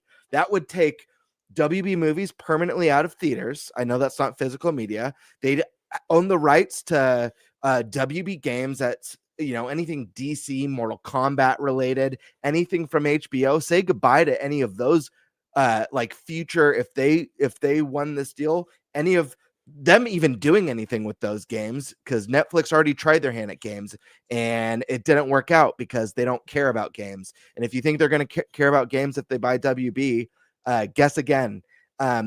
Any property that they buy that they're going to be making movies or shows about, they will not be bringing to physical media. There are companies doing a lot worse. We've had companies like Steam causing major damage to the longevity of physical media. Where's everyone going against Steam right now? What about all the discs hold on real quick, Nate. What about all the other discs that have existed for like the last couple generations, where it's like the whole game's not even on the disc, requires internet or requires a download to even play? The fact of the matter is, like, the thing that people should be confused and upset about is the price of Pokopia being $70 because it's a 10 gig game. Granted, we don't really know what the game is other than it looks like a cozy Minecraft game. There could be hundreds of hours of fantastic content in this game, or it could just feel like a shovelware, something that should have ended up on an iPhone. We don't know. We'll find out as time comes. I have a hard time believing this is going to be one of those scenarios that's like, oh yeah, that's why it's $70. I mean, I think it's a never-ending game. Right, sure, but still, there's plenty of I mean, look at TCG Pocket or whatever it's called, the Pokemon card game on phone. Why don't they put that on Switch and charge $70? That's never ending, and then you get free packs every day. You know what I mean? So like, I don't. I think I make you spend microtransactions. Sure, but then you've got Genshin Impact and Honkai Star Rail and stuff. So it's like, I think the price point is the one that makes sense to feel confused and a little bit upset about if you're excited. And maybe we'll have, I doubt it, but maybe we'll have our minds blown and be like, oh yeah, this is worth as much as, Tears of the Kingdom was. But it's like, it's weird. I don't know. I just don't understand the key card thing. Like maybe part of it, like me just trying to rationalize like the thought process of being so angry. Maybe part of it is just like, Nintendo's done such an amazing job at being like kind of like a beacon for physical media that people thought Nintendo would hold on for so much longer, and they're holding Nintendo to a higher regard than Sony and Valve and Microsoft. Yeah, Nate, I'll let you jump in. Yeah, I just wanted to bring this up because as the resident person here that pays attention close to the discourse, watches the videos, here's what people say. This is why people ever wonder, why do I interact? This is why I want to understand their arguments. Their arguments are basically this: Nintendo's a closed ecosystem. So the only way you can guarantee access to the game without Nintendo's permission is for it to be physical. On PC, you don't have to buy the game on Steam. You can buy it on Good Old Games. You actually own it there. They sell you the license. They cannot revoke your license. You get to keep it. Also on PC, this is brought up a lot. Piracy is rampant. Mm-hmm. If you bought a game and they rip your license key from you, there's already a hack out there to keep playing that game. So it's almost impossible for them to take that game away from you entirely on PC if you actually want to keep playing it. And like we talk about Steam and like the damage it did, Steam ain't the only digital place out there. That's the thing. It's not a closed ecosystem. It is even on the Steam Deck, you can install Windows and go access other stores. So Nintendo, the biggest reason they have. I don't want to cut you off, Nate, but I want just to help me understand, as someone who's very closely paying attention to this stuff. It sounds like it's more about fear of your game being taken away or not having a means to play it than it's actually about owning a cartridge or having something on a shelf. It's fear about. Let me say this: because it's a closed ecosystem, it's a fear of you as a game purchaser have no control whether or not you can access your games. It's up to the company running the platform. Okay. And how often are companies taking away people's games? It does happen on PlayStation and Xbox. Right. I know it's happened. Hasn't happened to games that I play, but games that aren't games of service. Like that, games of service doesn't count because it's a server, but like a single player game. Someone brought up a good example: Concord. Concord is a games of service, but it lasted 2 weeks. Sure, but the games of service doesn't count because like even if it was physical media, it's the server. If they shut down the server, the game's done. It doesn't matter if you have a physical. Guys, if you bought a physical version of Concord, you know what those are selling for right now? How much? Dude, the last I saw was like 500 or something. Well, I got one. I know you were talking about it at the time. Like, dude, this game's gonna flop so bad. Oh, it got yanked. Thanks for the increased value. Listen. This isn't me defending Nintendo. I haven't said anything about Nintendo other than I'm wondering if part of it was people have felt like they've been like the beacon of hope for physical media. No, it's just I don't understand the key card panic. Again, this is because of the closed ecosystem, and this is the number one argument that I keep hearing, and I can't really refute this. PlayStation now brings their games to PC. Xbox has all their games on PC. Nintendo's the only one that you can only play their games on their system, and they control 100% of your access. And if you don't have a physical copy, you lose all control whether you have access to your games or not. That is not true on any other platform because you don't need their platform to play their games. Is there a history of Nintendo taking away games from people? Not yet. As we all know, their digital games have been available all the way back to when you bought it on nice sealed copy too. That's great. All the way back on Wii, as I mentioned earlier, you can still download all your digital games.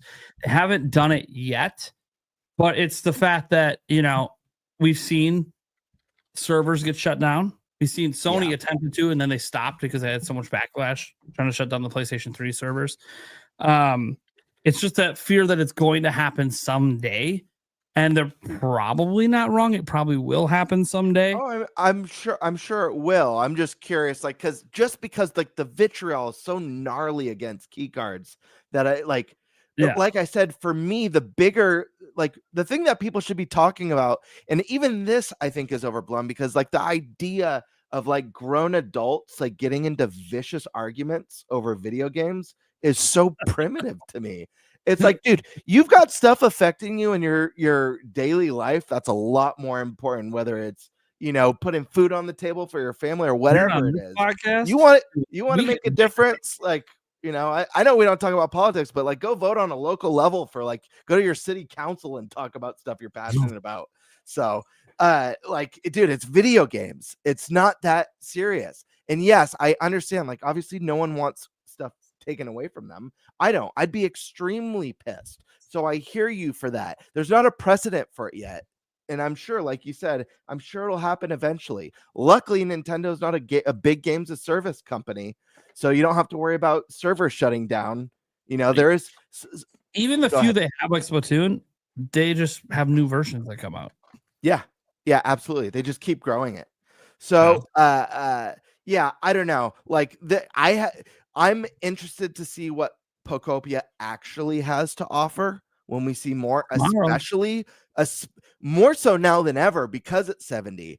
Because it's like now they've got to wow everybody. Before it's like, oh, they had something kind of cute. Go ahead. So I was gonna say, I'm surprised with them having a trailer on Thursday. I'm surprised they didn't wait to reveal the price till the end of that trailer. Yeah, like, because they really, that $70 price, they have to know, okay, you're charging what ZA is, you're charging what Tears of the Kingdom is, you're charging what Bonanza, you are charging the premium price. And what you showed didn't look like a premium price. So you either are just doing it like most people think because it's Pokemon and you can get away with it, or you're doing it because you're extremely confident in this trailer dropping tomorrow, that this is going to just blow people's minds. That's what I'm saying. It's not themselves in. We gotta get Nintendo talk on here. He's the cozy guy. Yeah, I'm very curious what he thinks about this. I will say this. I think what's concerning about the price point for me is I've played quite a handful of cozy games. It's not my favorite genre, but there have been a couple standouts, and one of them in particular that I played this gen that I very, very much loved. And it is packed with content. It's a ton of fun, and it's cheaper than $70. And there was a Switch 2 upgrade that was like $2.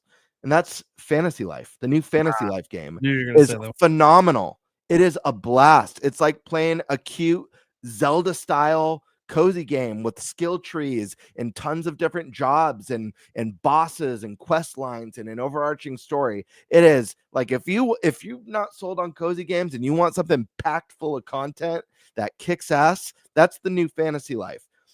I question whether or not Pokemon has the content to compete with a game like that. And that game, I believe, was it was either 49 or 59. I don't remember, but it definitely is not 70. My only hope for this game is it's Koei Tecmo, and they tend to pack a lot in their games, but they just haven't shown anything that, like, yeah. And Nate, I do appreciate you offering the closed ecosystem. I'm not as heavily monitoring this discourse, but I am seeing things pop up on my YouTube feed, and I'll listen occasionally. And I have seen things pop up on my Twitter feed, and I'll read a little bit of like the back and forth between people and some of the fighting. And I personally, I trust you, but I personally have not seen people discussing the ecosystem and why it bothers them. I've only seen them basically crying for physical, and I've found it fascinating that more people are complaining about the lack of a physical edition than the price, because I feel like the price is the weirder one. Among Nintendo fans, that's the biggest complaint. A lot of traditionalists want things to be physical all the time, and they know it's coming to an end, and they don't want it to come to an end. But I'm going to save more comments on that because we had that wild rumor out there about Nintendo getting rid of physical as of 2027. So we'll save that for like an ending conversation before we get to Stash or after Stash talks on this. But I just wanted to note that is a concern among like Nintendo faithful that don't care about the closed ecosystem. What they care about is, I've always bought physical games. I'm only going to buy physical games. This is why I don't play on PlayStation and Xbox. And now Nintendo's taking it away from me too. And I think some of it in that regard is old man yelling at kids. And I feel like that's probably what it comes across to. Like when I talk to my children about physical, like I was talking to them like, hey guys, how would you feel if like Nintendo didn't have physical games anymore? They said, what's that? I'm like, you put the cartridge in. Well, can I still play the game? I'm like, well, yeah, you would just hit the icon. And, so like a phone. I'm like, yeah, we don't care. It's literally old man yelling at kids. The kids don't care. Yep. So like we're now the people doing that have to realize like we're now the old people yelling at the youth about we set. And guys, I've said this on the cast before. I have a big physical collection on this wall. I love physical stuff. I love my collection. I have no interest in selling it. I want to give it to my kids when I'm old and stuff like that. I love it, but we sound like the same guys who were screaming and pouting when they found out that companies were no longer going to be producing movies on Laserdisc. Oh, look, man, I walked 15 miles uphill both ways to Blockbuster to get my copy of Majora's Mask. Anyways, Stash. Back in my day, Zelda was more linear. Oh, what? This is good. Everything we're talking about how old we are. Okay. I'm going to list off some things right now before I get into this. The newspaper. Loyalty punch cards. There's an app for that now. Plane tickets, concert tickets, movie tickets, receipts, pictures. They're all on your phone. They're all digital now. Obviously, books and magazines. Do I prefer to hold a book? Yes. That's why I have books. I have books in my house. I don't want to read a book on a screen. Whatever they're called. I bought one for Michaela. She likes doing that. I don't. I like to feel the book. I like the smell of it too. Mm-hmm. I like all these physical things. We got music, right? We went through that. That was a long time ago. If you think about it, when I was in high school, Napster, LimeWire, right? These were the things. Hey, video games, they were able to dodge that for a very long time. I mean, I was at my 20-year reunion 2 years ago. It's been a long time. Board games. You still have them. Like, you can still go buy them. People play these online now. Gambling. Online gambling, you know what I mean? Like, everything's moved. The things we used to know are different now. Even casino gambling. It's all on the digital screens now. Yeah, exactly. I still buy cards. Like, greeting cards, birthday cards, Christmas cards, right? Yeah. Those moved to e-cards a long time ago. There's so many things. The maps, physical road maps, MapQuest. Now we got GPS, right? Everything changes. Again, video games, they were able to avoid this for a really long time. I talked about it before on this podcast. I've been on other podcasts to talk about, physical media. you guys all know I'm a proponent for it. Yeah, there's a ton of reasons why I would prefer it, why I want it to continue to exist. But there's not many reasons why I think it will, right? And so again, like the writing to me is on the wall. There are companies out there that are still making physical media. Limited run games, you get everything, you get the instruction booklet, you get all that. That's why I have a bunch of games from limited run. Now, the downside to that, the things that people complain about with that is that if you buy something from there, you don't get it for like a year. And that's true. I've been buying from them since they started with their first game in 2017. And I've consistently bought from them because they have all those things that I like as a physical owner. But, eventually these machines, the consoles aren't going to come with physical media. We already saw with the PS5 Pro. It's going to cost extra if you want to support physical. And with that costing extra, that means less people are going to have access to physical, which means these developers, what's the draw to producing all of these games physically and trying to get your physical and your digital date to line up? Because like, look at the Mortal Kombat collection. It came out digitally on what was it? October 30th, 31st. It's not coming out till December 12th physically, right? And so as a physical owner, like usually the people who are buying physical are the most hardcore, right? And they're the oldest ones too. The ones that have been doing this for a long time. I want to continue to support it. And now it's you're getting the short end of the stick. Not only are you paying more money because it costs more, it costs like $20 more to buy it physically, the Mortal Kombat collection, but you also have to wait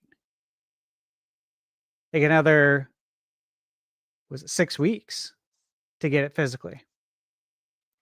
Like it does not look good for someone who likes physical and wants to support it. This doesn't look good. Now, again, I said in the past, I think we're playing with house money right now. I do. The fact that we're still getting physical feels like house money. It's great. I'm glad we still are, but we're in the end times, biblically, so to speak, of physical video games. This is the end times, man. Like, support it to the end. Like if that's what you want to do, like that's what I'm going to do. I'm going to support it to the end.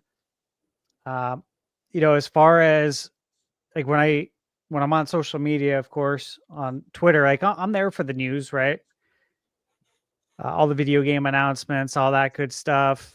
I'm there for all the news related reasons, not super the opinion reasons, because everyone's got one. And honestly, I don't value the mass opinion.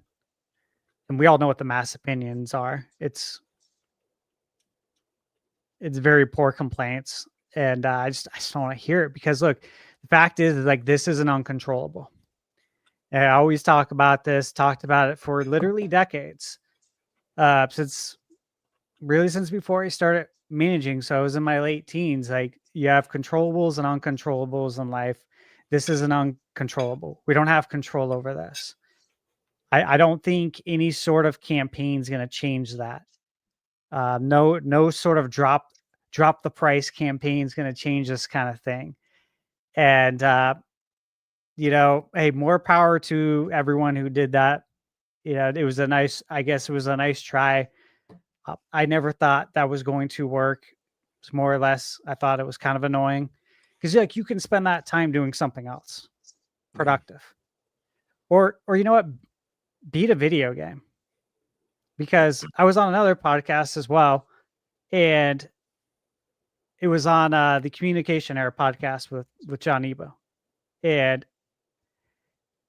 I think it was 12% of people actually beat the video games they buy. They get to the credits. That is the average. So of everyone in the world that buys video games, the millions and billions of games that are sold, 12% actually beat the games. And then the percent that gets to, I think halfway through, is insane. I forget what the number is. I don't want to say it, so don't quote me on it, but 12% are beating games. So I don't know. It's like, do you really care that much? Or are you just going on the internet to complain? Because you're not even Well, beating these video games. And do you even buy physical? Because I don't know that many people our age are going on the internet and complaining. And I know the young kids aren't buying it. That's why we don't have it anymore. Like, that's the reason. Because yeah, the old people keep buying them. yeah. Eventually, there's not even going to be an audience for it. Like There- that's the reality. There's not. I always talk about this story. This was probably, God, I don't know, maybe 8-10 years ago. I was talking to my cousin Anthony at Thanksgiving. He was talking about going to a girl's house, and he hadn't talked about going like to any girls' houses before. So like, this was at the age where it's like, oh, like you have interest in girls now. Great.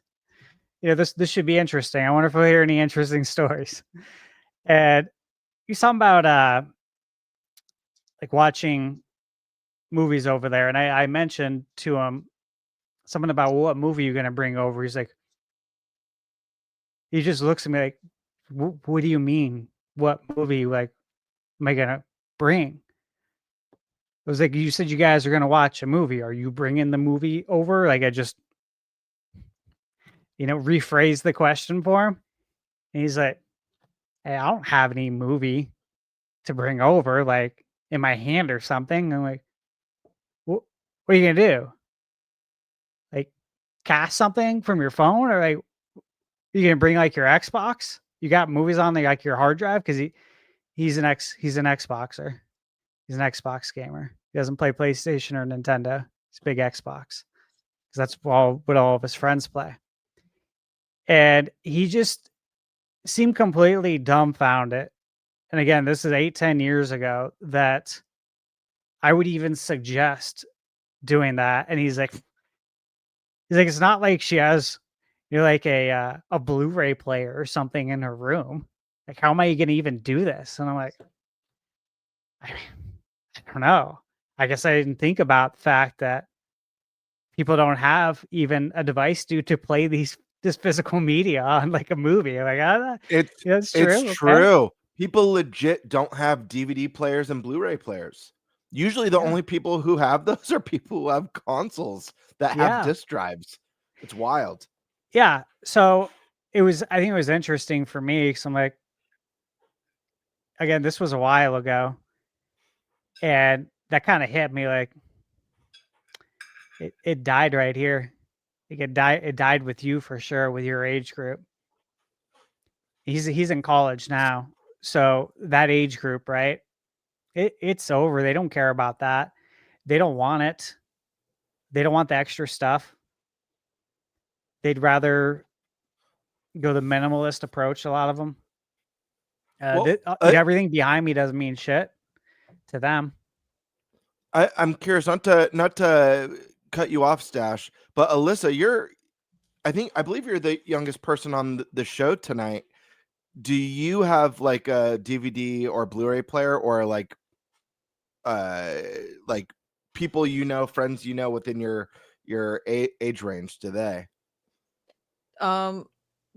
Honestly, no. Other than console. I have a PS5, so play it on there. And my one friend also has a PS5, but like nobody really has DVD players. Discs. anymore. Yeah, like movies. Well, like some of my coworkers are like older though. They're like in their 60s. Sure. They have them.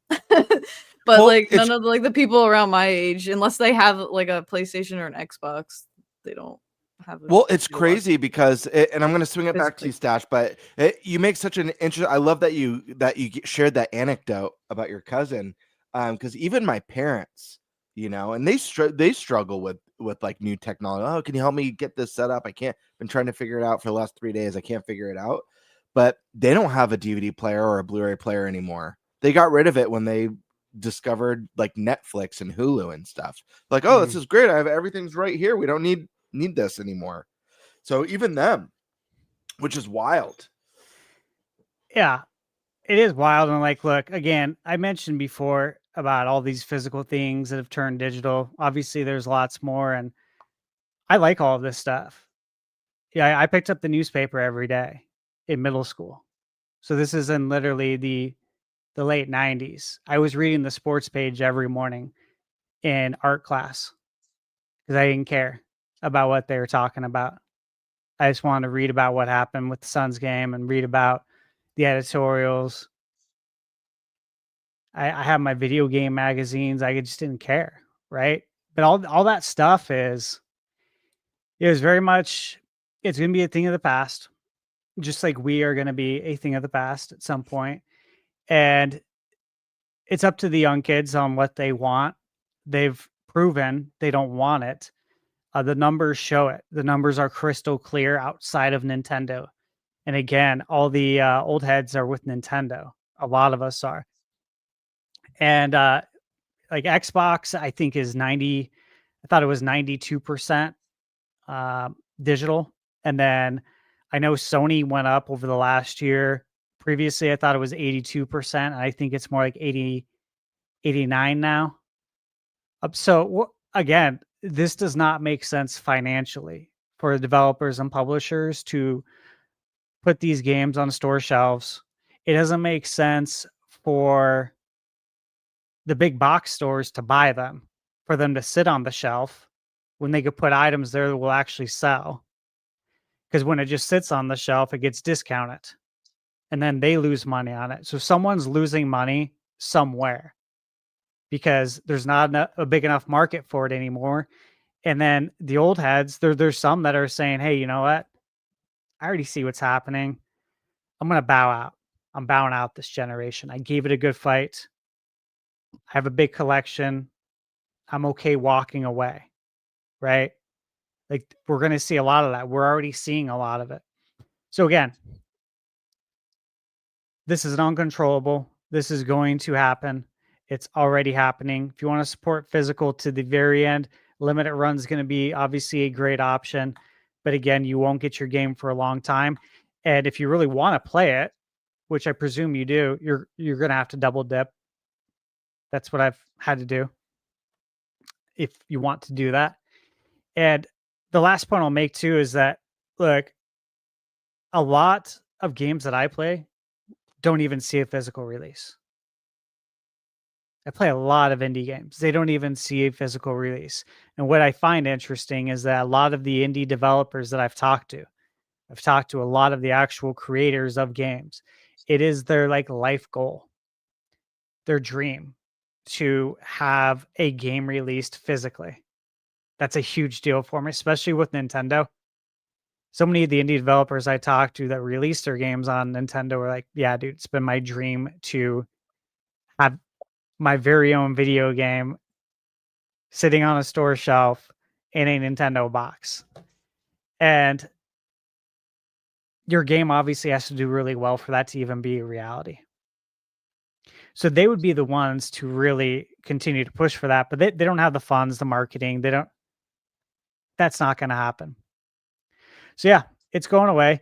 Pocopia, look, I am not interested in this game. For Pocopia to be the straw that broke the camel's back is hilarious because it's complete bullshit. It's just people trying to capitalize on the algorithm as usual. Yeah, it's total, as Mario would say, it's complete trash. And it's so why, dude. Trash this makes me TV. so happy because I'm just like, dude, I do not understand what is happening right now with Pocopia. It's so wild. Yeah, the price is ridiculous, but it's just crazy. Like you said, this is the game that did it. You know, the people though making videos on this, you know, they might think that they're self-employed, but they're not. They work for the algorithm. That's who they report to every day. It's facts. That's who they report to. You don't get to make what you want. You make what the algorithm tells you to make. I will never do that. But I obviously we see it every day. And look, hey man, you know, whatever you gotta do, pay the bills. If that's how you want to roll, like that's up to you. Who am I to say? All I can say is I won't ever do that. And I know I know what game is being played. I ain't going to be played by the game. Hey, thank you, Cardcon. Appreciate it. But yeah, I ain't going to be played by this game because that's what's being played right now. And, negativity sells. It's been frontline on the news for several decades now. They tell you all the negative stuff. Then they give you their best guess at what the weather is going to be like. They tell you if your sports team won or not, and they call it a day. Outside of that, you know what it is. It's all negative news. That's what people tune in for. Society's proven that this is what they want. Social media has made it hyperized. It's crystal clear now that that's what they want. Yes. This is what people want, man. Like, this is what they're signing up for, and it wouldn't be pushed if they didn't want it. Like, this is what they want. No one's clicking on the good news. They want the spice, they want the drama. It's sad, but your society's been going this way for a long time, and it's really hitting video games now. And it's really hitting, obviously, YouTube and the YouTube sect of gaming. But this has been everywhere for a long time, is my point. This is nothing new. And, what can you do about it except for do your best to ignore it? You play video games instead. You can very much be a part of the gaming community. You could be the biggest part of it and not even partake in this stuff because you're playing video games and you're not listening to all this bullshit. But I do understand, like, Nate, obviously, we've talked about this plenty of times, needing to know what's going on. Like, you need to be in the know about this stuff. So that ain't you. I'm talking about everyone else that just goes on and complains. So, yeah, it's exhausting. And Pacopia, come on, man, get out of here. That's total bullshit. But I will say this. If you're going to have a game, right? Again, key cards, I don't care. It is what it is. Like, again, we're not winning this battle. However, as a key card game for $70, yeah, I will agree that it seems a bit high. Yeah. I mean, obviously. At the very least, it makes me more interested in the game, in the sense, like, I got to see what this game has to offer. I really got to see the trailer, because more big curiosity now. Like, how the fuck are they justifying this at all? It's got to be IP. It's got to be name. It has to be name. That's what everyone assumes, and then there's just this like, well, okay, new trailer tomorrow. Let's see them justify it. They just drop bombshells of bad news. Now they get to justify it tomorrow. Good fucking luck.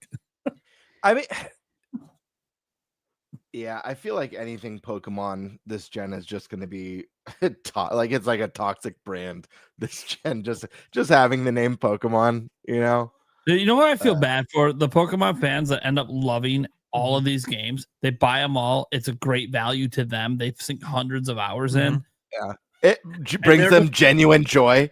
And they're just getting shit on by the whole fucking internet for enjoying their purchase, because that's what's going to happen. By the way, I'm not going to shit on you guys. I might not want the game. I might not be buying the game, but if you're enjoying it, I ain't here to shit on your joy. Have fun. Absolutely not. I'm interested to hear how it's going to be. We're not shitting on fans. Just never.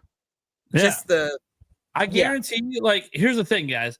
The controversy around this means it doesn't sound like anyone on this show is probably picking this game up.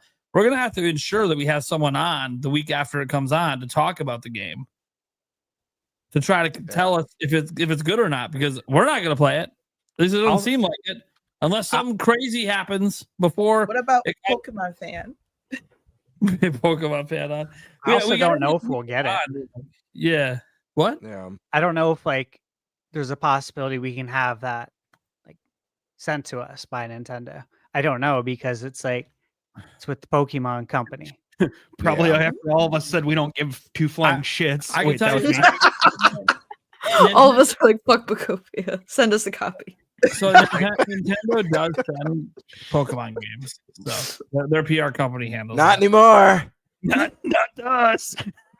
Well, I mean, I would obviously play it for if they review send- to try it out, and if it's if great, they I'll send tell me you. Pokemon, Right. Look, Nintendo, I know you watch this podcast. You're sending it to the wrong guy. I'm just gonna give it away. I'm gonna be completely honest with you. You send it to, I'm just gonna give it away. Unless one of my kids really, really, really wants it, but they don't have a Switch 2, so Well, I mean, look, I would play it for review. We do have Fatal Frame 2 coming out on the 12th, the same day, and then Yes. Monster Hunter Stories 3 the next day, packed which time. that looks very good. For the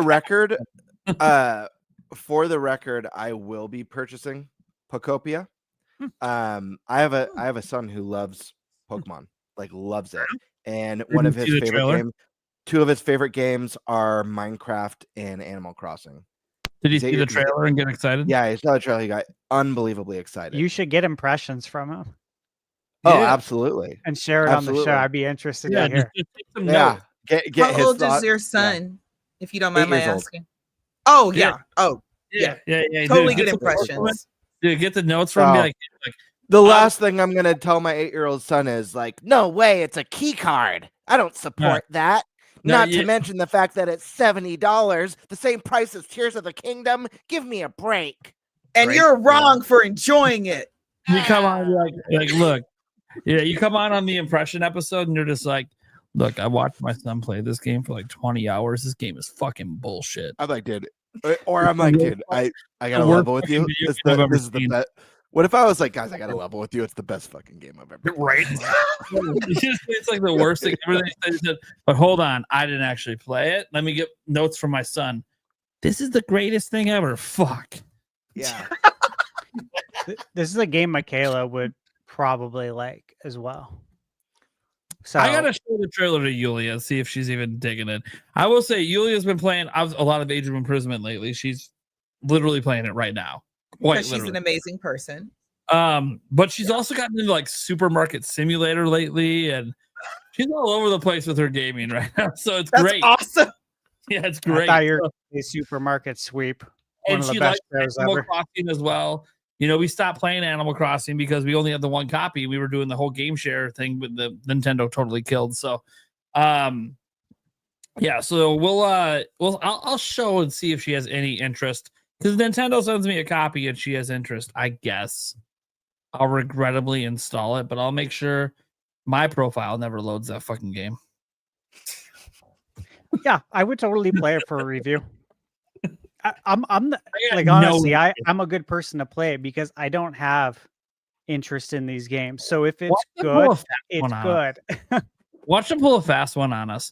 Like what they showed before is just like a mode, and then it's like Dragon Quest 11S. Exactly. Completely different mode. The game just looks visually, everything just fucking changes with a flip of a switch. mean, Oh, You never I know mean, with Nintendo. Here's the thing. What if the game, and I doubt it. Like, I gotta be honest, I doubt it. But what if this game was on the par with, let's say, Dragon Quest Builders 2, which I think was a great game for that style? Then is it worth the price of admission? they would have to do a lot of convincing for me to think it's that good. I mean, let's just say To be it's fair, I didn't open like critic. I didn't like Dragon Quest Builders. Okay, One of- fair enough. Fair enough. Let's say its open critic and Metacritic score was sitting between a 93 and a 96. What the fuck? And is it worth $70? Okay.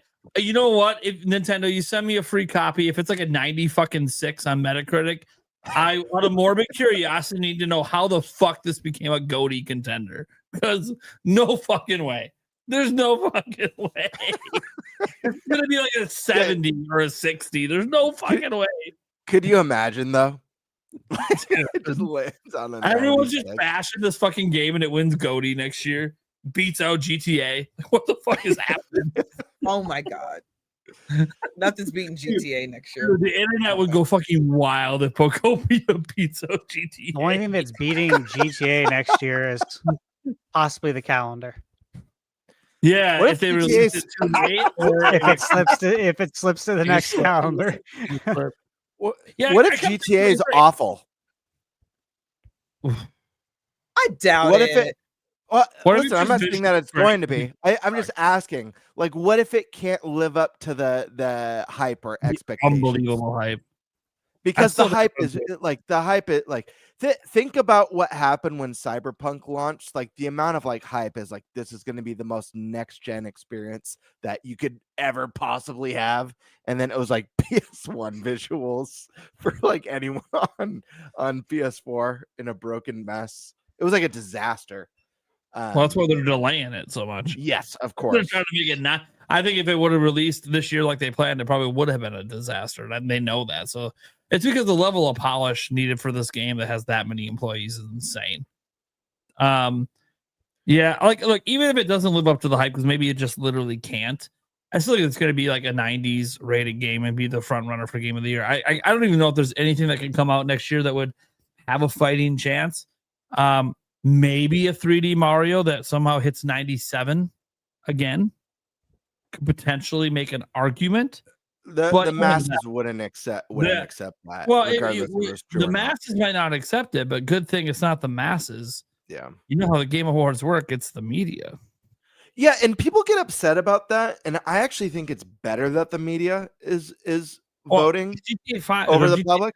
Would win the Players' Choice Award, like the fan voted one. Yeah, It would- keep Players' Choice as a category, but I think having fans vote for a Game Awards is a terrible idea. It's just a popularity contest.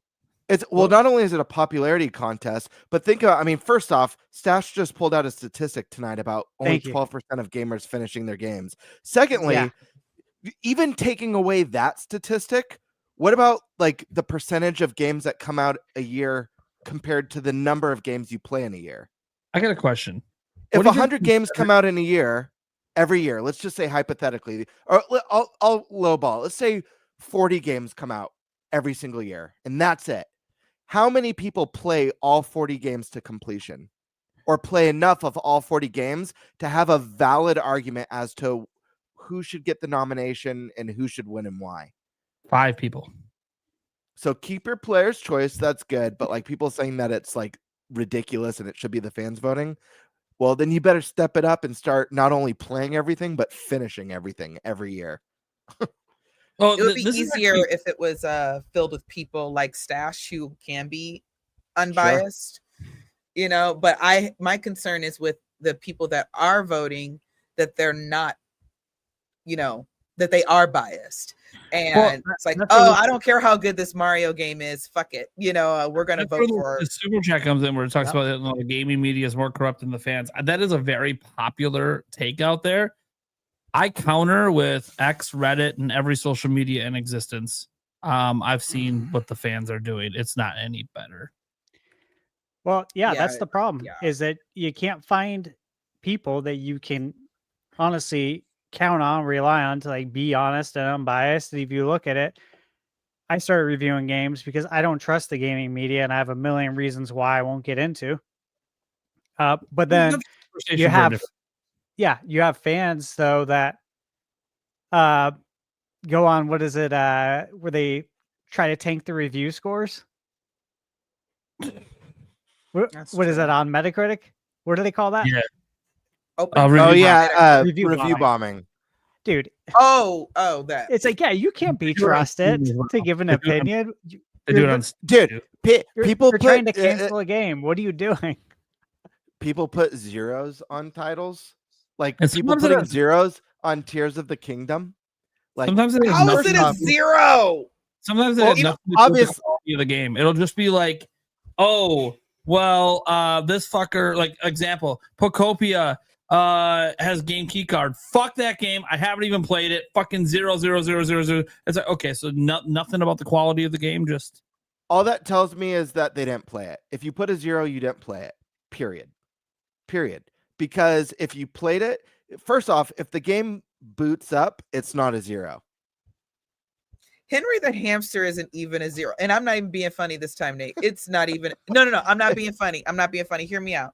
It's not even a 0 because, like Birdie said, it boots up and it works. Yeah. If if it boots can't up, be a it 0. earned at That least starts at a one. 5. I mean, what if it's broken halfway through? Now that's when we can get into the game stops, or I there's no didn't play patch. enough of it, guys, to know if it's broken halfway through. I gave up after 2 levels. I'm good. Well, I'm talking about now I'm talking about real games. Now we're talking about real games now. I'll teach you about hamsters tomorrow. But somebody, like he was saying, somebody gave Tears of the Kingdom a 0. I would give it 100 because I'm a Zelda fan. But if we were to take the Zelda out of it, you know what I mean? What makes that game a 0? It works well, the physics go well, the gameplay is done well, the art style is done well. A very simplistic story, so I don't say it's done well, but it's okay. There's solid voice acting. There is solid voice acting. And 0's an extreme, but I see people give games 5s. I'm like, clearly this person's never played a 5 before. Because believe seriously, me, when you've played a 5 out of 10. Yeah. When you played the most mid shit ever. Yeah. Yeah. It's just known. Like, okay, that's a 5. That was mid as fuck. We should be on that. We should be on the panel. But then Nintendo games will start winning. To be fair, some of the panel is sometimes like podcasts, like kind of funny. So I have been like, if we can get this show to be big enough, it is possible we could get on the voting panel. That's kind of one of my goals on this show, is to get this show qualified for the voting panel, so we can at least get a say in from our perspective. Well, we submit our ticket to the show. Mm-hmm. We don't get to see everyone else's, but at least, hey, we can reveal our ticket to our fans and all that stuff. That everyone else does that too, but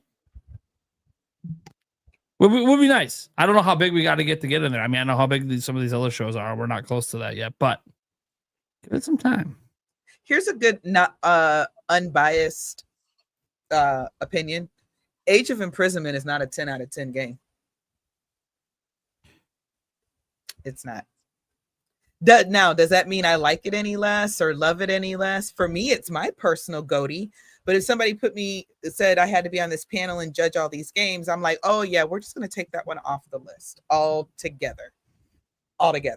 So there's people that exist that do think that way. So I don't know why they don't have more of them. Oh Lord, I'm getting sleepy. Y'all do this all night, huh? Yeah, dude. We're not even to the last topic yet, and we got Q&A. Long nap. Speaking of that, let's get to the last topic. Stash Man. What's this crazy topic you needed to be at the end?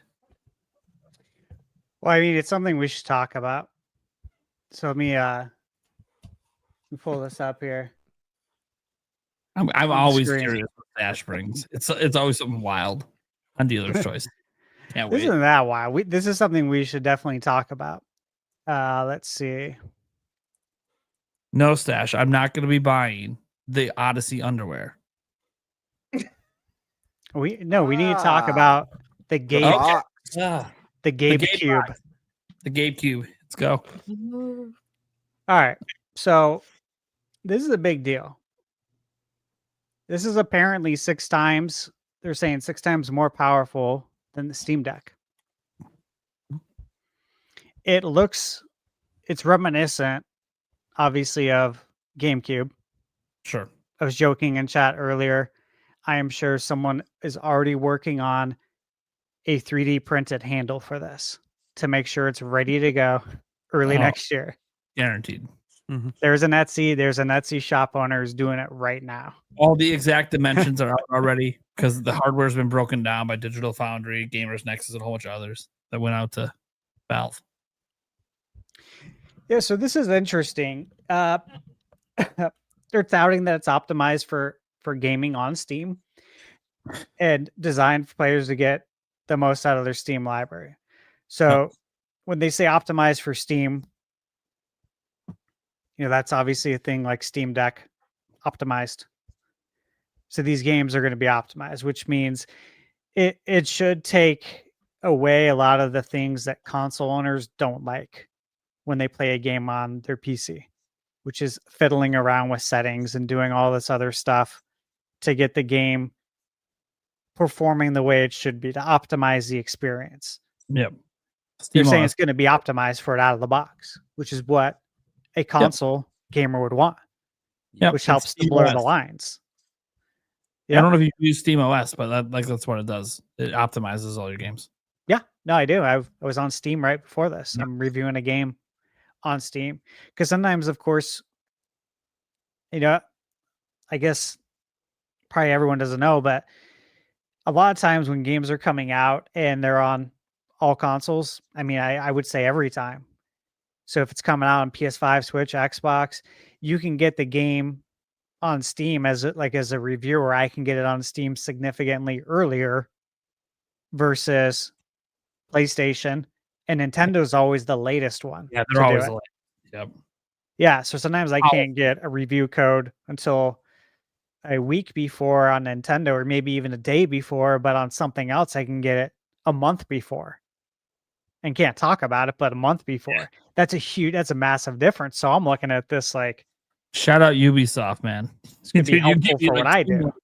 Dude, they gave me a code 2 months ahead of time once. I'm like, Jesus. Yeah, What it a is bitch. crazy when you think about how like early these games are actually done. So the goal, they're saying, is to have it start shipping in early 2026. So of course it's the actual like three products were announced. Yeah. The actual Steam machine, a VR headset called the Steam Frame, and a new Steam controller, which can all be viewed right here.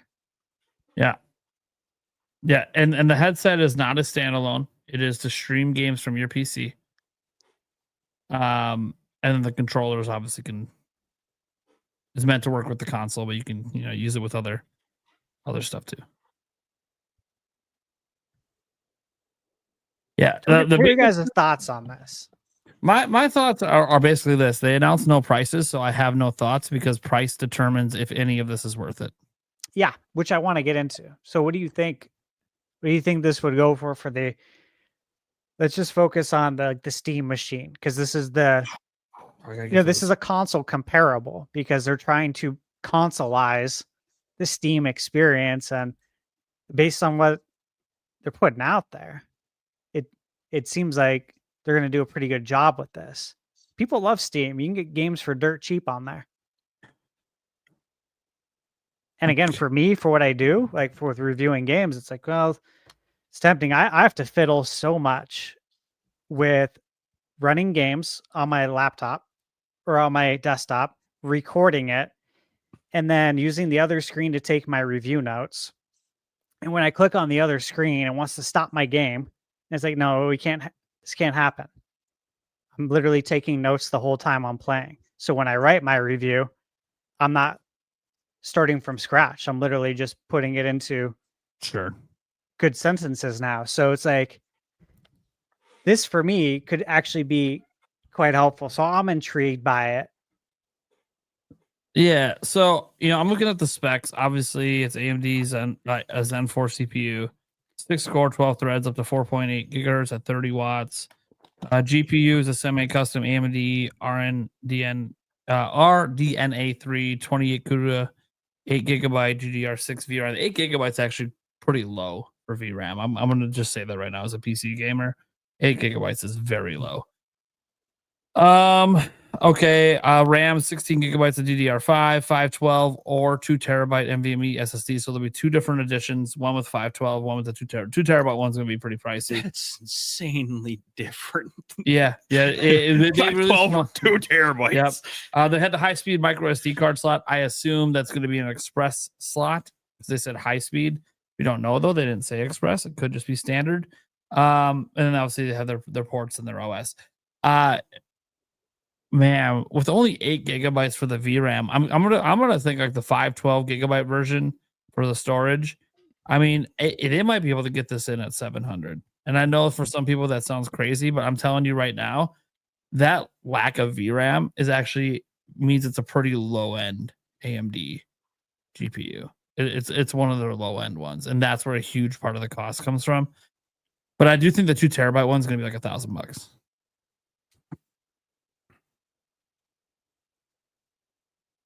And here's the thing, that price range is going to fall right in range with like PlayStation 6 and the next Xbox. And that's kind of what this sort of competes with. Yeah, and they're gonna make it obviously to market first. by far. Quite a bit, and there's no guarantee that like the PS6 and the Xbox are gonna like blow this out of the water. They could, but all their games are coming to Steam and PC. So like that's what I'm talking. That's why I want to talk about this. Is that like, if you get this, you can play those games on this box because PlayStation games are on there now. Xbox. It's very interesting because like this is what Microsoft to me wants to do with their next Xbox. What I was talking about. It's going to be a PC disguised as a console. Yeah. Differences versus Steam OS. Yeah, and it's like Steam. People know what Steam is now that are into gaming. You know, the masses don't know really what Steam is. Like the casuals don't exactly know. Yeah, but they got a head start. If they casually PC game, they might know potentially because they might have had to install it to get a game. Potentially. And I got to ask if it's going to get Half-Life 3. I mean, you're putting out all this stuff. I mean, that's people pointed out like there's like a page on their website where like there's like 2 games listed, but one of the games is like not shown, and the other one is a game that we've known about for a while, but it's still in beta. And people are thinking it's Half-Life 3 is the hidden game because Half-Life 3 has all these rumors flying around. Yeah. Someone was pointing this out to me today because being like Half-Life 3 is like the one game that could get more hype than GTA 6. No. Half-Life is not like as hype. Like the people that will be excited for it, yes, to them it's more hype than GTA 6. Yeah. However, GTA 6 is going to sell like 200 million copies, and Half-Life's going to sell like 5 million. Dude, the young kids don't know anything about Half-Life. Especially if it's like PC only and not on other consoles, it's only going to sell like 5 million copies on PC. So like we need to be realistic here. They're not on the same level. Half-Life and GTA are not on the same level of popularity. Not even close. Yeah. That said, I've always said this about Half-Life 3. I've been hearing rumors about Half-Life 3 for like 20 years. I don't believe a fucking thing until it's actually announced. Like I just can't. The rumors are so compelling, my dude. That's what I thought 10 years ago. And that's what I thought 15 years ago. And guess what? They still haven't announced it. Like I have zero faith in Valve releasing a game with a number 3 in it. Right. Like at all. Until it happens, I have zero faith. Like that would mean Valve remembers how to make games again and remembers how to make the best games again. I'm not saying they haven't made some games. It's been a while since they've made their best games. Yeah, I agree with you on all that. It's definitely got some Beyond Good and Evil 2 vibes to it, as far as like for a PC game that people have been waiting. Yeah, basically like Ubisoft said it's still being made. Close to 2 decades ago. 2 decades, right? Roughly. Yeah, dude, Beyond Good. No, for Half-Life 3. Both of them. But Valve has said like before, like this is many years ago that there was no active development on Half-Life 3. And they said that publicly. Whereas Ubisoft has said we're still actively working on. Like, you're still actively working? Are you sure? Yeah. I'm curious if they sunk so much money into it that like they just can't abandon it because they can't justify throwing away that kind of money. Maybe that's what's going on, but. Because people I know said that Beyond Good and Evil 2 is still in active development, and it's like, oh, okay. Well, no one cares. No one cares till we see it again. I mean, that's the bottom line. No one gives it. It's just like the Prince of Persia remake that got rebooted. The Sands of Time. Okay, cool. Are we ever going to see it? Yeah. Right now, it's lost to the Sands of Time. Yeah, right now. Hey, Prince of Persia game coming to Switch 2. What, next month? Yeah, I saw that. Yeah, today. Yeah. Yeah, that'll be interesting. I'll be getting that one. So we both should. We already know that game's good. It's already been out on other platforms. Yeah. I told him I was going to hold for Switch 2 months ago. So yeah, add another one in a very busy part. Alyssa, do you have any interest at all in the Gabe? We're going to call it the Gabe Cube. It's definitely like interesting to me, but I only honestly really see it as just another competitor for Xbox and PlayStation. Cause is it basically like just like a PC console? You can hook it up to your TV. Yep. Yeah. Yeah. Here's So what I'm is gonna it- say. It's a way to popularize PC gaming to the console crowd. The only thing I think that matters, it doesn't matter what it costs. It doesn't. What matters to me is, are they putting it in retail? They don't put it in retail, it doesn't matter. It'll be a Steam Deck all over again. Only sells 3-4 million units. Everyone forgets about it. I'm not saying Steam Deck's being forgotten. I'm saying as being like an actual console replacement. It's like saying a Steam Deck replaces Switch. 3.5 million, 154 million. No, it doesn't replace Switch until you invest the money to put this in retail. It doesn't matter. If you're just going to sell it online through your own website, it's not going to do well enough. Yeah. Although on PC you don't have to pay to play online, so I'm curious. Like I would assume then. I guess it is Steam though. Maybe Steam will have their own online service thing, which would end up I being swear, horrible. Be horrible. The But like backlash- that's a good competing point. Is like, hey, you don't have to pay to play online if you buy this, and you can No. sit in the comforts of your living room. PC gamers will leave Steam in mass if they do it, and they Yeah. know it. They'll say, "Fuck you. We'll go buy our games elsewhere. We're done." I'm not even joking. If they try to charge PC gamers to play online, the PC gamers Well, ain't putting up with there that you shit. go. That could be like a selling point for them then. Like you don't have to pay to play online. They don't have to buy their games on Steam. They can buy them elsewhere. Yeah. It's like they'll just say, "Fuck you, we're out." That's what prevents Steam from doing something like that, because they would lose their consumer base overnight. I'm not even kidding. It's not even a joke. I'm part of the PC gaming community. We don't fuck around. We ain't paying to play online. Not on PC. It's an open platform. It's not happening. So does anyone have any interest in this? Gamer, you got any interest? I am highly interested in this. Yeah, this is very exciting to me. Listen, PC gamers are mentally deranged and belong in straitjackets. First off, Shit. First, you're gonna be buying my straight jacket because I've been a PC gamer since 1995, baby. Well, it was good knowing you Literally. guys. I'm I'm gonna be playing Anno 17 Pax Romana on PC tomorrow. So like, Listen. you're gonna strap me up. Master race, baby. listen, yeah, no, you have to be mentally ill to be a PC gamer. So, but no, I'm kidding. But that being said, I hate playing games on PC. Like, I Right? hate For the it so reasons we much. just talked about. For reasons we talked about. No, it's really The desk. like my office desk. Yes. Like I work in 8 a.m. to 5 p.m. at my computer. I've got my work computer here. I've got my pleasure computer here, and I Pleasure. Wednesday- Whoa, hey. Whoa, I don't even know what you do on that computer. Hey, does the wife know about this computer? I didn't know Listen. this was in the house. Are we on the Listen. pleasure computer right now? the work machine and the pleasure machine, and Now it's a listen, machine. I'm getting when hot bothered over here. What's happening? Wednesdays, I mean, dude, I spend I'm spending like 14 hours in this chair every Wednesday, from work to the podcast, and it's just like when I want to like enjoy video games, I don't want to be in this place that I associate with work and like grinding all day. It's exhausting, and I feel oftentimes I feel tired just being in here. I want to be on the couch. I want to kick back, be sprawled out, maybe have a blanket on me, some pillows behind me, super comfy, got, snacks in one arm, and just like chilling and enjoying games the way that I feel they're meant to be enjoyed.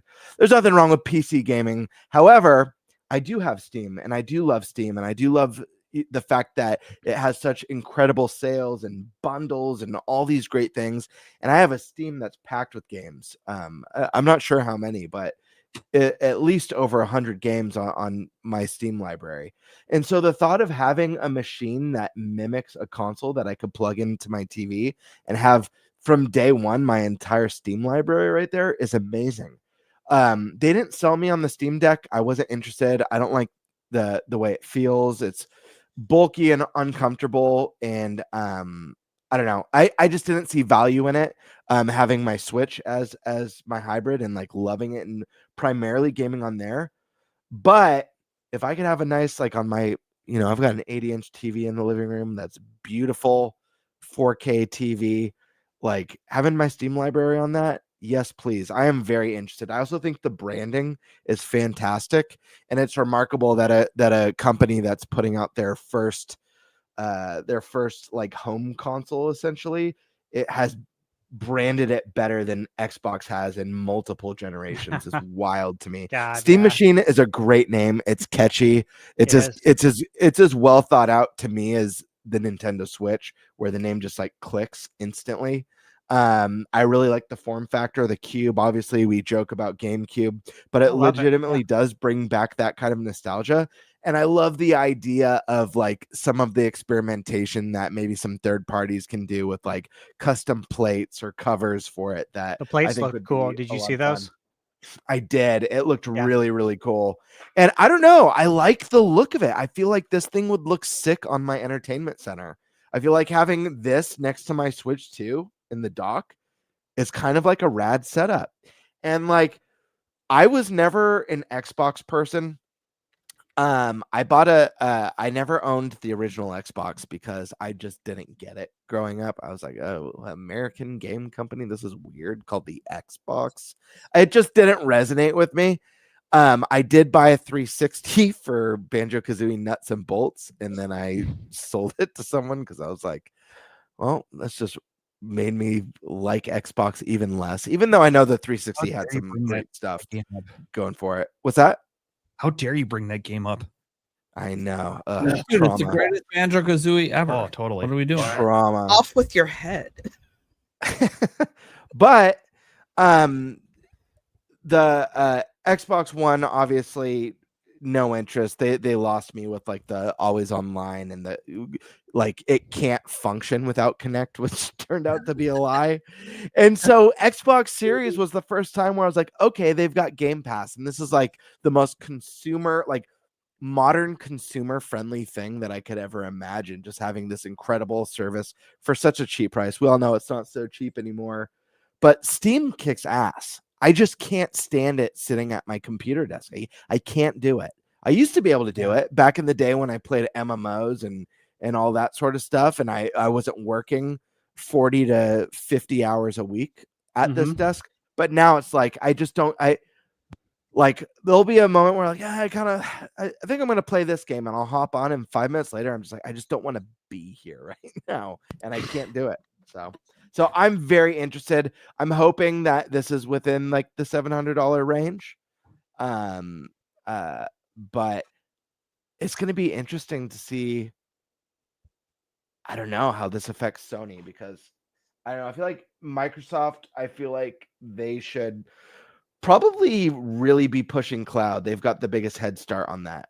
They've got a major advantage with R&D and experience with xCloud. So I don't know. I feel like this is going to affect Sony a bit more than it would Xbox. We'll have to see. Yeah.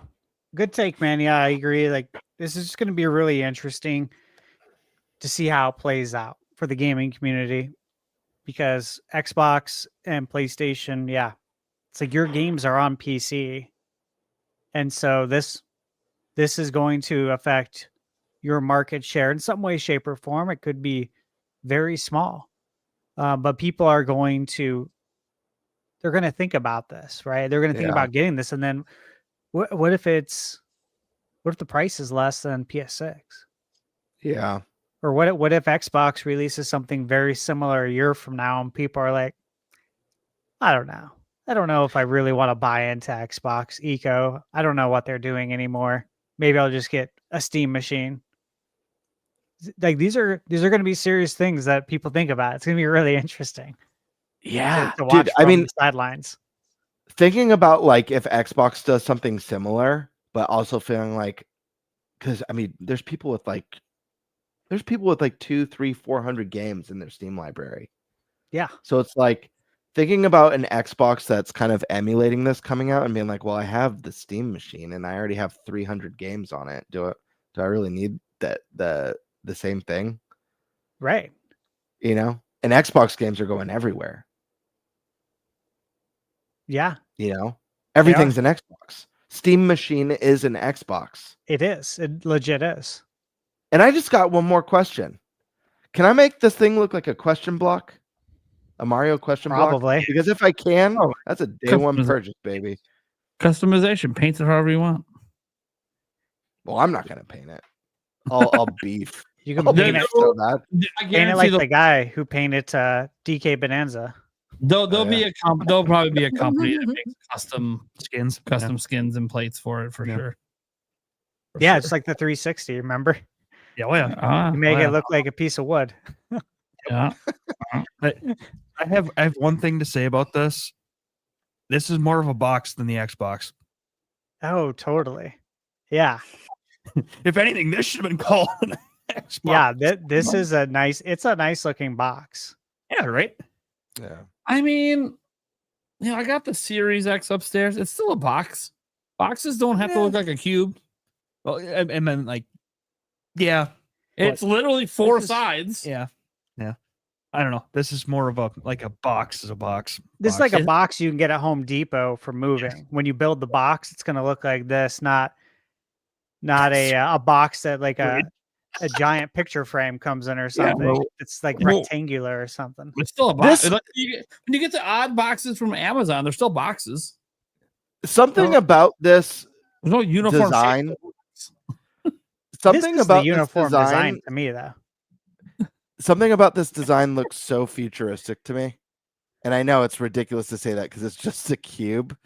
But Yeah. like with the blue line that reminds What me does of the that Wii. remind you of? Yes, the Wii, right? Yeah. Yeah. The same page. But like watch go backstash to like the full image. This looks like that one right there. This looks like something that you see like in a sci-fi movie to me, where like you press the button and like a hologram comes out of the Yeah. top of it or Yeah. something. And Yep. it like shows the galaxy. Like This it's is very how I know- simple, but there's something very sophisticated as well. I don't know. I'm digging it. I got a Yeah. question. I know it's just me and Alyssa as the girls, but way back when did you guys watch Jim and the Holograms? Yes. Yeah, absolutely. Oh my god, you are my people. Like seriously, if I get this, will Synergy show up? Showtime Synergy. I love it. Look, it's kind of funny. Sorry. Like, I'm a really big I love PC stuff. I've had a career Deranged. before YouTube built around like IT work and building computers and all this stuff. So like all this looks like is just another mini PC. I've literally seen cases that look exactly like this. Like this doesn't look like anything special in the PC space. That said, it's not about the PC space, and that's why it's very curious hearing you console peasants out there, talking about how you like the design of this, and I'm like, yeah, welcome to fucking PC, man. It can look like anything you want it to look like. That's the beauty of PC. I have a question, and forgive me, I'm kind of fading a little bit. I'm actually more tired than I should be. All of those items, I guess in the previous picture, not this one, but the one that had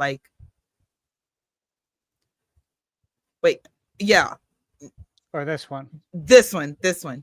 Does all of this come together, or is it Nope.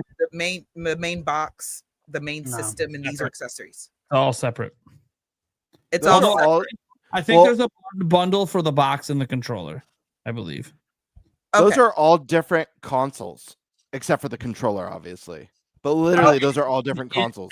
No, the headset is not a standalone thing. It's not like MetaQuest. You have to Oh, it's stream it not. to PC. Yeah. So it's like it's so it's wireless, more like a PlayStation VR, PSVR, except more like wireless. that, but Except wireless. Yeah. That's the Thank key you. difference. It's wireless, which does actually probably make it more viable.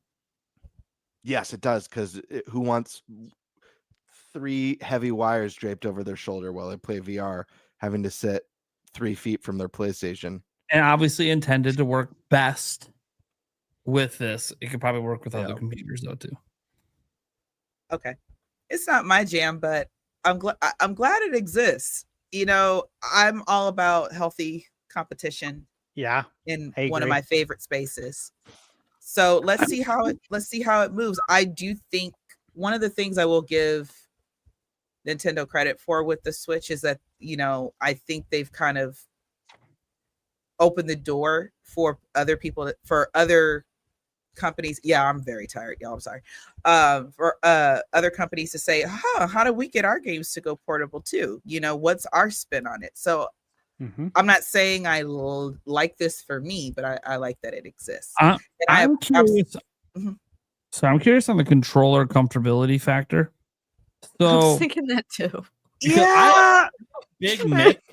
I have big mitts, and like my hands fully wrap around these handles, and like it looks like my fingers are going to be stopped from a full wrap because they put the pads in. Now I get it. I'm a Switch gamer. I get it. You know, our hands go flat on the back and it's not very comfortable, or you just me and you buy a grip. Either way, I'm using the Switch 2 Pro controller and that's not a problem, right? So I'm a little concerned on that, but then again, I thought that as well with the old Steam controller that had the circle things on it, and it turned out it felt fine in the hand, just the circle things sucked. And then I also felt like the Steam Deck might have been a little too unwieldy, and then I held it. I'm like, okay, yeah, this thing's fucking massive. Also, surprisingly comfortable to hold.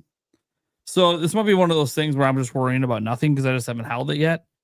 But it just does it gives me some like, gosh, OG Xbox Duke. Yeah, the Duke. The Duke. And the thing is, I like the Duke. I like it because I grew up with it, not because it was comfortable to hold. Yeah. Well, this will be interesting. I'm interested to see it, especially because it's coming out soon. Off my screen. And you know, people are going to be able to play GTA 6 on this. Yeah. It's 6 times more powerful than Steam Deck. Then again, not next year they won't. I mean, I coming to PC next year. As someone who doesn't care about PC gaming today, I think the fact that like this is like I am down with this says a lot. So I guess I'm getting at, I don't think I'll be alone in my interest. I think this is probably going to be more popular than some might think.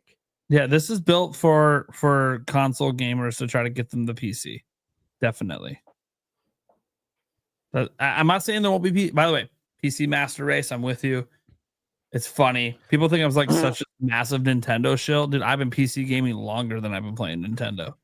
Like, I fucking love PC. Eric can vouch, man. I fucking play the fuck out of PC games.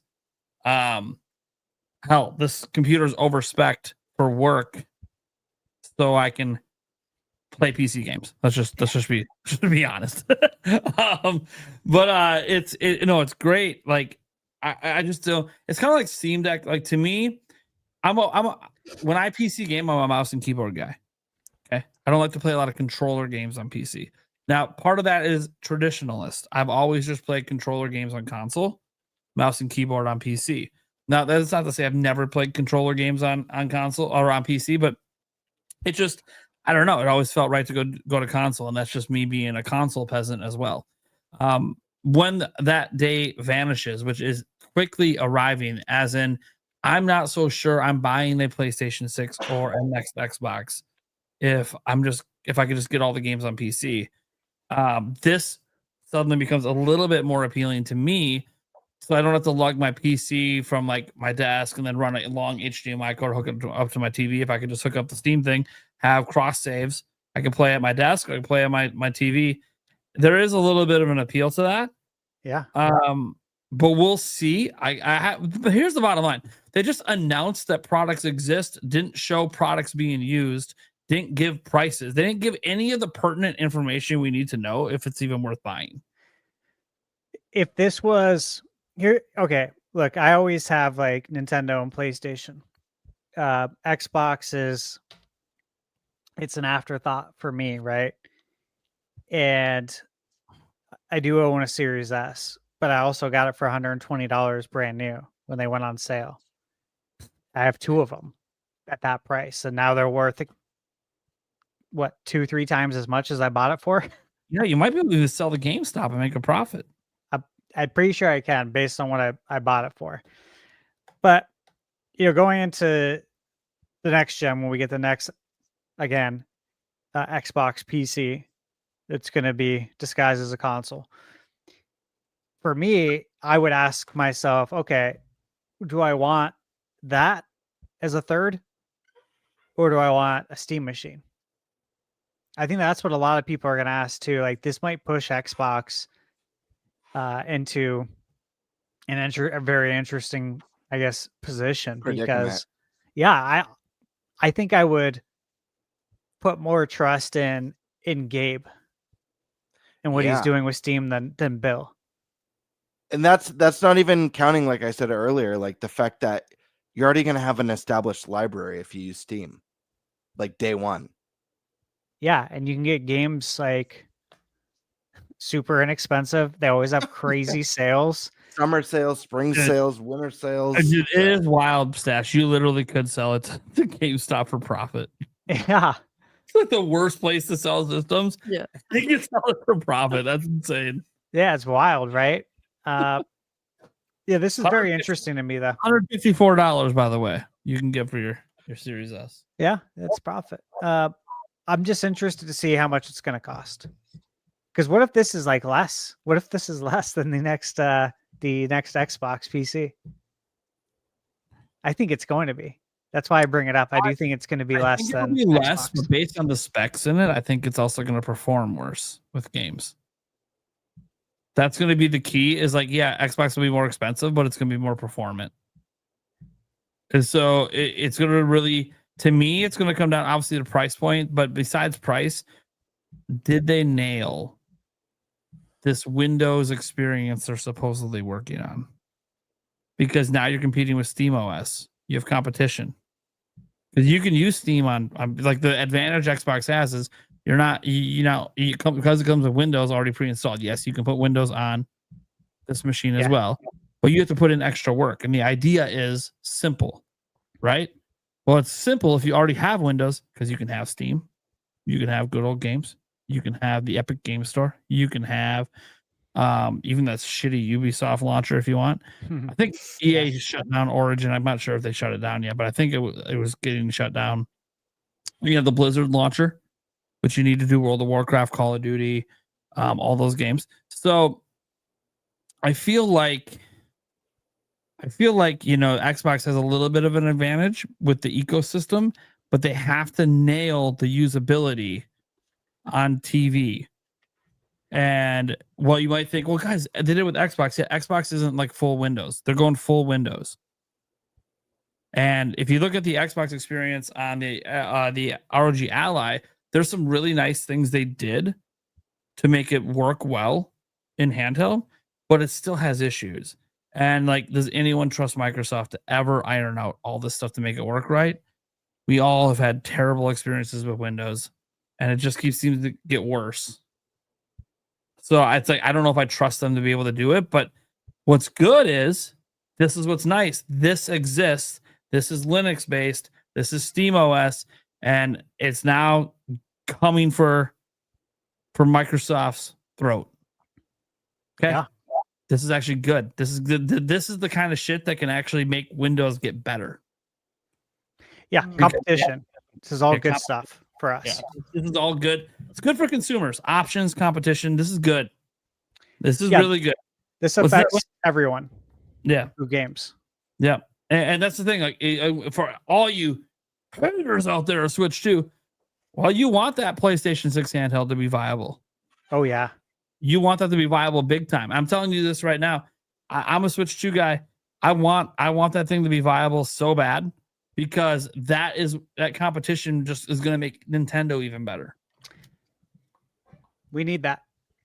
It's good. Yeah. It's good for the market. It's good for everyone to have competition. The fact that Nintendo went a whole generation essentially with no competition, Well, if you don't like what they're doing with Switch 2, this is the result. They still don't really have competition. Steam Deck was it. Steam Deck, they never viewed that as competition. That was nothing to them. It was a big nothing burger. They sold more in a month than Steam Deck sold in 5 years. They don't care about that. But PlayStation, if they make a viable hybrid that gets all of the PlayStation 6 games, they don't have to worry about support. So we'll see. I just feel bad for the Steam machine because I mean, just wait when it launches. Man, the discourse online is going to be brutal regarding the lack of physical media coming to the machine. It's going to be brutal, dude.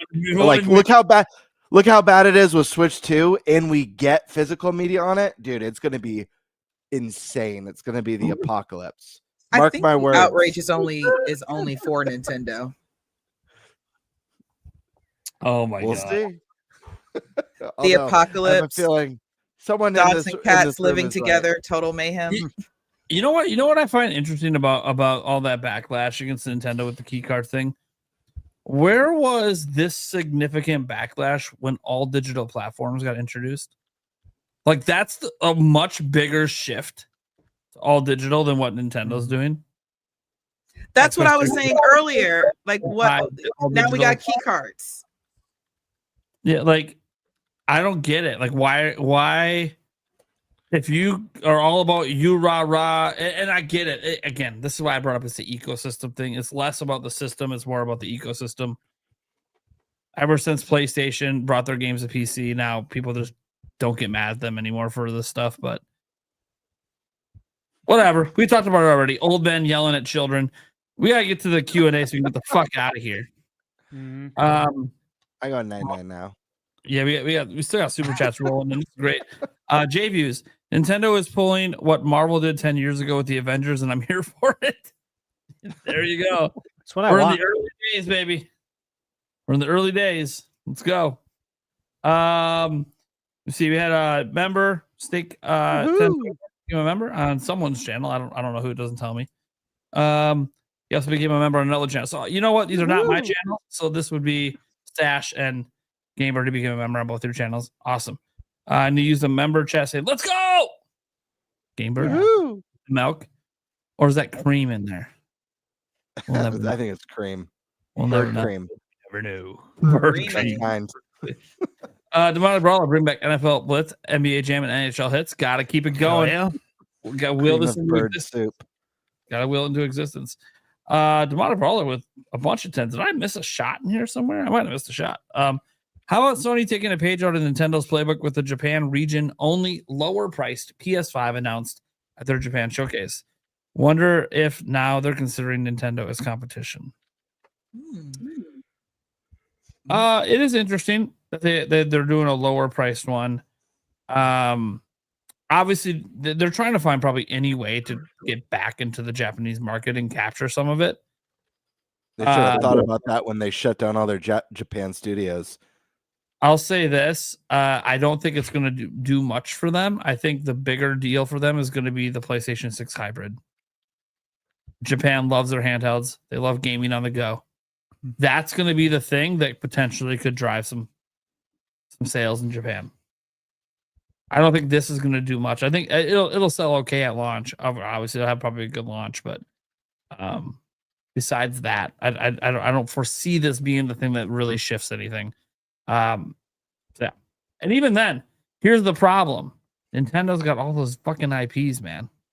Like Joycie said, Splatoon, all of Japan buys it. Like, that's the thing, is like, you have to own Nintendo's system to play this stuff. You don't have to own, a PS6 to play PS6 games because they're all on PC. And PC is really big in Asia. So a lot of people are PC and Nintendo out there. So let's see here. Adamar Brawler said, listen, I know this is a Nintendo podcast and I'm 100% a Nintendo fan, but I'm also a gamer who just loves games. With that being said, what are y'all's opinion on the just announced Steam Machine? We just went over all that. So that was a great comment there. To all the Legend of Zelda fans on the podcast. Okay, so it's everyone in the chat. mostly everyone, and out there, wherever in the world y'all may be, will Nintendo go all out for the 40th anniversary? How big is 2026 going to be? All out?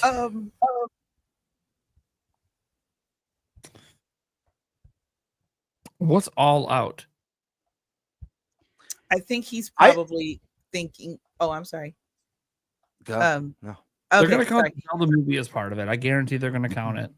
I think when he says all out, here's the Hyrule area at Nintendo World. Here's a teaser for the new movie. Oh, and here's a still for the next 3D game that's coming out in 2028. I'm Team Zelda, New Zelda 2030. Here's a remake, and then we're gonna do more stuff down the line in this year. I think that's what he means by all out. Well, After what what say it one more time. I said, if that's the case, then yes. I think That would be amazing. That would be amazing. I don't think any of that's happening because I saw what they did to Mario this year. Different. And how is it? May I ask how it's different? Launching a new system, and the Mario team was working on Donkey Kong. And on top of that, they just blew their load with a brand new Mario Party last year. Things just didn't really line up. Things are lining up for Zelda. We're due a remake or remaster. We are due one. We literally are due one. We are due a remake or remaster. We already know Zelda's the next part of the theme park. We already know that. Like, that's a known thing. It's just not announced yet. Having it announced next year makes a lot of sense. The Donkey Kong parks have already launched, so they're already working on it. So yeah, they'll be announcing that. The Zelda movie, we already know it's coming. They're probably going to count that as the end of the 40th anniversary. So seeing a trailer or a teaser next year makes total sense. If 3D Zelda is coming out in 2028, which would line up with previous dev cycles, teasing it 2 years early is totally normal for Zelda. So seeing a tease for that isn't a big deal. Like, everything you just said is like literally right on cycle with where we are with Zelda. So I guess I have no counter to that. You're right. I guess my thing is we haven't had a mainline 3D Mario since Odyssey, and I'm like, y'all don't got no teaser. Nothing you want to say about that for Mario's 40th. That will always kind of throw me for a loop because I was like, this was the perfect year to just. The moment they announced DK Bonanza, and you guys already know what I think about when the next 3D Mario is coming. The moment they announced DK Bonanza, I'm like, okay, they're not going all out for Mario. Okay. Got it. Okay. The movie is going to be like the big thing. And they did technically release a game, Mario Galaxy 1 and 2. Yeah. Okay. We'll probably get a game and watch. That's my thoughts. We already know we're getting it. We already know we're getting Just Ocarina of Game and Watch. We're getting an Ocarina of Time Lego set that literally has already been teased. That is true. Next, so is it going to be the Ocarina of Time remake time? I don't know. I know that I would love for it to be next year. I don't know that that's what's going to happen. Something Zelda's happening. They release something Zelda like every year. As long as they make the remake, the Ocarina of Time remake, something like make me buy it for like a fourth time or third or fourth time. Like, I really hope they remake it for real. Don't just don't just upscale it, really redo it. Anyway, Game Bird, I cut you off earlier. I'm sorry, dear. No, you're good. You're good. I mean, I think Nate made a really good point. I think timing lines up, but even if we didn't get all those things, I think that it's inevitable that this is going to feel like the biggest or most memorable Zelda anniversary that we've gotten. And a huge part of that is just the fact that we're getting a live action Zelda movie. Like, this is such a huge deal. Mm-hmm. A trailer is going to drop next year for this movie. Or the end of the year for sure. Yeah, before the end of the year. And seeing that, like, think about the way you felt when you saw, obviously we all experienced the hype of the new Mario movie, but seeing that that teaser for the first time for the first movie was like, kind of felt like a childhood dream come to life, but it was still animated. It's still like a prettier version of what we see when we boot up our Nintendo. This is going to be like bringing what we've all grown up with, what we all adore and love so much, to real life. It's going to be and I know it's a much bigger risk than the animated route, but I think just like seeing even if we get like a 1-2 minute, just like Lord of the Rings style epic trailer with this symphonic orchestrated Zelda medley thrown in there and seeing iconic characters brought to life, I think that alone is like goosebump inducing, emotion tear inducing, and that alone is enough to make it big. Stack on potential. I don't like I think some sort of theme park. I don't necessarily know that we'll see what the theme park's gonna look like for Zelda, but at least an announcement that there's plans I could see. Definitely some sort of Zelda game, whether it's a remake or a tease for the next main line, I think is inevitable. So we already have like a triforce of epicness for the 40th, and then who knows? I mean, they might decide to do another tour of the symphony, bring the symphony back. So I hope think it's so. Yeah, I love the so, Symphony of the Goddesses. I even took my mom, who is staunchly against video games, and she had a blast. She was like, "Oh, I didn't know they're music was that fantastic." good. I went they're twice. excellent. The very first, I went to the very first tour that they did, and it was so cool. I forget what theater it was in LA. I was living in Los Angeles at the time. Skyward Sword wasn't out yet, but they had demo kiosks of Skyward Sword, so I got to play the first dungeon for like 16 minutes or whatever at the concert before the concert started, which was really cool. But I could see them doing that. And then the last thing that I'm not so sure that they'll do, but I really hope they do, because they've like Nintendo's like, it's weird as a lot of us have experienced missing some of that quirky charm that Nintendo has from the console space, you know, the Switch and the Switch 2 not having like the themes and the music and some of that stuff that we all come to know and love. But they've also shown that quirky side through weird announcements like Alarmo and the Mario Wonder Flower. And I'm kind of hoping that they make some sort of a product announcement like the Wonder Flower pulled from like the Zelda world, but you know, like I don't know, like a little talking Korok or some like it's gonna be a Purapad that tells the time. It's gonna be a little golden nugget. Yeah, I mean, I love that, man. Do some side of Purapad, bring the health shit back, you know, make it a Purapad health monitor. I don't know, but Nintendo also launched that Nintendo Store app, which I actually really like the app. Just being able to like being at work and be like, oh, this game's out, you know, I want to download it to my buy it and download it to my console, and seeing like merch and stuff. So I hope they start dropping some of that cool Zelda merch and Mario merch in the app, because I don't know, it's a good place to celebrate. Be like, oh, here's the anniversary tab, you know, and here's all the cool new stuff coming. But I think it's going to be a good one. I think it's going to be more memorable than the 35th and the 30th. But a big part of that's the movie. I think that, yeah. I mean, how do you top that other than a new game? I think it's also the fact that like they basically didn't do anything for the last one. Sure. Like that's a huge thing, is like they kind of just did the Game & Watch last time. So it's like, okay. So, you know, they didn't do as much last time. They're going to go all out this time, especially because they know the Zelda movie is coming. That's like a whole thing that didn't even exist back then. So I got it. It's going to be even better than that. What they're going to do is they're going to release a t-shirt that says it's 20. Zelda 40th, and all I got was this lousy t-shirt. Here we go. I swear if that's like my birthday present next year, I'm just going to jump off a cliff. Damn straight. You can't do that. We have to all go to the movie, so you can't prematurely jump off a cliff. Well, I didn't say I was going to die. I mean, we have but ain't nobody carrying your ass. I mean, there's plenty of 10-foot cliffs around here that lead into nice deep water. Oh, okay. Yeah, and I'm fat. I float. Oh my god. All right, we're not done with the Zelda yet. Demonic Brawler says, if y'all could only pick one to celebrate the 40th, what's your choice? Ocarina of Time remake, Oracle Games remake, Twilight Princess 4K remaster, an all new Zelda game.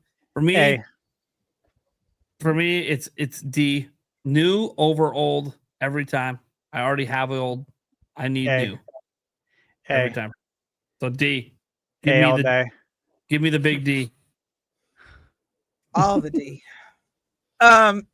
If we're I'm always going to want something new too, but if we're going to, I preach this all day every day. Twilight Princess remade the right way from the ground up using the 2011 Wii U tech demo. Nintendo, stop fucking with me. Oh okay, yeah, let's go. I don't see that on the list. I see 4K remaster. Close enough. I know you don't see it, but things happen when we announce when you guys talk about it on this show. So I'm just putting it out there in the universe. Usually when Stash always okay. Well, Stash, do you have Stash? Please agree. Please touch and agree with me. Yeah, no, this is what I want too. So here, I'll pass it. Yeah, I want it too. There you go. But he said A. There. So Ocarina of Time remake happens. Just know it was obviously Stash. Not any of the rest of us have been talking about it for years. It was all Stash. But the point is, I want it remade the right way because I don't care what anybody says. The HD version was, and I apologize to the people who worked on it, but it was just not that great. It still looks grainy and it still looks weird. And the 4K update, one of my favorite streamers, he has emulating it and it's all patched up and pretty, and I'm still unimpressed. Yeah, I've seen that. Yeah, familiar. So I'm with you too. Still not what I want. Just remake it the right way. I want what's her name? The big spider, that one. I want it chasing me all around the temple. Yeah. Okay, just do it right, Nintendo. I'm done. Okay, I need Scott sort of lists his opinion on this. I always A, B, C, or D. Opinion. Oh, I was going C. I was all with Joycie. I love Twilight Princess. That's my favorite. To be fair, new would be good, but it would feel a little rushed. It would feel a little rushed if it was next year for the new one. So I'm like, I'll wait. Let them cook. Make the good story. Next year, give me the. But I'm still happy with Ocarina of Time, of course. I have a counter. This is my favorite. So by the way, I don't think. By the way, this is a hypothetical. Okay, it's what we could pick. So I have a counter for all new Zelda game and pulling that off. Twilight Princess existing at all. It came 2 years after Wind Waker. I'm just throwing it out there that like it ain't that far fetched. Yeah, but now they're open world and they're doing all this crazy shit and voice acting. Maybe they're good at this. Maybe they reinvent the wheel and they make it extremely linear. The next one, maybe level based. Maybe we do like the Mario 3 style map or 2. Come on, except no, we're getting a remake. We're getting a remake. By the way, this is about what I like a hypothetical. What I want. I don't realistically think we're getting a new Zelda game next year. Obviously, we just had a top down last year. Year before we had a 3D. I think it's going to be a bit before we get a brand new one. I personally think on this list, I think Ocarina of Time is the most likely. Yeah, I agree. But yeah, I if I could just have whatever the fuck I want a brand new Zelda game and I want it now. I gotta say, I gotta say, this is a really hard one. Obviously I love everything Zelda, but I gotta side with Stash on this one. I'd go with the Ocarina of Time remake. And here's the reason. New Zeldas are a given. Yes. Thank you. True. We're gonna get new Zeldas and remakes and remasters are a given too. Have you been paying attention? Right. But this is a hypothetical. What would I want? What I want is we get to choose the remake. Yeah. I want a from the ground up remake of Ocarina of Time with modern visuals, fully voice acted, with more dense content, more fleshed out lore and backstories for the characters, motives for Ganondorf. I want this to be a remake that feels Triforce. Make this feel like how All Out Square's gone for Final Fantasy VII, to where it's such a remake that it actually feels like a new experience. How about don't split it into 3 games though? I would appreciate it if you didn't. Don't split it into 3 games. Yeah, I agree with you there. Don't get me wrong. I'm not complaining about Final Fantasy VII. It's working. I don't want that for Zelda though. Yeah, and listen, Ocarina of Time, like I'm I'm just gonna throw a guess number out here, so don't come at me. And I'm not talking about speed running. If I had to guess, like Ocarina of Time, what, like 8 hours, 7 hours, like a typical, like if you already know how to play it, right? Like 7-8 hours. It's roughly 10 That sound right? hours. Okay, like 10 hours. So I'd Mhm. like to see a remake that fleshes it out enough to be like a 60 to 80 hour experience. I would love that. Okay. I'm gonna get some of these $10 ones out of the way so I can get my shots in here. This one was Matt S. Here's the stash, snacks, and video game manual. Hell yeah. Yeah. Thank That's you. a great business name. That's awesome. Then we had the Funny Man 234. There's also Pokemon 30th on top of Zelda 40th. So I wonder how big they will go for Pokemon. It could be a very big year in general for Nintendo. Yeah, They Pokemon, already have. Yeah. Pokopia is $70. Doesn't get much bigger than that. No. In all reality, I think Pokemon Company is going to go all out. Everything, anime, merch, Gen 10's supposedly next year. That's going to be huge for them, by the way. Gen 10 potentially might even be switched to exclusive. So like, that's going to be huge for them. Hopefully not disappointing. We'll see. I know there's a lot of angst over what Gen 10 might be, but the stuff that's leaked from the Tarot leak sounds exciting. So we'll see. Obviously, got to deliver. That Pokopia. You gotta watch out, Gen 10. It might outsell you. Look out. Watch that thing blow up and be like 100 million seller. And I'm like, what the fuck is happening? You know what they should do with Pokopia? They should make it like the 3D All Stars release, where they said it's only available for like 6 months. I'm gonna say it. The little bit we see the Pokopia makes me feel like it should be a free to play game. So I don't really know what's happening, but we'll see. We'll see tomorrow. You just don't know, time. dude. And well, look, I got to be honest. Tomorrow's big trailer time. You drop this big news, the $70 price. This trailer tomorrow better be a prover. I better regret not live streaming the trailer. That's all I'm gonna say. It's gonna sell like hotcakes. Oh yeah, dude. That game's gonna print money. Are you It's gonna kidding be me? successful regardless of what Yeah. what it was- interests us.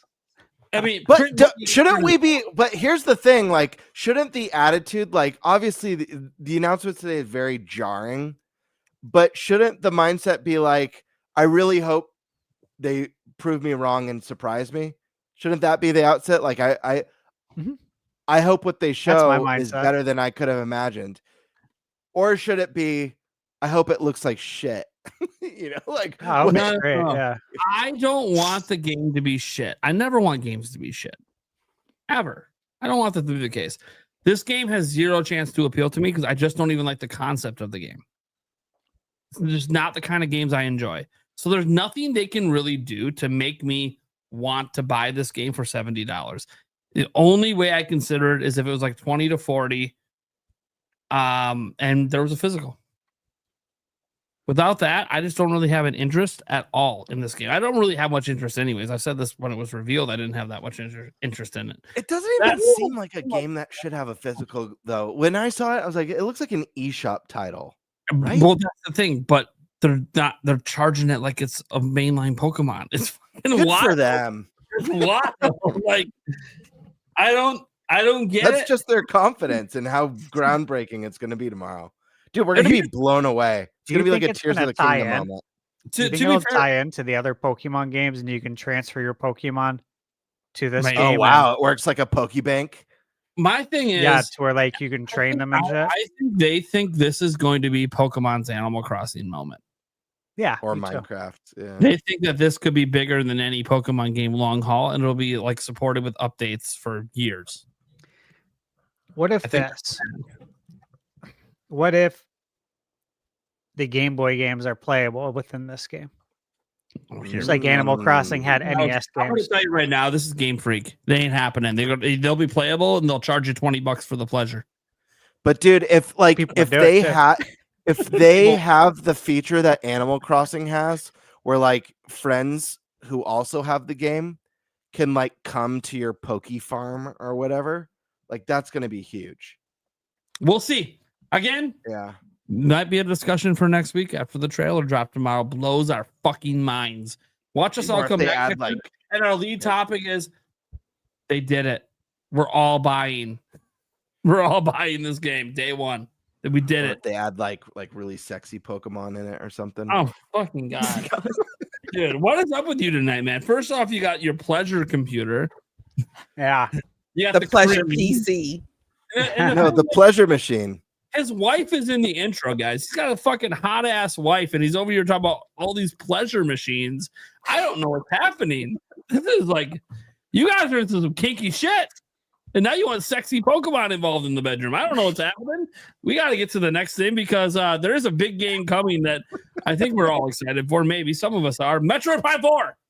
Yes. Well, to add to that, last one, it's also Metroid's 40th next year.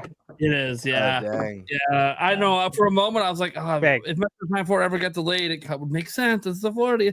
I don't think they're going to do anything. It gets overlooked every time. Yeah. Every time. Dude, do a controller, guys. Come on, Nintendo. Something. Give us a sick controller. Like something. Yeah. They won't though. They gets overlooked, and they've never done anything for it. They always overlook it. The only hope would be maybe a 2 and 3 collection. Yeah, dude. Drop. But even then, I'm not really so sure they're gonna do that. Maybe a Switch 2. A Switch 2 update. Wait, hold on. Metro Prime Remastered. Does it have a free Switch 2 update? If not, they might do a Switch 2 edition for that. Yeah, they will. 4K it. Yeah. They will. Like, they won't say it's a celebration. They're just gonna do it. They never, because they're gonna. Nintendo's very like when they do their anniversary stuff. It's literally just they only do like one at a time. And the only reason we're gonna get. The only reason we're going to get 2 next year is because Pokemon Company does their own shit for Pokemon. So you're going to get the 30th and 40th for Zelda the same year.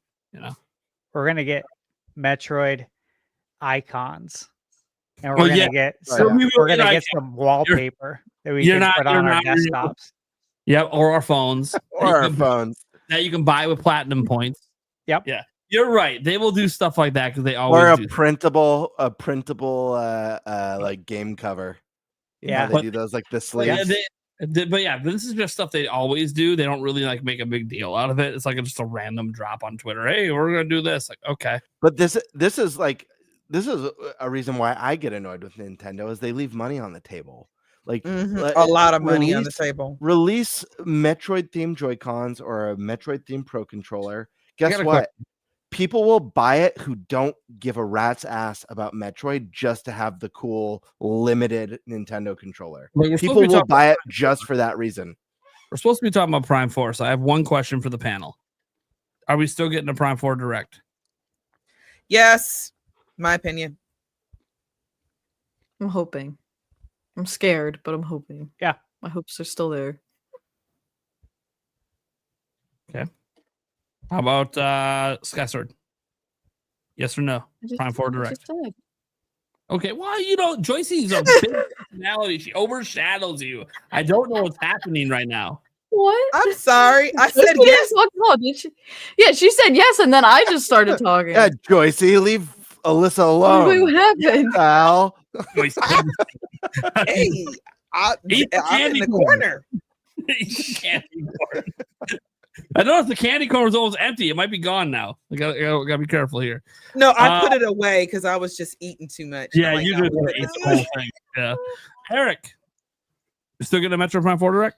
We need one. Well, we need one, but are we gonna get one? I sure as hell hope so. Gamebird.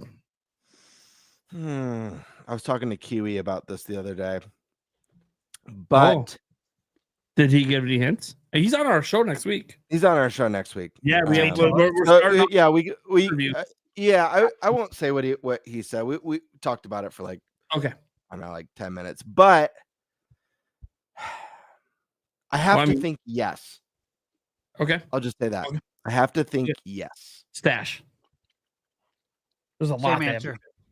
Okay, I'm gonna actually be the negative Nancy and say I no longer expect it.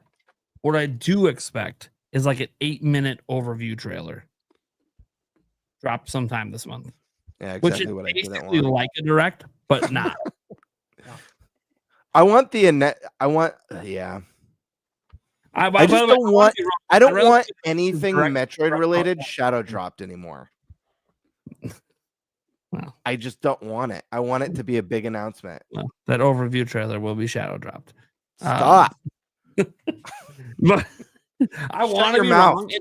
And to be clear, we have Kiwi Talks on next week, and if there's not a direct announced, I already know we're going to publicly ask him, hey, are you hearing if there's going to be a Metroid Prime 4 Direct?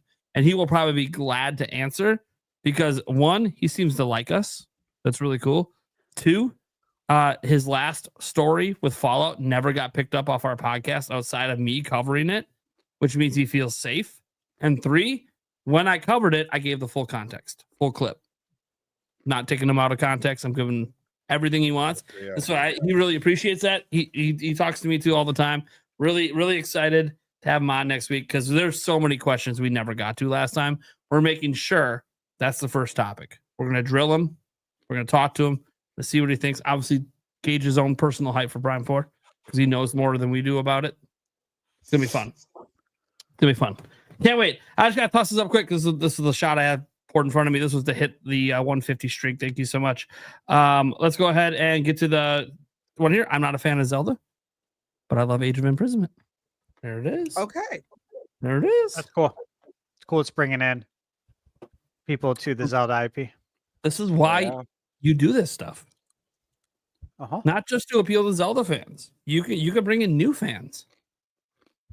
Create your own fan base. Demonic Brawler. Imagine Hyrule Warriors with online multiplayer games similar to something like Elden Ring Night Rain. Considering how bad Night Rain is, I'm going to say no. Something better than that, though. Sorry, I was not impressed with Night Rain when we saw it at PAX. And then I played a little bit of it later. There's a reason it got bad reviews. It's not good. Okay, let me roll that back. It's just okay and not worthy of the Elden Ring name. Yeah, I heard people call it Elden Ring Night Pain. Yeah. It's just not worthy of, like, it's not a terrible game. It's not Elden. It shouldn't be called an Elden. No, Ring it doesn't make it rain. That's for sure. Oh my God. Quicksilver 81. I have a question for the Council of Gamers. Have you ever acted out a scene from a Legend of Zelda game or any game? Well, yes. By a happy accident, Yulia was picking a flower last summer, and there happened to be a frog in the background, and I happened to be looking at her ass. Hello, Breath of the Wild. Next. I mean, it was a happy accident. It wasn't intentional. It just things happen. I'll say funny things like the games, like, Demon King, Secret Storm. Yeah, I quote the games a lot. I've definitely said, well, excuse me, princess, plenty of times. Of course, from the Zelda cartoon, but yeah, this is part of my everyday stuff. So for me to think about the things I do every day that are weird, Michaela would be able to answer that best. Yo, dude. That's the thing. That's why we never had to have like the huge hangout sesh where all the stories come out. There's so many stories from all of us. It'll happen. We're gonna get that hangout session. PAX, obviously we realize at PAX we're just busy as fuck. But the schedule was packed. Yeah, we'll get together outside of PAX sometime. The stories will flow. The bonfires will happen. The beer will flow like wine. Yeah, and there'll be some good times. I know it's gonna happen someday. Has to. Demonic Brawler is in a prime. Wonder what your guests on the podcast would think if you did the train. I think Joycie and I know what they are. I know what it is. Eric having to deal with 7.5 minutes of me doing the train in person. He might just leave. What does that mean? Yeah, see, there's a whole secret life that Nate doesn't tell you. Might not even know about it, and it's fine. It's a stream thing that barely ever happens because of my hernia. I haven't been allowing it, but I did it once, like recently, as like a special gift to everyone. because I did this thing where, hey, we have to hit the super chat. I'm not going to talk anymore. And I went silent, literally silent. Didn't say a fucking word for like 25 minutes. And I'm like, okay, I got to be nice and give them something, give them a treat. So I gave them the full 7-minute train, which almost got my stream taken out. But we survived. We survived. People were entertained. And then we somehow hit the goal anyways. So shit happens. Thanks to, who is it? Rapsid just randomly dropping like a massive fucking super chat in the middle of the train. Was it Rapsid or Jimzo? Dude, yeah, somebody dropped $200 in the middle of the train. I'm like, what is happening? Which, of course, everyone in the crowd, including Pokemon fan right now, saying that's why you should do the train more often. I'm like, yeah, because I'm going to get $200 every time I do the train. Fuck, I'll do the train 7 times a fucking stream if I'm going to get $200 every time. God damn. That's not how that works. I've done the train enough to know that's not how that works. But no, the train, for you don't know, you know the Come On and Ride song? Of course. Come on, ride Oh, the train. Yeah. So I played that song. So we had this thing where with this thing we used to do before the hernia stuff, where if we had 4 like super chats, like back to back to back rapid fire that would appear on my screen, we would play that song, and then we would have that song continue as long as super chats kept coming in. And I will like do different dances to it and put like masks on and costumes and do all this fun stuff. It legit, it's Like all over here in a stuff. bag. The train bag's always ready. It's right there. I'm staring right at it. All of the stuff that I do. And I gave everyone the full. I usually don't do the full 7.5 minutes because I know about the copyright stuff. It's really the reason why I usually cut it off at like 3 or 4 minutes. But I was like, I thought we were going to the end of the stream because it was going to take us all the way to our normal end time. So I didn't care if the stream got dinged. But then the $200 super chat came in, and I was like, oh well, we just hit the extension for an hour. Please don't kill my stream. Please don't kill my stream. Don't do it. I'm gonna feel so bad if the stream has to end now. I would have probably just rebooted up a new stream, to be fair, at that point, but still, it's not the same thing. Anyways, Gamer, this is what happens if you tune in and you stay all the way to the end of my streams. Things get fucking wild. Sometimes, on rare occasion. This is for the initial streak we hit. Mm-hmm. Yeah, I mean, you know about the streak, right, Gamer? You at least know about that. You go streaking every night. Every night. We're running wild. Sure. So the next trailer will be on Mar 10 Day. No, it'll probably be before then, I assume. What do you guys think for the Mario movie? Before. Yeah, I feel like we're gonna get a trailer before March. Yeah. That might be the last. It comes out April, right? Yeah, That would be the third. Yeah, I feel like we're getting another trailer before then. I wouldn't be surprised to see a Super Bowl trailer as well, even, to be honest with you. Yeah, honestly, that could be when they do it, actually. That'd be pretty bullish. At the Super Bowl. That would work. Yeah, I mean, look, it's $1 billion movie franchise. There's no reason not to spend the money to promote it at the Super Bowl. Yeah. I'd like to see it at the Game Awards, but we know Nintendo doesn't really play as nice with Jeff. Yeah, I mean, if they did at the Game Awards, that could be a Yoshi reveal, like a small little, 15-second teaser. Maybe just to like remind everyone, hey, Mario exists. Have they done movie there? Have they've done movie trailers? Oh yeah, they did Borderlands, didn't they? Yeah, they've done movie trailers there. That turned out great. If Nintendo called Jeff Keighley tomorrow and said, "Can't blame the Game Awards for Andy Pritchard being a dumbass," right? I know. But seriously though, if Nintendo called Jeff Keighley and said, "Hey, we want to show off our new movie," Jeff would just say yes. Yeah, I wouldn't even charge him for the spot. Yeah. Oh well, yeah. We know how it works. Like he grandfathers some stuff in because he knows it's great for the show. You know, it's a big deal though this year with it streaming on Amazon. I retweeted about that like 2 days ago. It's going to be live on Prime, like on Amazon. That's a huge deal. They already hit like 200 million views every year. This can go 300-400 million this year. It's going to be massive. This is massive. If that's not incentive enough for Nintendo to show up with something, then nothing is. Because literally, you're going to have you're hitting the casual audience now. To the audience that you think is great, the families, you're hitting it now. You need to get a trailer up in this fucking this award. I don't know what it's going to be. I don't know what it's going to be. It's something. You got to show something.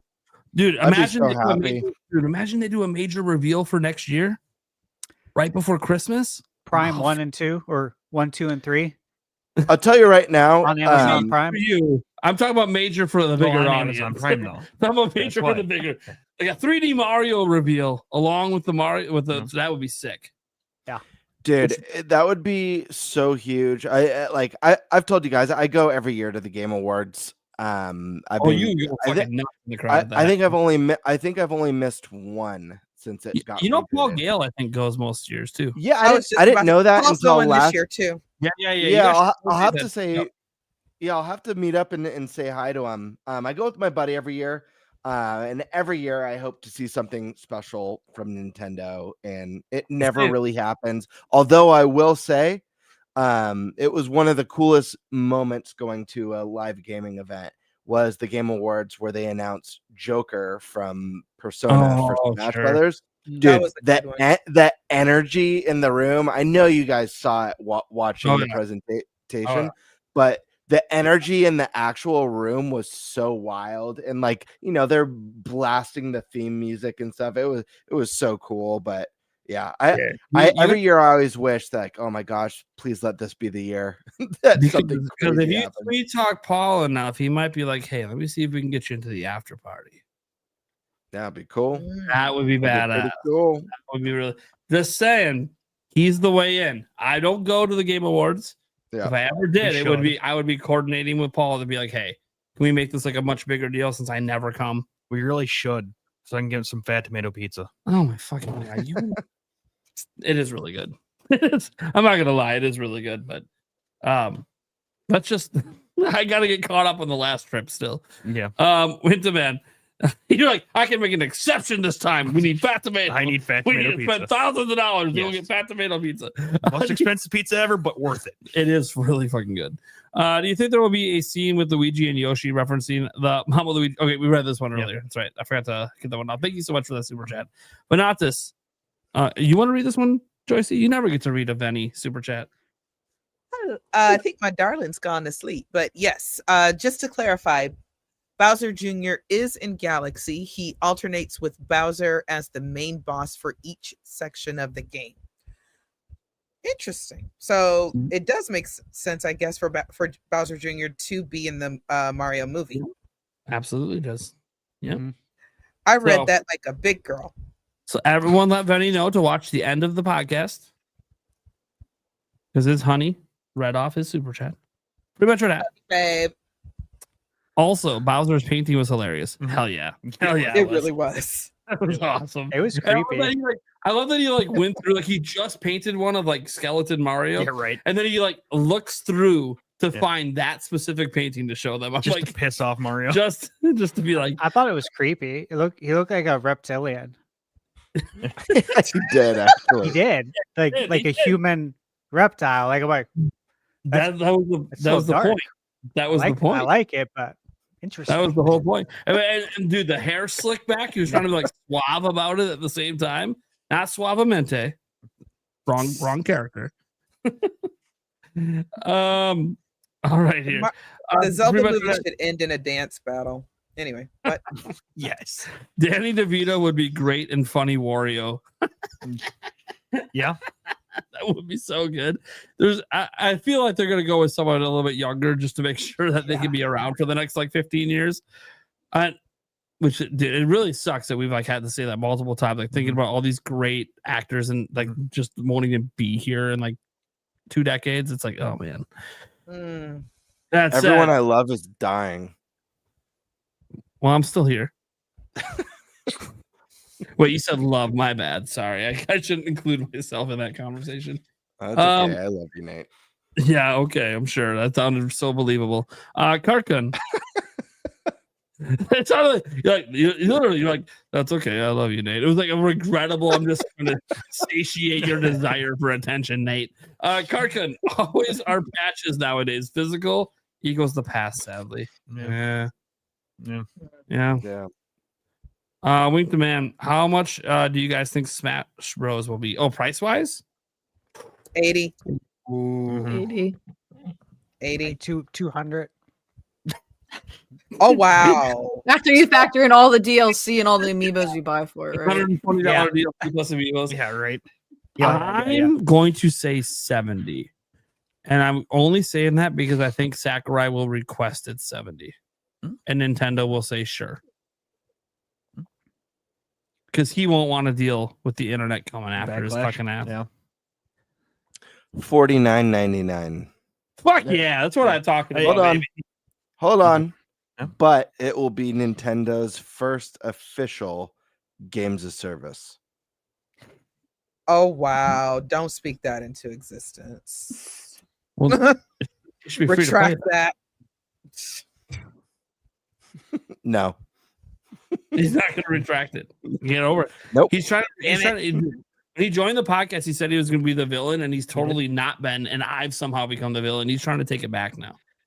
I have to take back the It's crown. to remind everyone what I was meant to be. Your rightful perch on Just the like top his of, fake love for me now, you know. Doge pal. Kotaku's PS5 review is an example of how corrupt gaming media really is. People expect standards plus integrity from these outlets. It was lost a long time ago. For starters, I don't think anyone's respected Kotaku in a very long time. Like, let's just. I have no idea. Uh-huh. I'm not familiar with their PS5 review. Long before that review, not people have either. had Kotaku. Here's the problem. Kotaku did have it used to be really, really good way back in the day. And then towards the end of them actually mattering, there was two people still there that were like really, really good. And that was Jason Schreier, when he still worked there, and then Stefan Totillo, when he was editor-in-chief.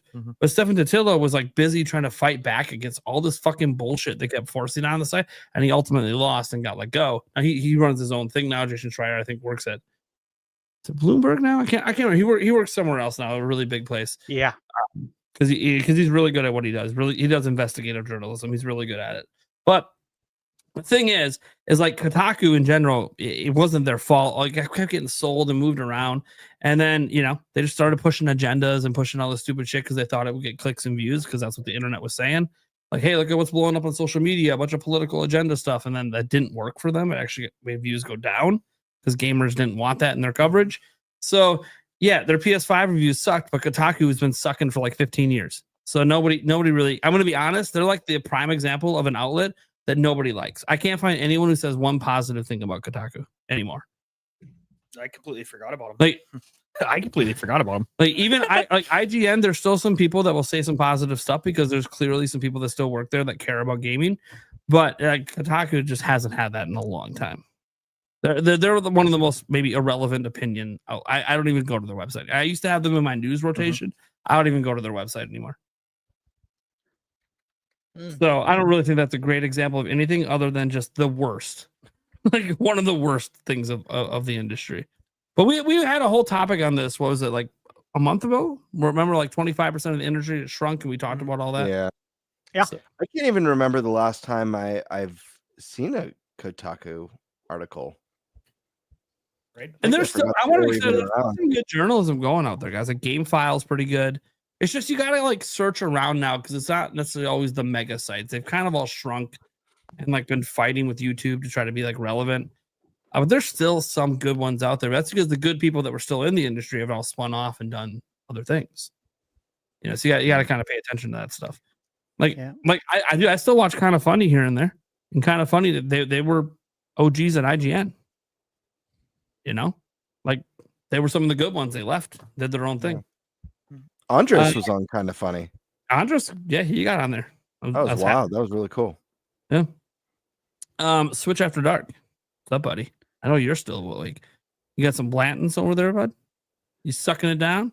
I was doing shots. You're drinking what? I know what's happening. $700 to $1,100. The Zoo Cube, HDMI cable, Xbox One controller, hooked up to a PC and TV. $80.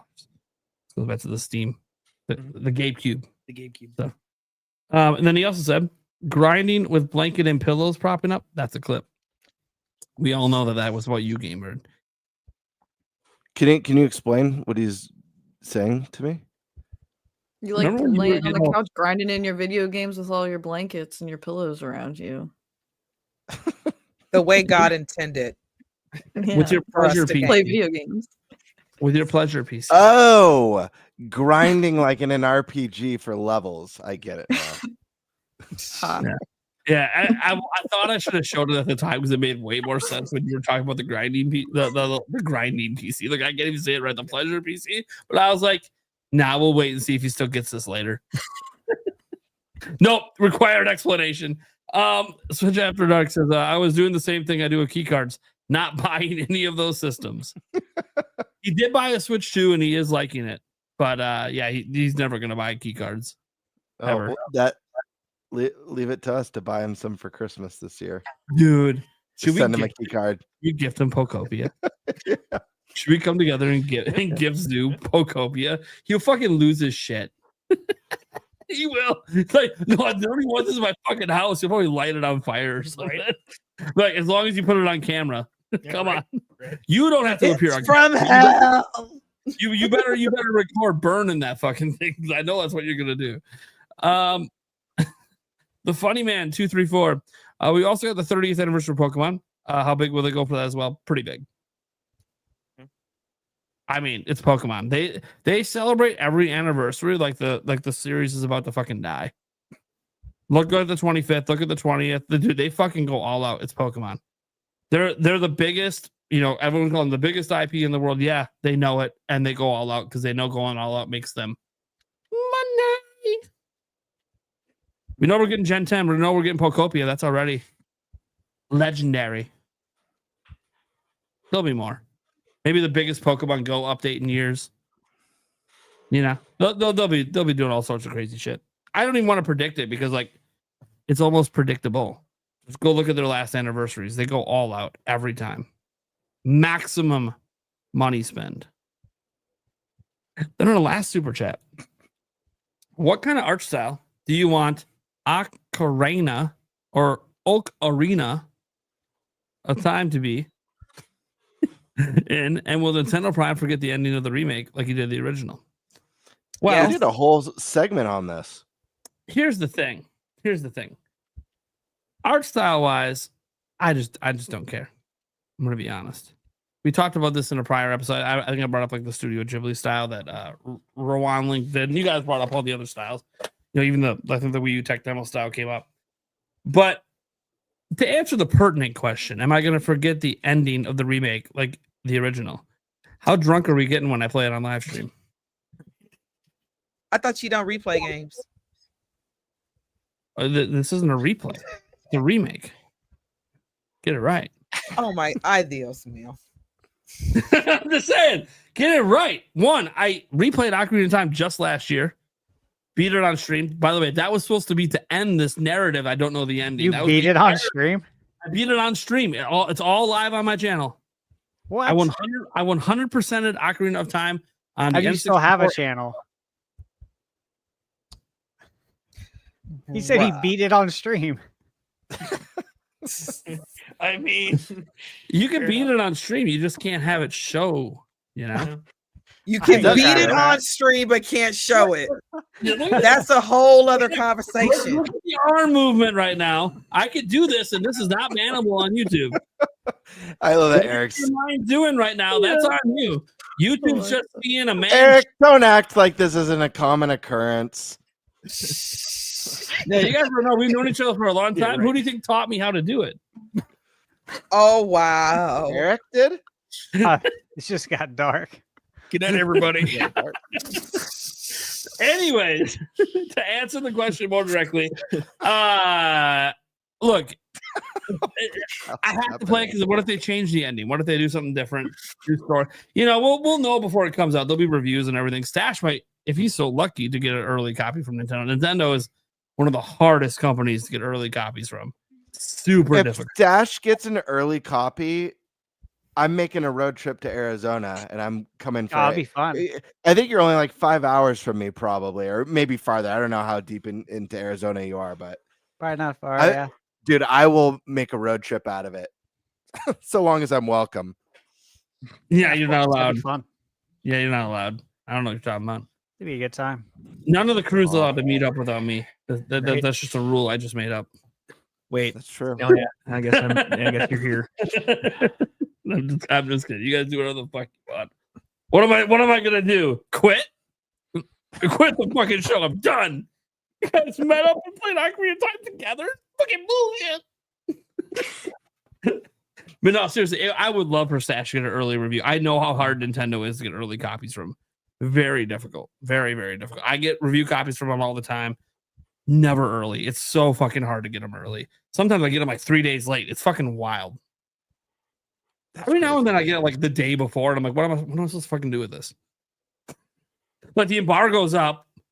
I guess stream it. What am I supposed? I don't know what I'm supposed to do at this point. Like I'm out. It's I'm like out. a Xenoblade. It's like a 300-hour game. It's like no, legit. They sent me Xenoblade 3 a day early. I was like, cool. What do you think I'm going to do with this? I mean, I'll play it, but what the fuck? I was gonna say, yeah, you're gonna get Pokopia early. Like, there's no way in fuck I could, dude. You gotta give this. Gotta give this like a month early for this fucking game. I hope they send you Pokopia early. Yeah. Right. Oh my fucking god. They probably will, just because they're watching this podcast right now and they want to spite me. This could be a joke. We should have a Pokopia Hilarious. release party. Probably tweeted out that Nintendo Prime received a copy of Pokopia. Be sure to go watch his channel for coverage. I'm gonna be like, fucking hell. God damn it. First off, someone's getting fired. You're not supposed to recognize me. Yeah. I'm not family friendly. Yeah. Also, thank you for all the subscribers. Also, I'm fucked. I have to now play it. Yeah, right. I'd have to play it now. And then they ding you on top of it. Pokemon Company would ding me on top because they never communicated with Nintendo. Yeah, I'm right. getting dinged. Yeah, right. Why? Because I got so excited during playing Pokopia. I was so hyped. I played the Pokemon theme song, and me and the chat were going nuts. And the Pokemon Company's like, "Fuck you, ding, copyright, you're done." Right. Anyways, what? Nintendo advertised me personally. What are we doing? You're right. All right. That's going to do it for tonight's stream. Let's remind people of the guest who is long gone. Lily Hyrule. Be sure to go check her out. Get her subscribed up. She's a small content creator. Trying to build her thing over there. Go check it out. Lots of Zelda. But that's not the only Zelda content creator we got. Sky Sword Alyssa, you want to tell them what you got going on and where they can find you? I stream games here on YouTube. I'm also on Twitter, but the game I'm streaming right now is Age of Imprisonment. However, I do believe I'm like right at the end or very, very close to the end. So probably finishing that tomorrow or over the weekend. And then I'll have a poll up for what game I'm going to stream next because I have like a whole like little chart of things. I kind of try to pick stuff that in the mood to be playing because a lot of stuff is games that I've already played that I just replay on stream. I do have a sub goal though. I'm so close to 400 subscribers. I'm only 8 away to do a one sitting stream of Ocarina of Time. Hold on, we're dropping the link in the camera. Did this happen now? Yeah. This is bullshit. That's it. That's it. Yeah, I'm only 8 away from 400s, and I'll do an Ocarina of Time one sitting stream. Dude, I did one for Twilight Princess last year. Dude, she's on the show every month. What are we doing? Go subscribe to her channel right now. I want this to happen before the stream is done. Oh, thank you. 400, only 8 sub. Come on. We're keeping the podcast 420 going goal tonight too, until though. she hits 400. 420 goal is the Deku Tree Lego set because I still have to build that. I got that for Christmas. Podcast, they'll intentionally not subscribe to keep the show going. We had another $5 super chat coming here. Fisherman Mike saying on Pokemon's 30th anniversary celebration, they're going to go all out, but still give you a mid game. I've kind of given up on excellence from Pokemon. I understand. We'll see. We'll see what happens. Gen 10 has a lot of promising things, but oh, they clearly haven't played Pokopia yet. Well, none of us have. None of us have. That is a fair point. Well, public facing numbers is 2 away now. 2 away? Yeah. All right. 1 away. Oh, thank you, everyone. Public facing. Yeah. No, privately, you might have already hit it. Let's see. Oh, she did it. 400. Yay! It's not working. No. Sad. Oh, I love the horn. Does this one work? No, none of them work. How about this? You're gonna have to do your Scooby impression to make up for it. The provocative one works. That's what I just played, but I don't know if it played for you guys. Yeah. It doesn't always come through. Like I don't know. I got to figure out how this audio. I got to test it before the stream to see what buttons work and don't, so I know what ones I hit. I know all those sound effect ones work, but it's just it crashed or something. All right. Anyways, congratulations, guys, Sword Alyssa. 400. Let's go, guys. By the time she comes on next time, it better be at 500. Well, I will literally at the beginning of the stream, I'm gonna glance to be like, look, guys, she's 99 away. End of the stream. better be at 5. I will send her a birthday cake. Oh. I don't know why birthday cake in particular, but okay. Let's go to Game Bird Classic.